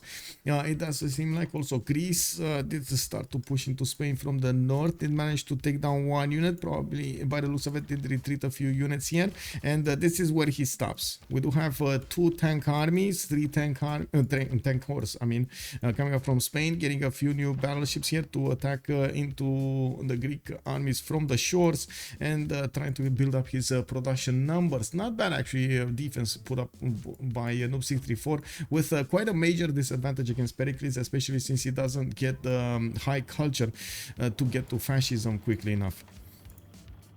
How come Gorgo only has 11 production? Gorgo? Because he... whoa, you're right. Wait, 11 production. Is this a new record? He's on 2 for... What the? Wait. All of his cities... Oh my... Guys. All of his cities are actually losing population here. He's putting the red on the buttons. Oh man. Ben, why do you need to do this, man? I'm not even sure if this is allowed, to be honest. Give me a second.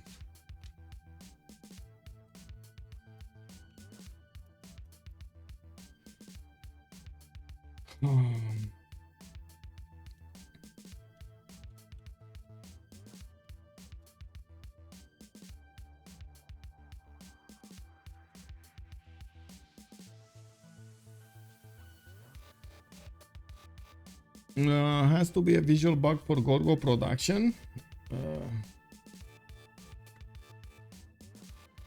I'm asking questions. Anyway, we do have Byzantium here to do that. Okay, there we go. He's taking it. He's taking it. Biruta is going down, and that's the economic heart between Pericles and Dido that will disappear, and all of these trade routes, or some of these trade routes, will actually get reset.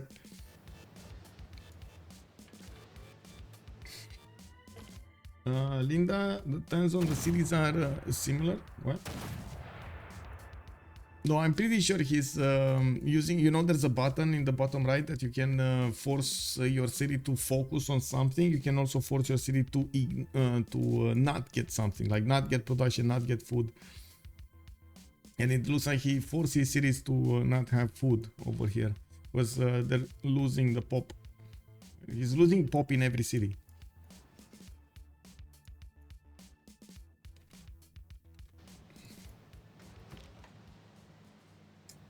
I mean, it might have been that there was a discussion between them about their ability to actually get this game in the long term. Their capabilities, they probably considered every angle and so on. There might have been, I'm just saying, JR not wanting to actually CC this, concede this to his opponents because he does have the bigger stick over there, 200 science, 500 culture. He also is trying to get that culture victory going, but I'm pretty sure that's not going to happen. He's probably going to get nuked way before he's actually gonna get that.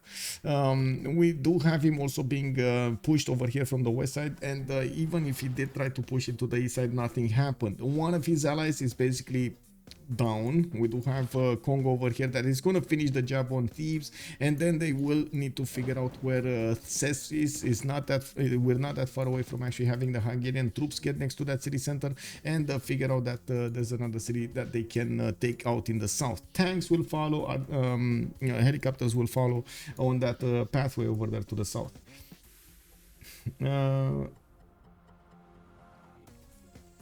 Did Gorgo switch government? No, it's not anarchy. One more coffee also. Good evening, sir.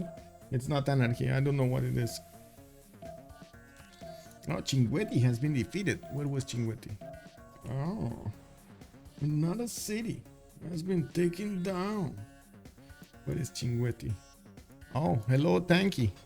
Byzantium is sending helicopter armies in the north. Oh, he's gonna take down the Greeks. Okay, Barims, how to say, the city to the northeast of Tyre did get taken down. Again, look at the gold. Look what happened to the gold per ton. They went from 300 gold per ton to 100 gold per ton, and they still want to get more units. You can imagine Byzantium can keep up the pressure with the artilleries to take down the city of Tyre, and that is probably the major destination of most of these traders of Greece.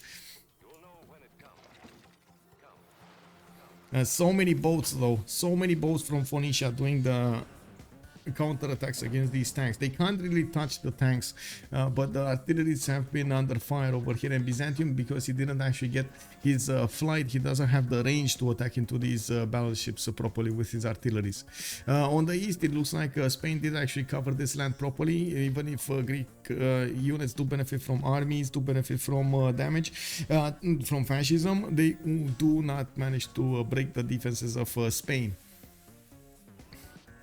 This also gives time for Hungary to upgrade his helicopter corps and start moving towards the front line. We do have hussars over here massing next to the city of Bravo, and by the looks of it, well, there are quite a few missionaries coming up from Delta. These are, wait a second, these are Byzantium missionaries, right? The Byzantium religion. Wait, does this work? It should work, right? If, for example, you convert an ally, that ally gets missionaries, and then your ally converts a third party, like it's still from your team, but converts with that religion. That gives you the taxi straight or doesn't give you the taxi straight? Anyway, let me actually take a look over here. Byzantium, work ethic, pilgrimage, and crusade. Of course, getting pilgrimage is still going to give him that nice and juicy extra faith from each of these converted cities. No, I wouldn't be surprised if he's going to want to get as many as possible. Oh my god, still losing population over here. And so fast, so fast. 15 production on Gorgo.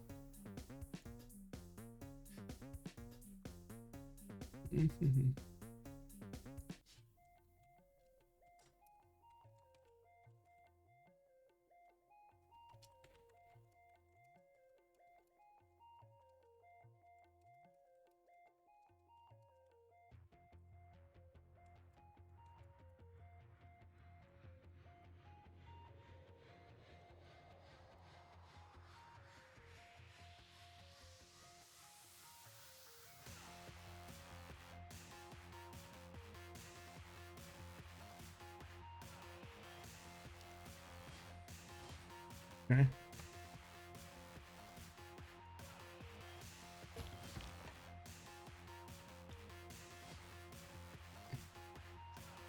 What happened to Gorgo? She didn't even improve anything. I mean, he kind of stopped doing anything for some time now. The Hungarian helicopter corps and the armies are starting to get into his borders, and this is basically game over for him. We're gonna see quite a few of them getting promoted. I do see also Byzantium didn't want to cut his losses and rebuild his army before he's gonna go against the city of Tyre. The economy is still in shambles. They did manage to shake it down to half of what it was before. We do have Czech also with only 120 science and 38 culture. He doesn't have the opportunity to get bigger over here, while his allies is gonna die.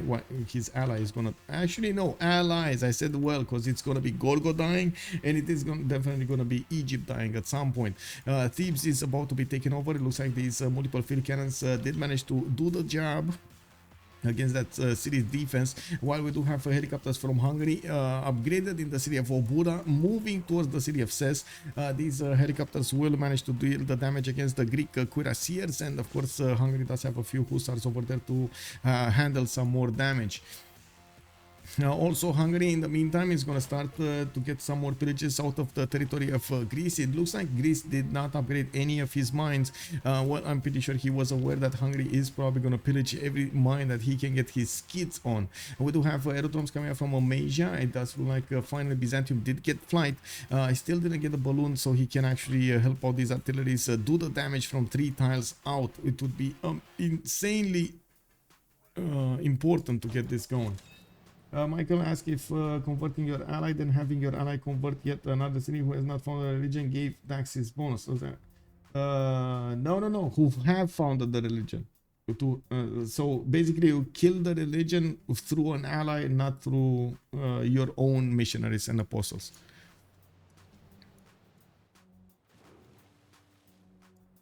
Maybe I didn't say it properly. Anyway, we do have some Spanish helicopters also coming into the fight over here, and it looks like they're bypassing the initial defenders of Greece, trying to get into the borders of Phoenicia and starting to pillage these tiles next to Ugarit. We do have a campus coming up from Utica with yes, Reina established over there, but oh my god, the gold is just disappearing from underneath La Pegre.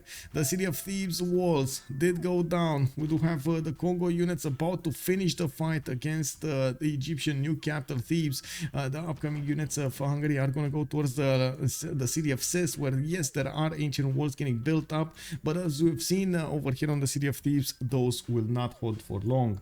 Now we do need to see also Hungary getting his advantages against Greece. I'm pretty sure he's going to require some artilleries to finish the job. He did manage to get one to shoot at the city of Argos, while he's using his helicopters to pillage as many of these districts as possible to acquire the science, the culture, and whatever other bonuses, gold and so on, they're going to benefit from.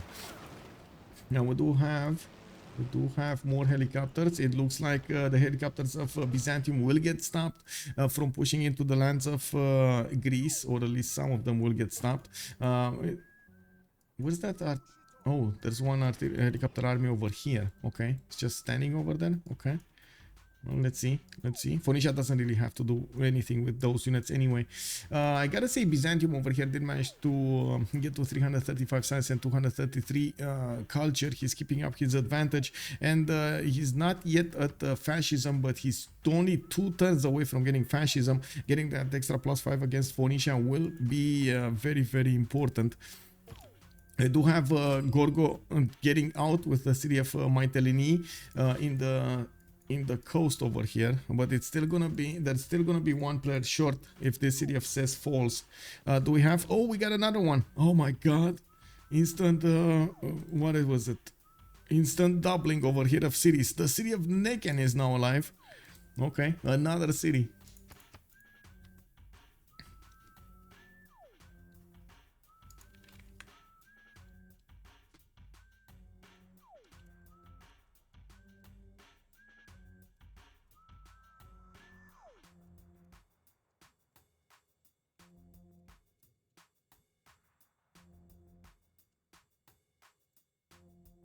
Save some faith from Byzantium. It's not like Hungary can use that faith anyways. Yeah, basically. Okay, 6 helicopters moving forward. The city of thieves did get taken down. These helicopters will get to Ses and Neken quite quickly. It's very hard for Neken to actually get his how to say, his settler on the northeast, getting blocked by coast over here.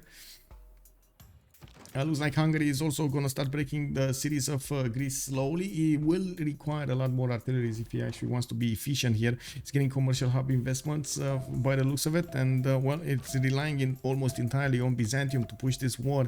We do need to see what Sint has been up to. I do see her starting to get theater squares from quite a few cities and not commercials. She might be looking to do something else. Anyway, we're going to have a pause of 2 minutes and we're going to come back after this. We're going to need to see what will happen in the last moments of the game here. Buddhism experiment.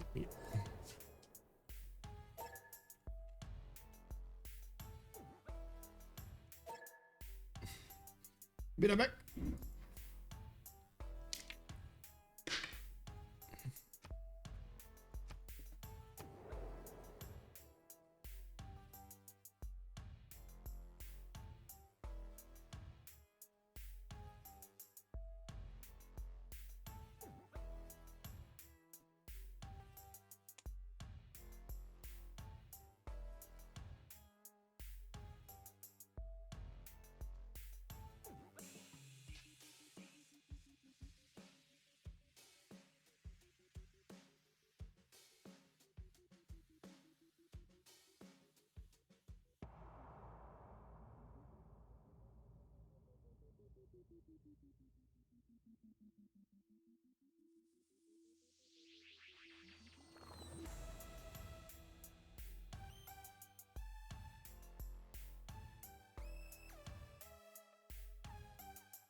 Okay, let's see what happened. Buddhism, okay, 10 religious strength, 100% Project Manhattan, and Theodora getting the 2 Diplo points. Again, he got an extra 2 Diplo points. He's also the one that's worrying so much. 13 out of 20 points for him. I don't think he actually got the Mahabodhi Temple anywhere, and I do not see yet an option for him to get that. Wait a second. He doesn't have a forest next to. Oh my god, please get a hold. Okay, I guess they don't want to play the Diplo way. I don't think they're interested in playing the Diplo way. What do you think, guys? Are they actually going to try to get Diplo here? They're very close to Diplo. They can get the statue Mahabodhi. That's an extra 5 points. They would be on 18 out of 20. The Potala Palace for another one, and then Noble. They could get this win. They could actually get it through Diplo.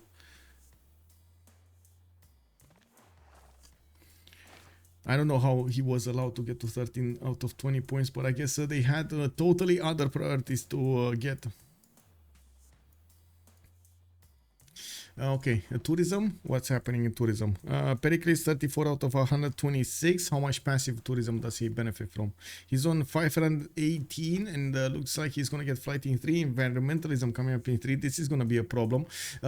Yes, Byzantium is defending, but with only 125, it doesn't seem like it's gonna be that much.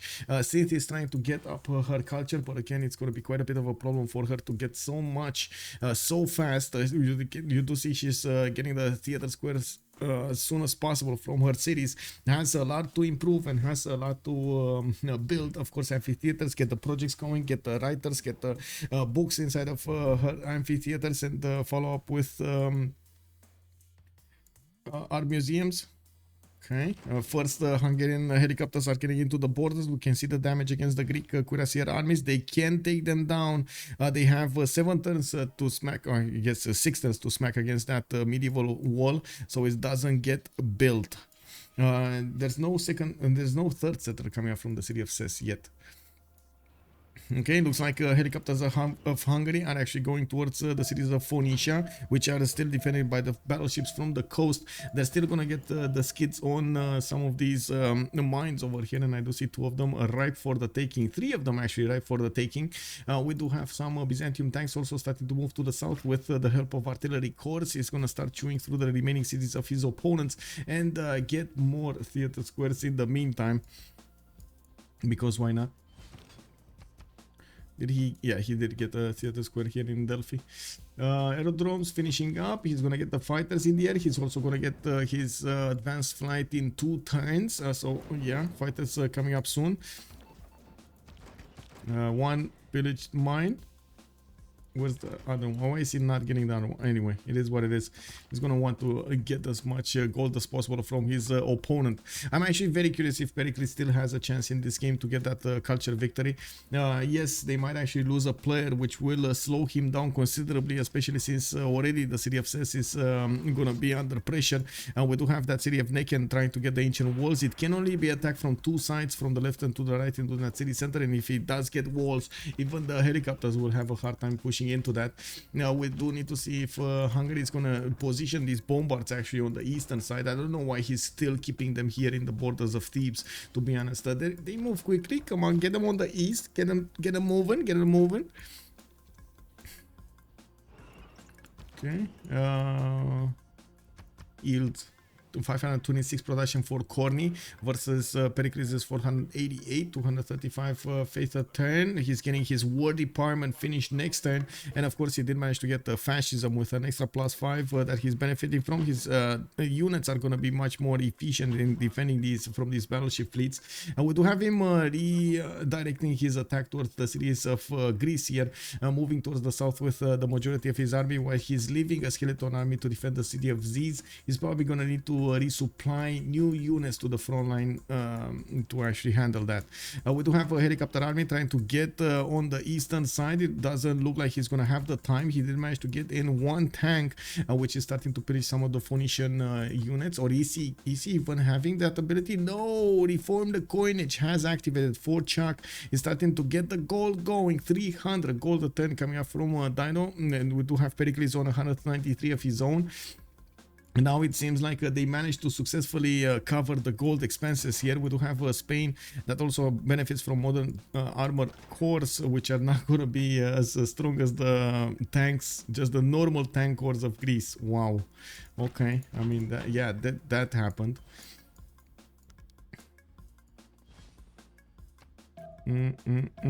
Nothing happening in the south. The helicopter still pillaging, trying to get as many of these stars taken down. Pergamon is gonna fall. Hungary is not upgrading. Actually, looking at what's going on over here, we do have a zone of control. Yes, getting more production going, but it doesn't look like they're flexing their military muscles at the moment. They're still trying to work on their base rather than doing anything else. Commercial hub investments coming up a lot from Hungary. I find it doubtful that he's actually working so hard to get. Oh, I see what he wants. He wants Mary Catherine Goddard, and he's gonna get it. 840 points for the extra level of diplomatic visibility with all other nations who doesn't want an extra +3 against his opponents, right?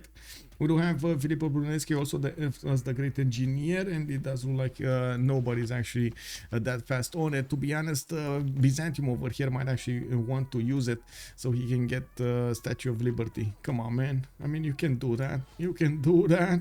Especially if your opponent is not gonna get to build it, right? I'm pretty sure nobody got to build the Statue of Liberty anywhere. Anyway, let's see what's happening here. CZF says 6 turns away from getting medieval walls. I can't see the damage against that city center, unfortunately. This is one of the unfortunate side effects of not having a unit inside of that city center. I don't know for what reason the game doesn't consider the city center as a target here. They should get to 19 out of 20, get Noble and not use him just to flex. Yeah, exactly, Old Triangle. Just dangle Noble over there in front of their opponents, you know. It blocks the pass until a ranged or siege unit comes along. Land attack units can't attack anything in water. Even a builder would block the choke. Yes, so they will need to buy him again if Egypt doesn't block with a builder. Yes, I'm pretty sure this is going to be a problem over here to keep on pushing towards the city of Necken. We're gonna need to see what they're gonna do. They do benefit from a decent amount of gold per turn, 413, 151, and 133. Since over here trying to get as much culture as possible, looks like she's starting to chop the remaining part of her land to actually get to finish these theater squares. She's the moment 71 domestics, while Corey is on 139. Corey might get actually fed initially by the books of since if she does manage to get them. Let's see. Byzantium 48 great writer points. Greece is 87. We got Hungary on 4. Congo on 7.5. Congo over here doesn't look like she's making that many points. We do have broadcast centers coming up and more of these theater squares showing up for Byzantium. And at this point I'm wondering why, well, I guess there is a reason for this. She can actually feed Byzantium more books, more great works, so he will get a lot more culture to defend against his next door neighbor Pericles. Now we don't have him actually managing to finish off all of the economy of his opponents, and since he didn't manage to finish off the city of Tyre, he's gonna have to do the damage against Greece, take those cities out, and then follow up an attack on Phoenicia with a new acquired strength. I gotta say, Chuck is in dire straits here. Only 143 science and 53 culture, doesn't really have enough strength to counter Byzantium, and not to mention, of course, Task for Fish. The biggest issue is Task for Fish over here is playing this a little bit more passively. They don't have enough gold for everything, and they're trying to use that gold per turn, or the gold they're acquiring, for the best things that they can acquire. Knossos is also going to be taken down. Looks like Byzantium does definitely have enough juice in these units to take that city down. Pergamon got taken earlier. Sparta with Argos will fall, and Samos with Mycenae also will follow up next. There is a safety settler here, Mytelene, from Greece, in between all of the Dairo cities, but that still is going to be 4 versus 2 situation happening in this game against La Pegre. Project Cisco asking, when CC? That's a very good question, sir. I don't know. It's up to them, man. It's up to them. Makes sense, thanks. That's what I thought too. I didn't see any ranged units nearby. That's why you block it with a builder and can't be killed by range. And I remember a while back a whole thing about a great person blocking, but they were able to be sent back somehow. Yeah, you do need the boats. Boats in the water. Boats in the water. When Egypt dies, it's XDKHAN making a comment over here. Hello, sir, by the way. How have you been, my friend? Long time, long time. How are you, man? How are you? We have a galley from Egypt, and actually 3 galleys from Egypt trying to 4. Oh my god, he's getting quite a few galleys over here to try to stop these Hungarian troops from getting his last bastion. Oh, artillery is coming from Hungary. These will definitely help. Not only they will take down the units of Egypt over here, but they will help against the walls. Medieval walls should have been stopped, though. The city got attacked. There is a massive difference in points, by the way, of science between the two teams. We do have some of control with 3 members over 200 science, while Pegre doesn't have a single member over 200 science. Task for Fish is going to get his mobilization out in 3 and scientific theory in 1. We do have Connie getting stealth technology in 3 turns, so he will have the ability to actually buy out bombers, jet bombers, if he wants to. I guess we will see quite a few of them getting built. Still didn't get Mahabodhi Temple, which is, again, I gotta say, quite a surprise. He could have built it in New City or chopped it down with some Magnus shenanigans. Definitely can put a city to the southwest of Amasia and get it very, very quickly in one of these tiles. I didn't see it anywhere. That's why I keep on talking about it. Maybe you guys have seen it, but I haven't seen Mahabodhi Temple anywhere. What is this? Alhambra. Okay. Yeah, that doesn't smell like Mahabodhi Temple, does it? Well, these field cannons and these modern armors don't really do anything against Greece. Greece tank army is way stronger than the modern armor cores of his opponent of Noob 64. The good thing is Noob 64 cannot be pushed with those modern armors. Now we do have Byzantium's helicopter army trying to run away to stay alive. He does have a promotion, so he's going to be fine for a while longer. Look, the upcoming units of Byzantium are going towards Sparta and Argos, and I do have to point out, earlier I thought we're going to see some pillages coming up here from Hungary into the tiles, into the districts of Greece, but he ignored them. I don't know. He ignored them entirely. No. Oh, I see. Bombers. 7 turns for a bomber. That's an extremely long time. I'm pretty sure they can make money in like 2 turns for a bomber or something like that. Arenas definitely needs more meta things here. Oh, he's +6, +6, +3, +3, +3. That's pretty good. Let's see what do we have here. -6. -6 in the capital city of Tyre. Oh my god, man. All of this empire is actually in shambles. These people are definitely very unhappy. -6 over, oh, -3 in the city of Athens, -6 in some of his cities, content in the other cities. Yeah, big problem. Big problem. We do have Spain getting his what is this? Guru. Getting a guru.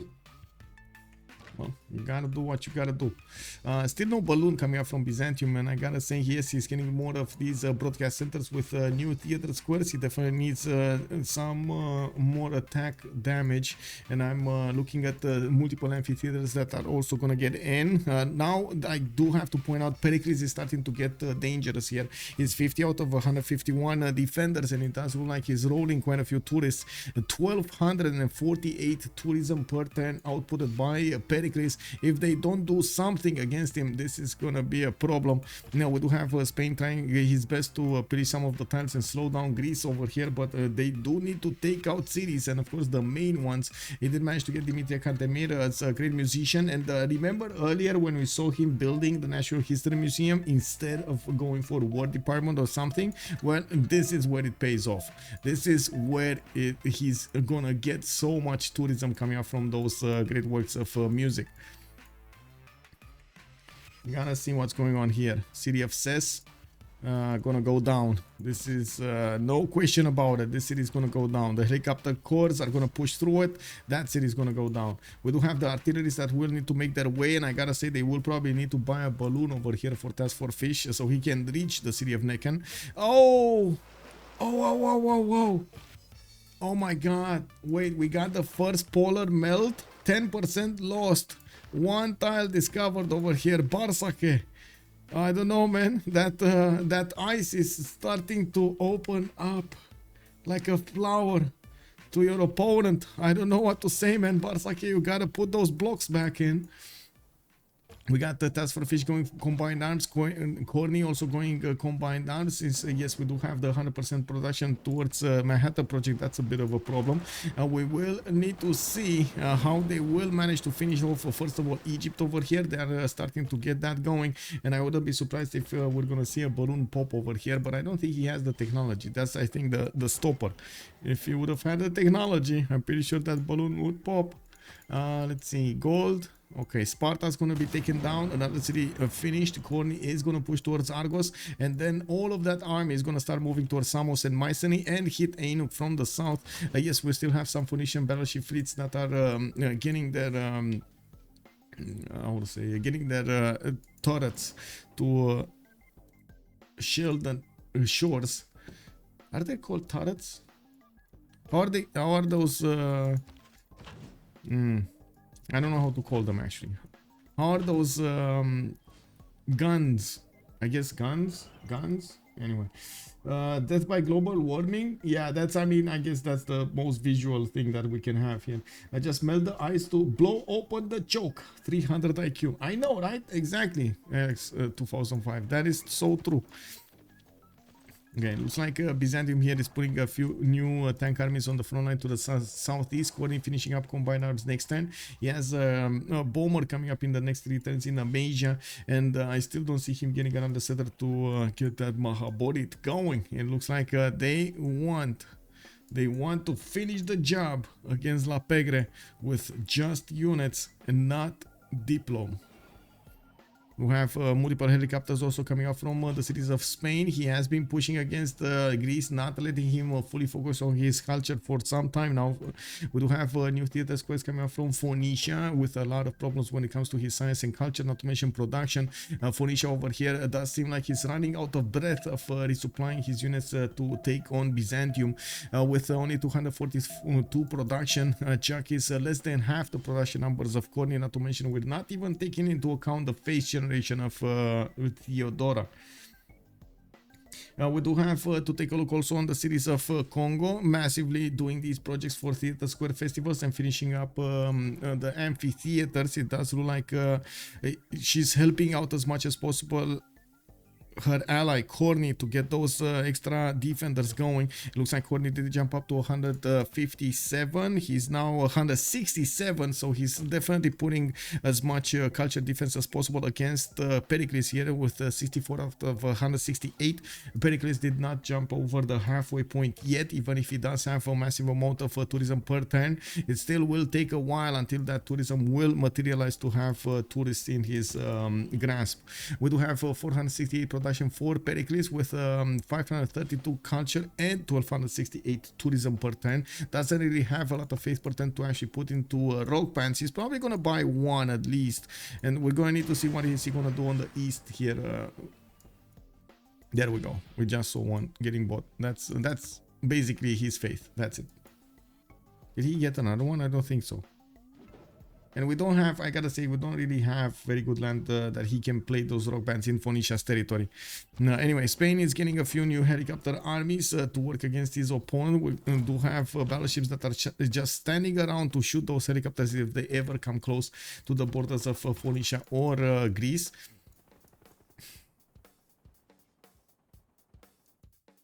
Wait, did Congo get the religion? No. And where are these Hungarian... Where are these going? Are they actually gonna go and kill Spain's religion? Whoa, there are so many missions going there. I guess Congo didn't have time to get her own religion. Oh well, it is what it is. Where's that other city? Where was it? Here? Yeah. Okay.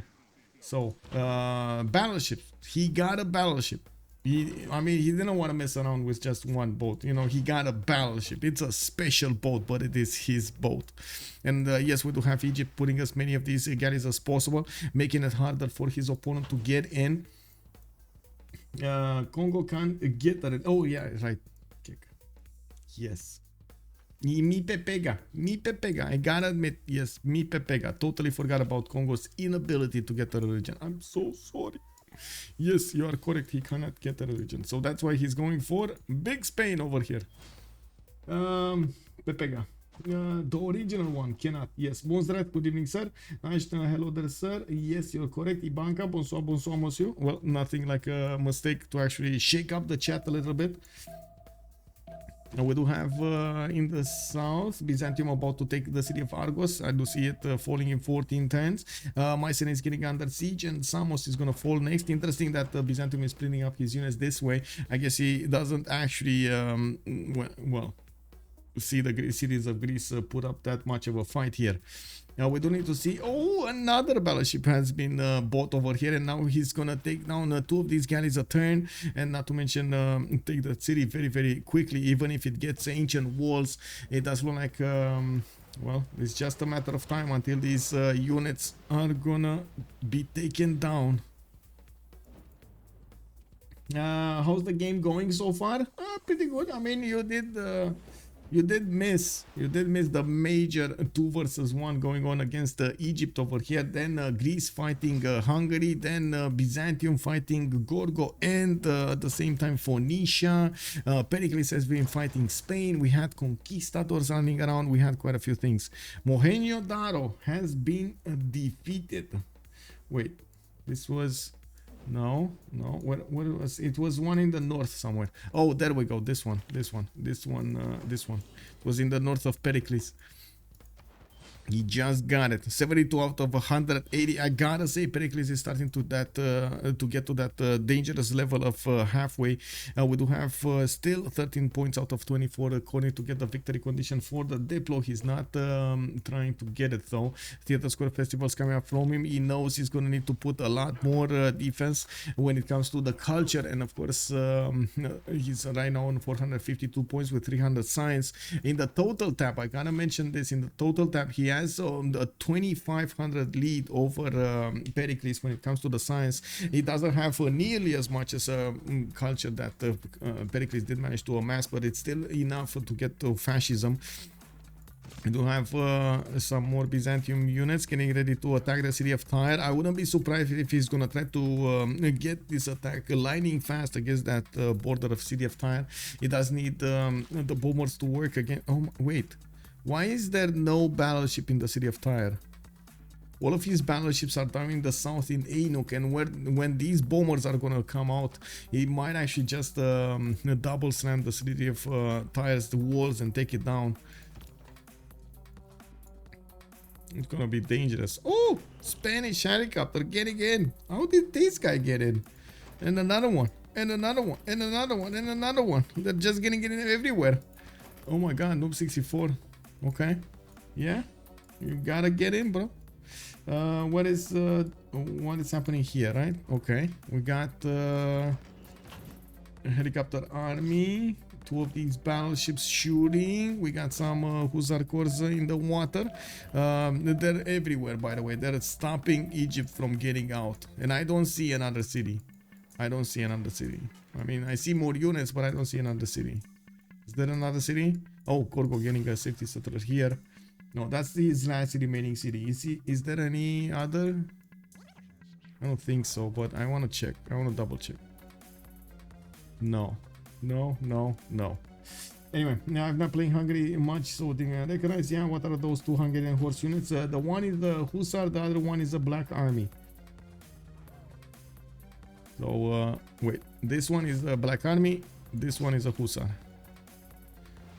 Okay, just Hungarian battleships training their guns on the weak galleys, and now moving closer to the city of Neken. We do have Barsake putting as many of these galleys as he can on the defense. Okay, another city has been taken over, and that's one city remaining from the Greek initial one. So we will need to see the repositioning of all of this army towards Ainuk, and of course yet we do need to see a few more bombers appearing in Byzantium's territory if he actually wants to take out quickly enough the city of Phoenicia.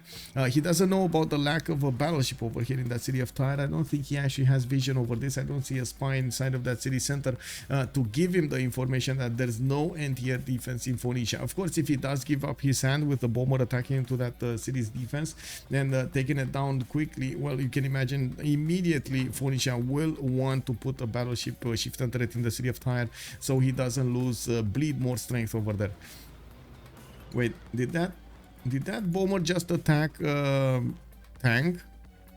Whoa. Okay, I mean, sure, attack a tank, right? Attack a tank. Anyway, Religion. Hungary getting the missionaries. That's a 15 pop city that actually needs to be converted. That's gonna take a while. And of course, yes, we do have multiple missionaries moving up. They did manage to almost fully convert the cities of Congo here. And I do see there are quite a few units of Congo going to the south. What are they doing here? Anyway, Pericles, 1648 tourism, just got 400 more tourism. He's 82 out of 186 domestics, and it does look like, of course, yes, he's slowing down. He's speeding up in his acquirement.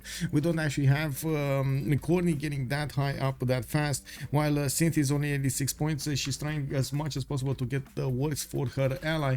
We do have multiple Theatre Square festivals getting done every turn, and Congo is starting to roll quite a few of these musicians, artists, and writers for her team.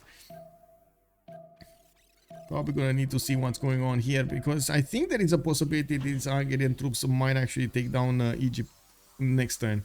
There is a possibility. Let's see. He just needs to get this style and this style on his side. Let's see if he's gonna be fast enough on the buttons. Why is Hungary taking a religion away from their own team? It's not Hungary's religion, it's actually Byzantium's religion. So he's spreading it far and wide so Byzantium can actually get more faith. You can see the +2 that he gets from every converted city. +2 faith. 88 out of 188. Still not halfway there.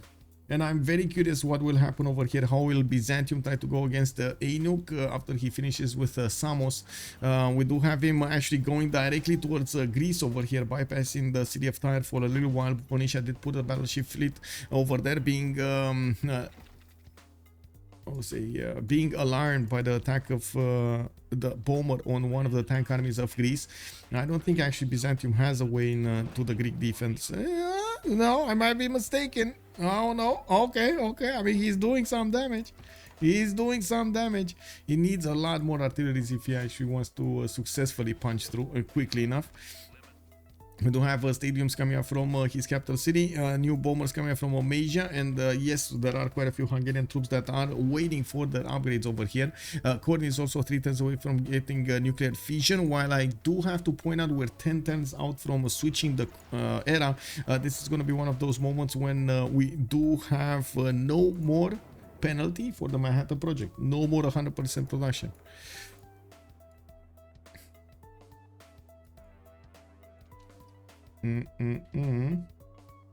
Where is this? Okay, so there's a general here that needs to be stepped on by the boats. That's a bit unfortunate. He can't get in because of these galleys, but there is no more. Yeah, there is no more galley over there. I'm actually a bit surprised, but it is what it is. That general, man, that general stopped the show.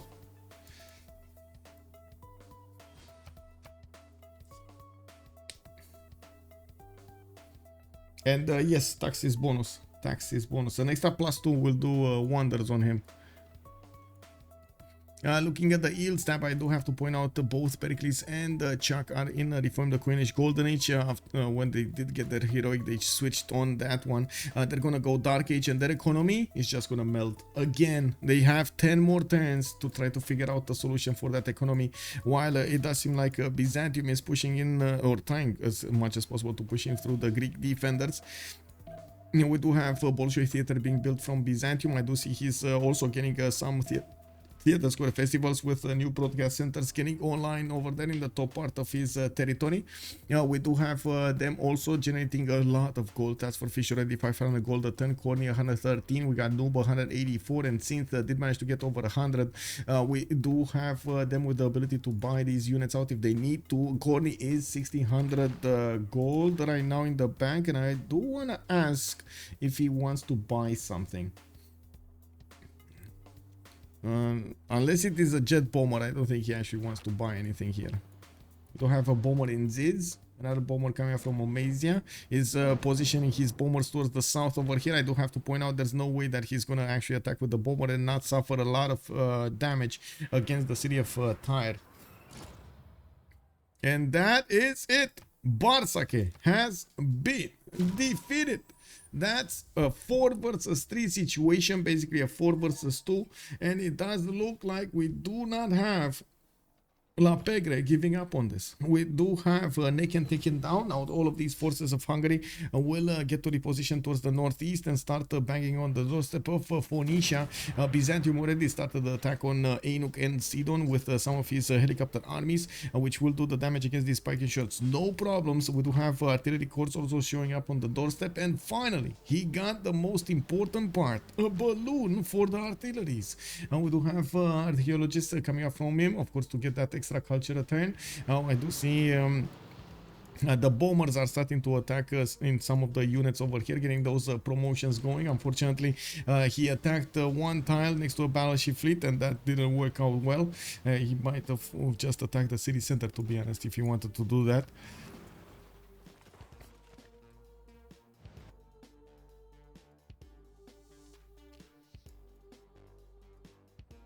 Okay, Spain basically just doing his thing here. He's getting converted in the city of Madrid slowly. We do have 2 of those in there.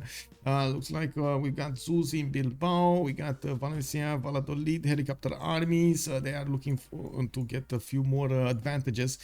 He did actually get some of these helicopters to pillage the tiles of his opponent, and of course griefed Greece a little bit here.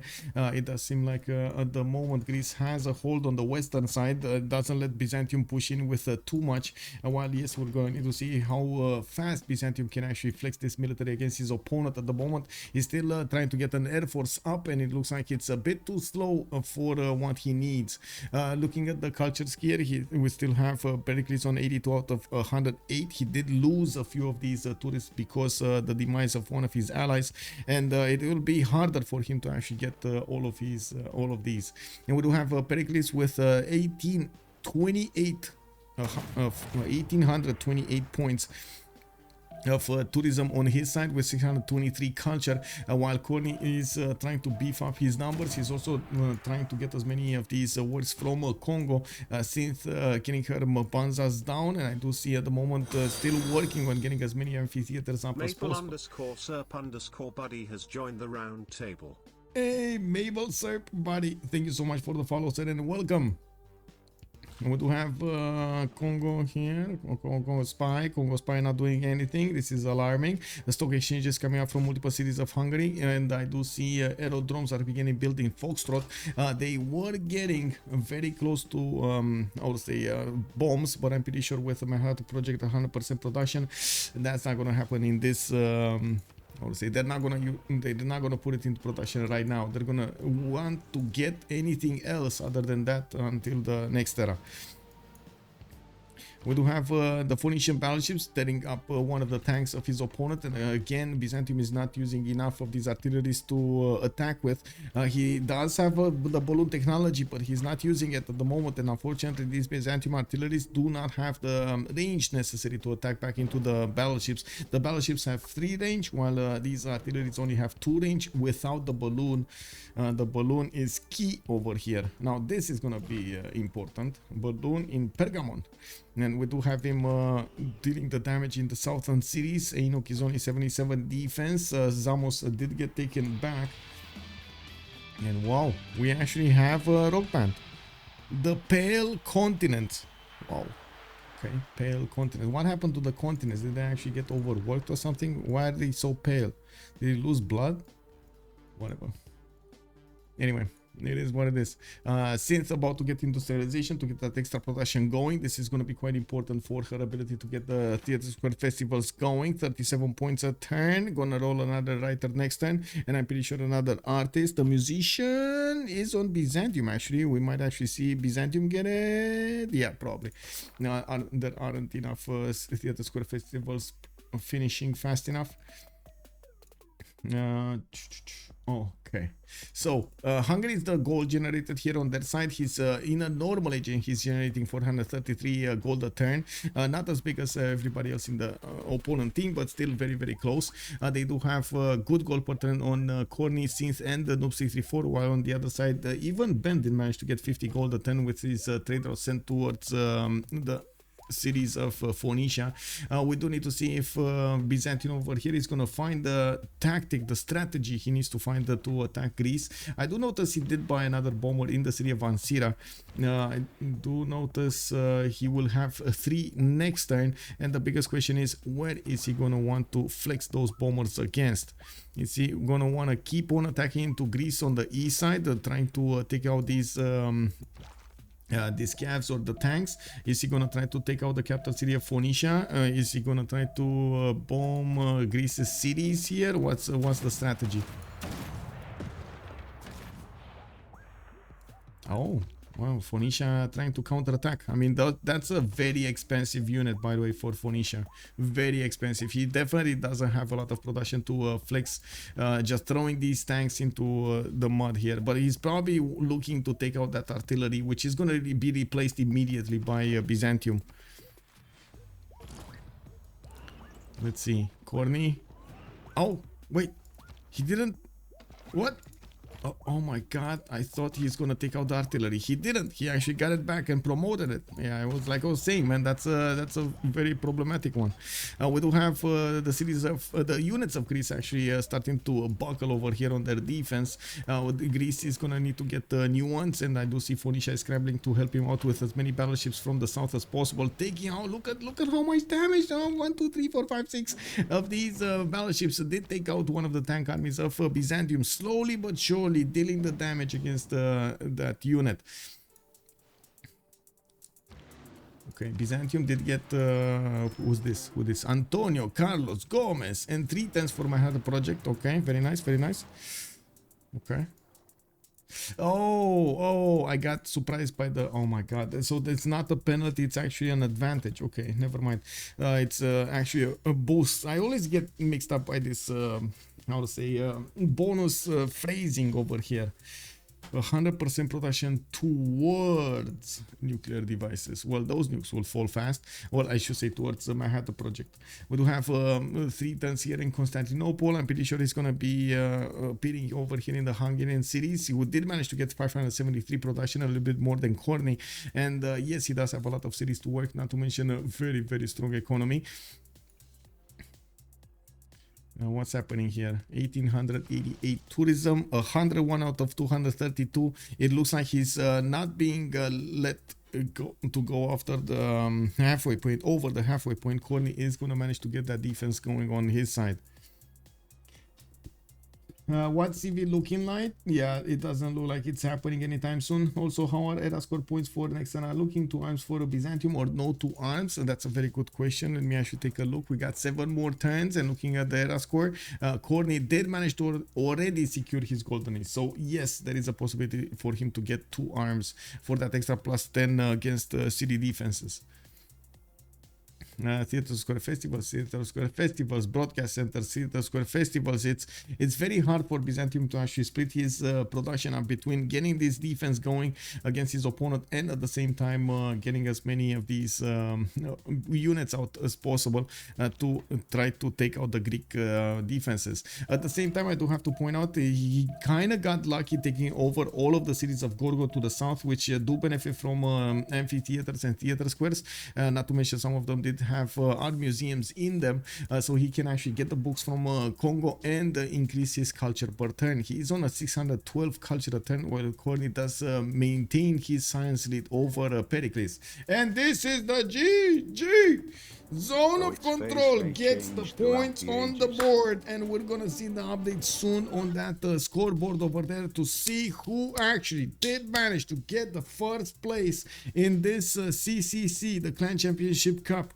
Number 11, and we do have La Pegre 38 100 points. We do have Zone of Control on 3450, and I'm pretty sure we're just a few moments away from seeing this update over here. We're also gonna need to talk with them to see what happened during the game, how did they feel like it, and so on and so forth, what was going on through their minds. Let me see if we get any post-game channel over here. Are we actually just gonna go in the lounge over here, just bust in Minjak, Kanaka, and Linda over there? Oh my god, we don't have a post-game channel. Okay, what is it? Didn't we get any post-game? No post-game channel. Okay, never mind. I'm just gonna move in. Oh wait, no, that's in the 4v4 scene. There's GR. Okay, there, everybody's there. So let's move in. Marketeer. I mean, you gave me, noob, you gave me 2k gold, I think, on pillages on your traders. Yeah, in Valencia. Yeah, Yes. thank you very much. Not 2k, not 2k, 1k. I mean, it was like 500 per trader. Why? Why? is Because that? I had double card and you're of Spain, so you get infinite amount of gold, so the traders are really worth to pillage. Noob, my friend, I have big question. Okay. When you go with 4 Caravelle 2-star on Dido, Yeah. why you don't use them? You don't move them for 1 turn when you can... Village, yeah. No, you can just 1 kill Carthage in 1 turn, but you don't move at all.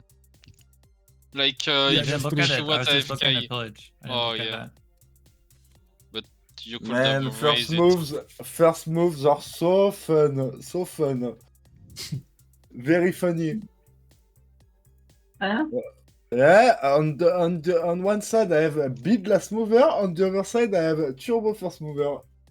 At least they're not both first moving you know? You gotta look at I the mean, bright that- side, Sounds like yeah. you need to buy a better PC. I JR. mean, Fish, You know where Fish to was watch, you know? Fish was turbo first moving me as well. I mean, Yeah, I it's- just moves, but when I fight two I had- players at the same time, it's still really bad. Man, I had to turbo heal myself to don't let Ben die with Mexico. And then I couldn't choose one row. Oy, oy, oy. Very pain.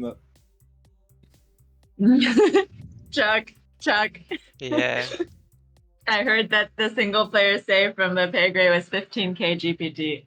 No, that's No, it not was true, the by the right way. mistake. That's a mistake. I They know, I'm looked, reading the whole chat. It's just they really looked funny. at like turn 60 of our save for some reason.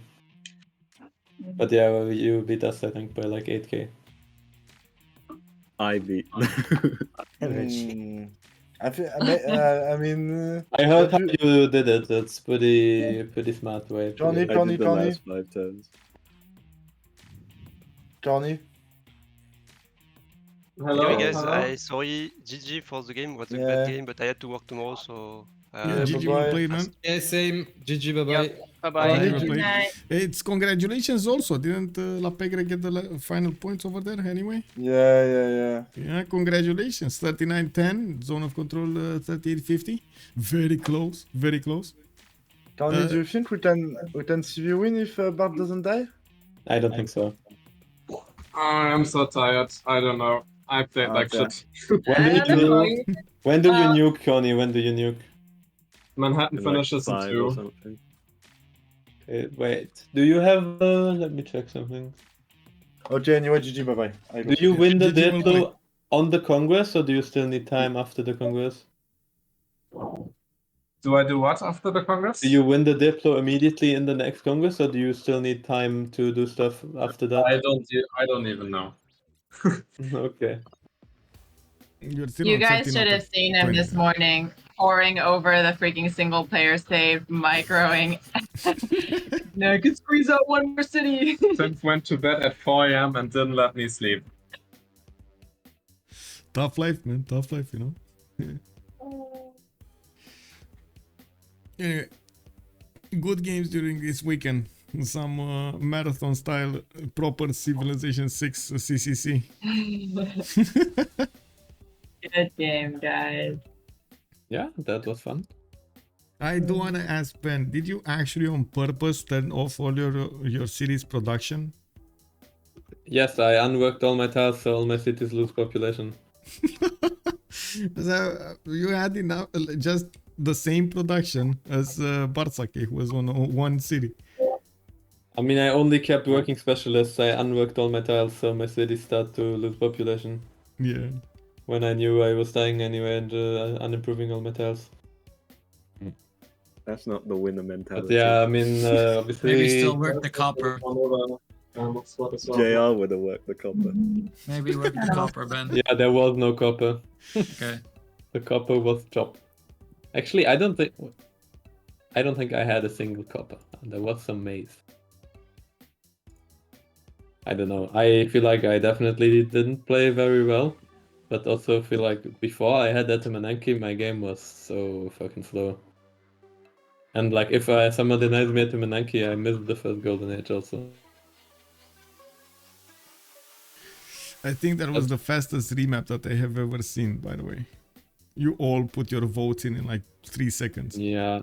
I mean, in theory, we liked Fish like deleted his settler, his scout. Sorry. in theory, we liked like our position, but like none of us really had space. If like one of us has some space to sim and the others can just play support, we're happy to play the first map. That's like 12 cities, Ben, by the way. Huh? Didn't you like settle 12 cities? No, 9. Okay. Wait, 1, 2, 3, 4, 5, 6. No. Yeah, 9 cities. 9 cities. Okay. I mean, I should have done less, like just stayed on 6 and went warlords, I think. But I didn't feel like the cities I had were very good. So I just felt like I needed more. I don't know. Well, my cities were excellent. All 4 of them. I think it was Just a enough. mistake, like, though, for me to get involved in the top fight. Like, even if I feel like Jack needs help, I probably just need to focus, not losing on the task side. Yeah, that extra front line over there took his Yeah, toll. fighting both at once and also at some point having to make like multiple moves on different sides cost me a lot. Yeah. So it's some suboptimal thing. Like I had to do military alliance with Dido, so I could never get like traders from anything. So I can't really get stats that way because Bart needed military. So JR had to give, and I had to wait until Chuck civil. I mean, also when Bart died, yeah, JR didn't have. Yeah, I mean that doesn't really matter now anymore, but yeah. But yeah, I think you guys played really, really well, and we didn't. How come That you're was a not good game. playing on Zone of Control though? I mean, I've never been affiliated with ZoC. Whoa. Whoa. Okay. I mean, no, I mean, what I mean is, why would you expect me to play there in the first place, no? I mean, you've been playing Because a we're lot better. with someone, I guess. Yeah, I don't. Yeah, I mean, look at this Yeah, last that CWC, leaderboard no? says otherwise, Synth. Don't get ahead of Well, yourself. what if I was the double agent that made us lose? Oh. But you yeah, won, Ben. Yeah. You didn't lose, Ben. You won. It looks that way from this perspective, this game, doesn't it? You won, Ben. You're the winner. Well, I don't feel like a winner right now. No, but actually, the game was quite fun. Well, GG, well played. Really, really chaotic And, in the mid game. See you in the next games. Yeah, thank you for the event, and thank you for the game, and good night. Have a good evening. Good night. Oh, thank you so much, everybody, also for everything. We did have La Pegre actually winning with this tournament with 60 points over Zone of Control. In the third place, we do have Civo Suomi. KC is 3,065 points. So we got Sidos with 2980, Cody Fan Club on 2895, Resistance Roses 2705, Animal Squad 2465, HOK 1975, The Scourge 1945, and Flight Slingulator with 1115 points. This was the Grand Championship Cup edition 11. We do hold these tournaments every like 4 to 6 months or something like that. And we do try to engage in multiple communities at the same time into this one tournament in this full Civilization 6 packed weekend, action-packed weekend. I do have to also thank everybody that did show up on the stream, and of course supported the stream for us. It does help me so much, by the way. Thank you so much for the follows, thank you so much for the subscriptions, for the gifts and everything. You guys are doing amazing. Thank you so much. I do also want to thank if you're coming up from YouTube, please don't forget to throw it a thumbs up if you do enjoy enjoyed the content. I do hope you enjoy it. If you didn't, just throw me a message and I'm gonna try to make it better. And of course, I do hope you're gonna join me live on twitch.tv/OnSpotTV. So you drop me a follow over there. Don't forget to subscribe to the channel to also get the latest notifications over there on YouTube, and click that little bell so you do get the messages. Thank you so much for everything. Let's see each other in the next one. I gotta say, this week, next week, starting with tomorrow, I'm on vacation 1 week. I'm still gonna try to send some messages on Discord, but I am not so convinced I'm actually gonna have internet. So it is what it is. 1 week. Going into the forest, into the unknown, trying to get my head straight. Anyway, have a good evening, everybody, and see you when we see each other. Bye, bye, bye.